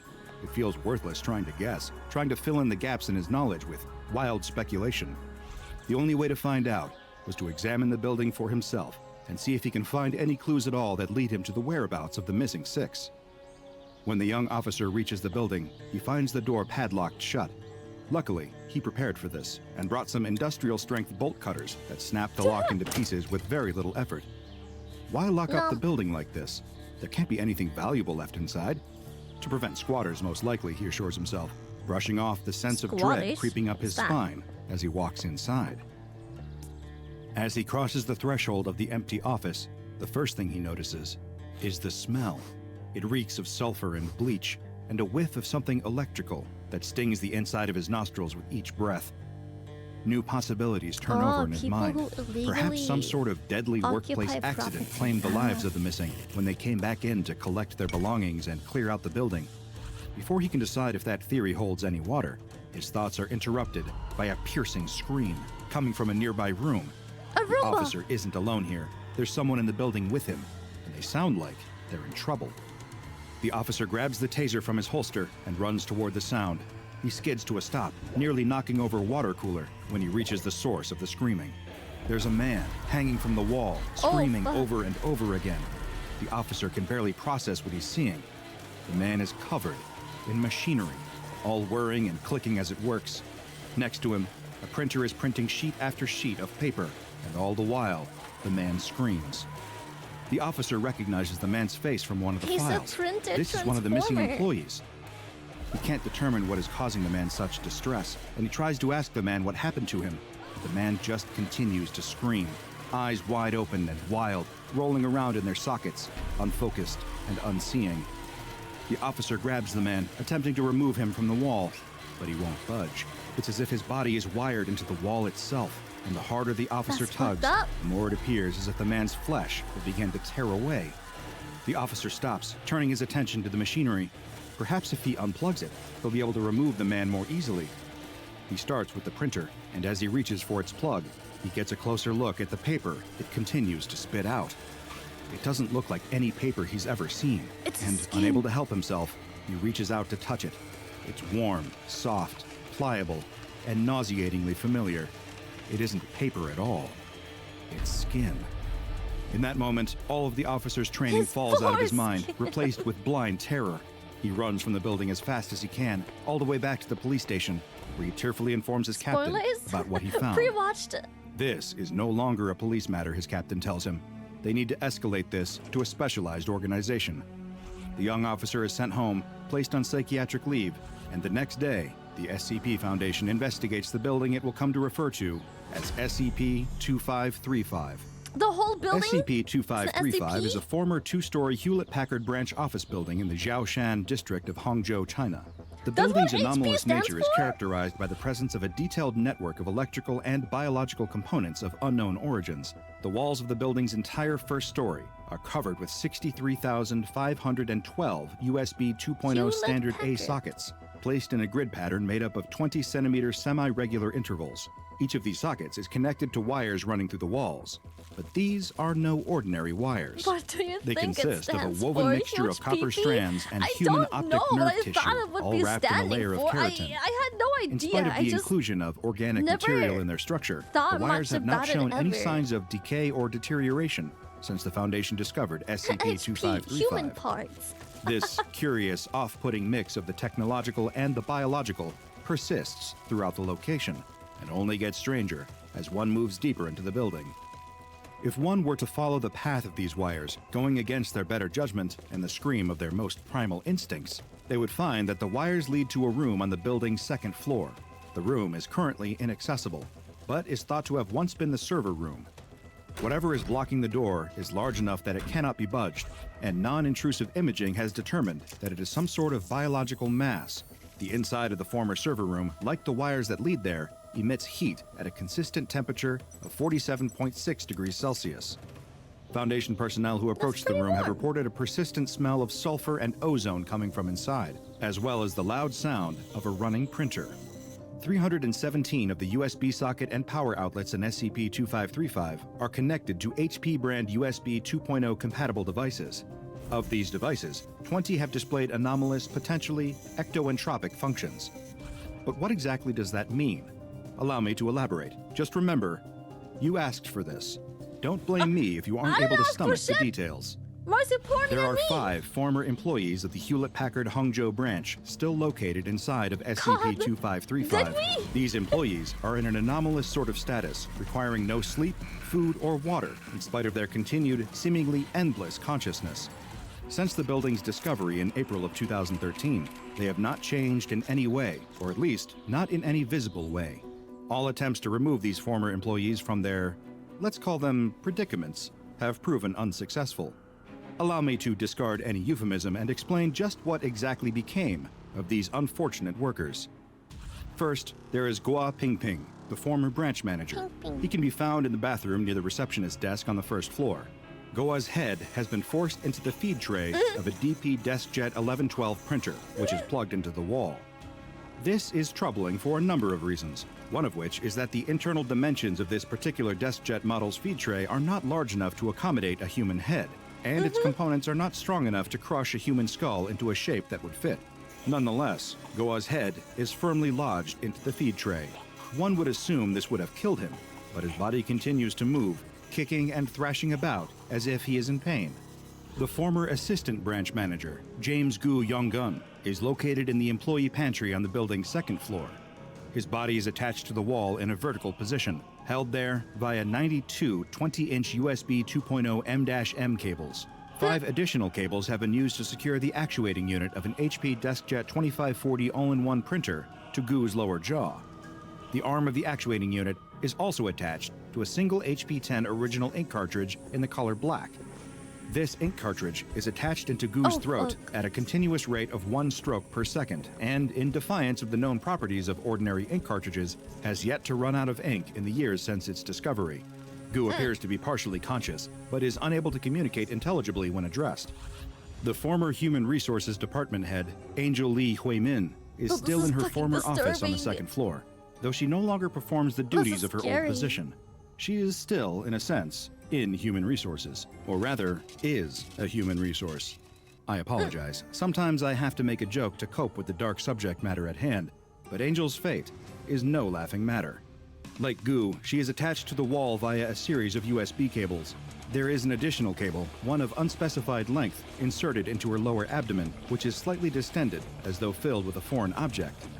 Though a proper analysis has not yet been conducted, the variety of sounds and motions originating from the area seem to indicate that there is a fully operational HP USB single-station thermal receipt printer lodged near her small intestine. As a consequence of this, a never-ending stream of thermal receipt paper is pouring from Angel's mouth at all times, causing her considerable pain and distress. Wang Liang, the former head of the IT department, is permanently placed near the water cooler on the first floor. Like the others, he's bound to the wall by several USB cables, 37 to be exact. There are 12 HP ScanJet 200 scanners pressed against his body, all switched on and running at all times. So this Next to him, an HP DeskJet 1112 printer is attached to the wall and constantly printing out sheets HP of printers, to be something. precise. A closer inspection reveals that it is not paper, but rather sheets of skin. He is conscious, but no successful interview with Wang has been conducted due to his nearly constant, wordless screams of agony. The 5th human subject found in SCP-2535 is Chen Yupeng, who once worked as a trainee technical writer. Now he spends his days in the branch manager's office on the second floor of the building. His body has been wedged into the paper tray and backup paper tray of an HP LaserJet Pro 500 multifunction printer, which has been plugged into the wall via a standard power cable and a 3 feet USB 2.0 M-M cable. His head sticks out of an aperture cut into the side of the printer.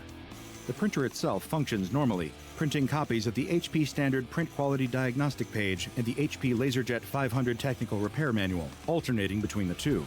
Since SCP-2535's discovery, it has not run out of either paper or ink. Chen himself is unconscious and shows signs of severe blood loss that, under ordinary circumstances, likely would have resulted in death by now.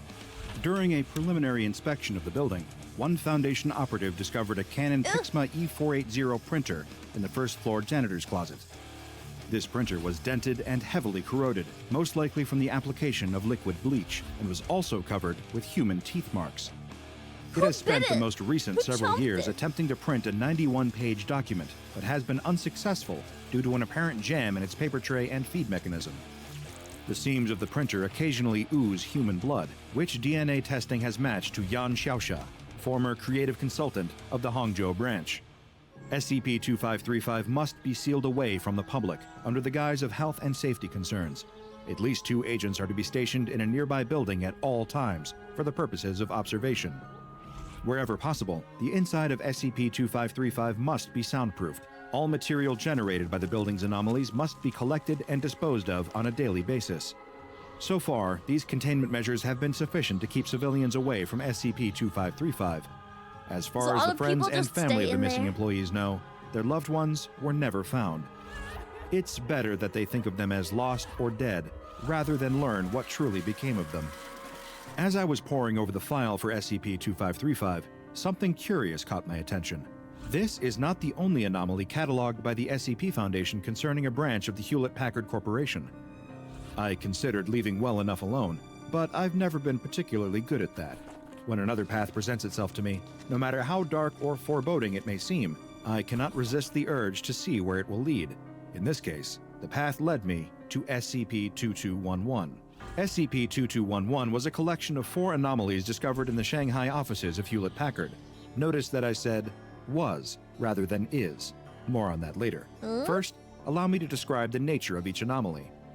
SCP-2211-1 is a 932 megabyte video file titled simply longsmile.wmv. When played, the video depicts a pair of lips on the right edge of the screen. The lips hold a closed-mouth smile for a moment, then open to reveal teeth. At this point in the video, the camera pans to the right, revealing more and more teeth, seemingly forever. Though the length of the video file is listed as 55 seconds, testing revealed that the file will continue to play, revealing endless, maddening rows of teeth for more than 150 straight hours. It will possibly run even longer than that, but testing was through before that could be seen. The video has no audio track.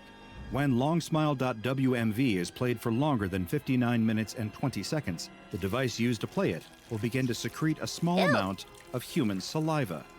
Gross. The sample of saliva was collected for DNA testing, but the results were inconclusive and did not match any known human being on record. SCP-2211-2 is a 2.0 megabyte audio file entitled EYEE-79.wav. Each playthrough of the audio file is different. It tends to contain bursts of modulated static that go on for 2 to 10 seconds before being cut off for around 0.3 seconds of silence at a time. Like Longsmile, this file can play for a seemingly infinite amount of time, in spite of its listed length of 3 minutes and 3 seconds.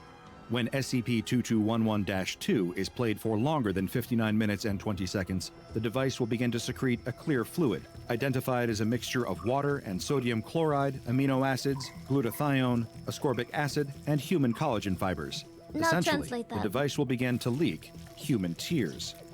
SCP-2211-3 is a 599 kilobyte file titled r.exe.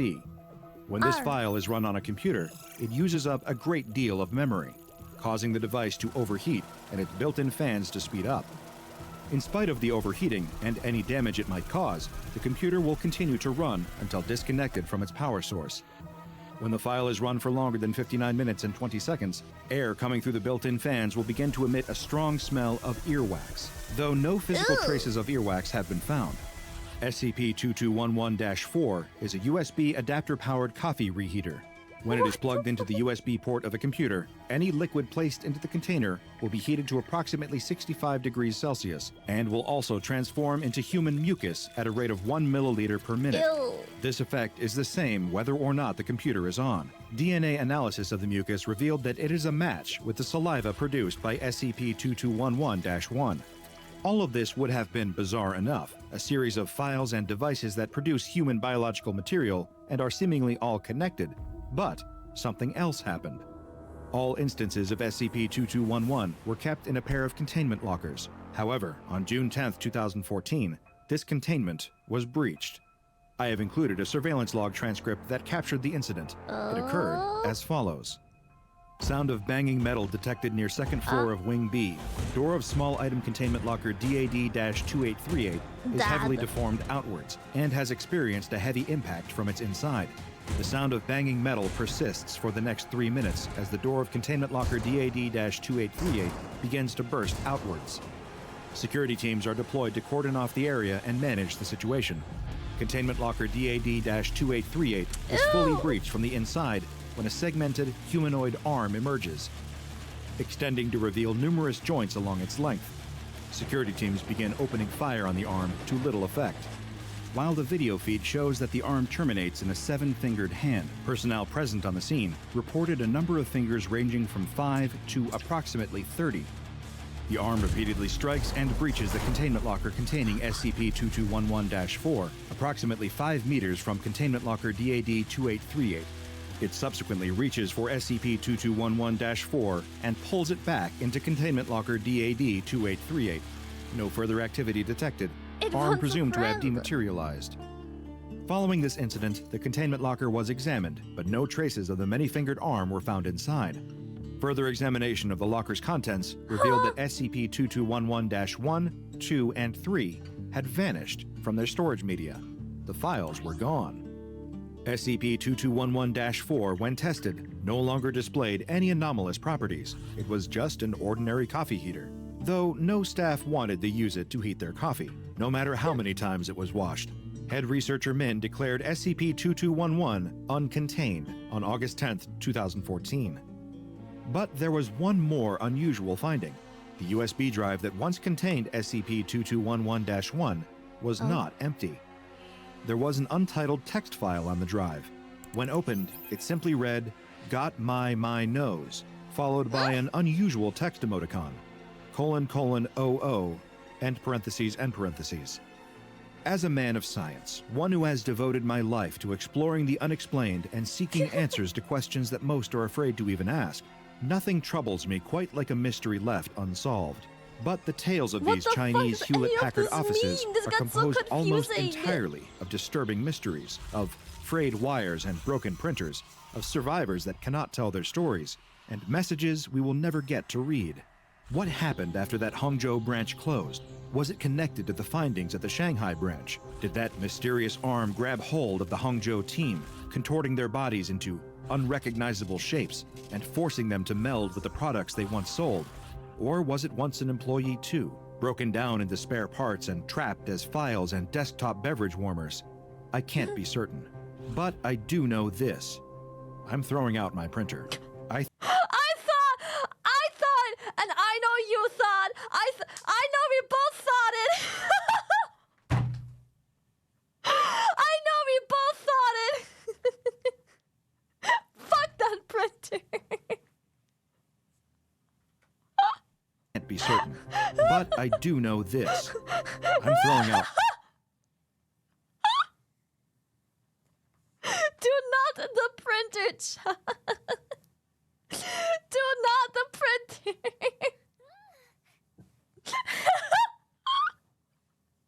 I know I'm not the only one thinking it. We all thought it. The printer, see? My printer. He is refilling the ink. Oh God.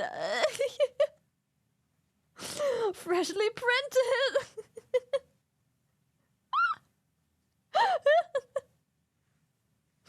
I think I'll just write my notes by hand from now on. I won't necessarily suggest you do the same, but do be careful while handling the machinery. Some white ink. Treat it with respect. After all, you never know if that printer was once as human as you or me. Check out the Dr. Bob Patreon and become a junior researcher today. Now go and watch another entry from the files of Dr. Bob, like SCP-2128, The Liar's Cradle. Oh, fucking God. That was...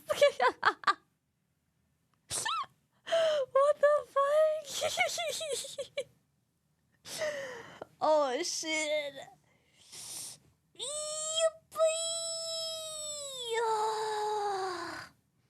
Yep, chat. No. Yes. Yes. Yeah, we're doing the...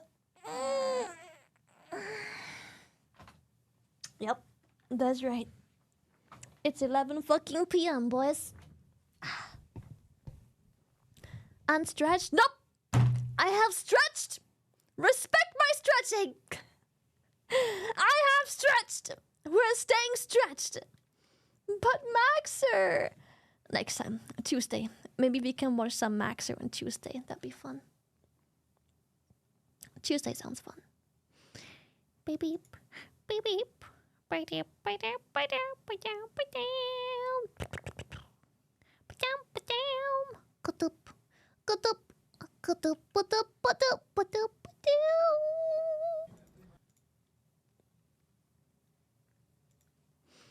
Alright, chat.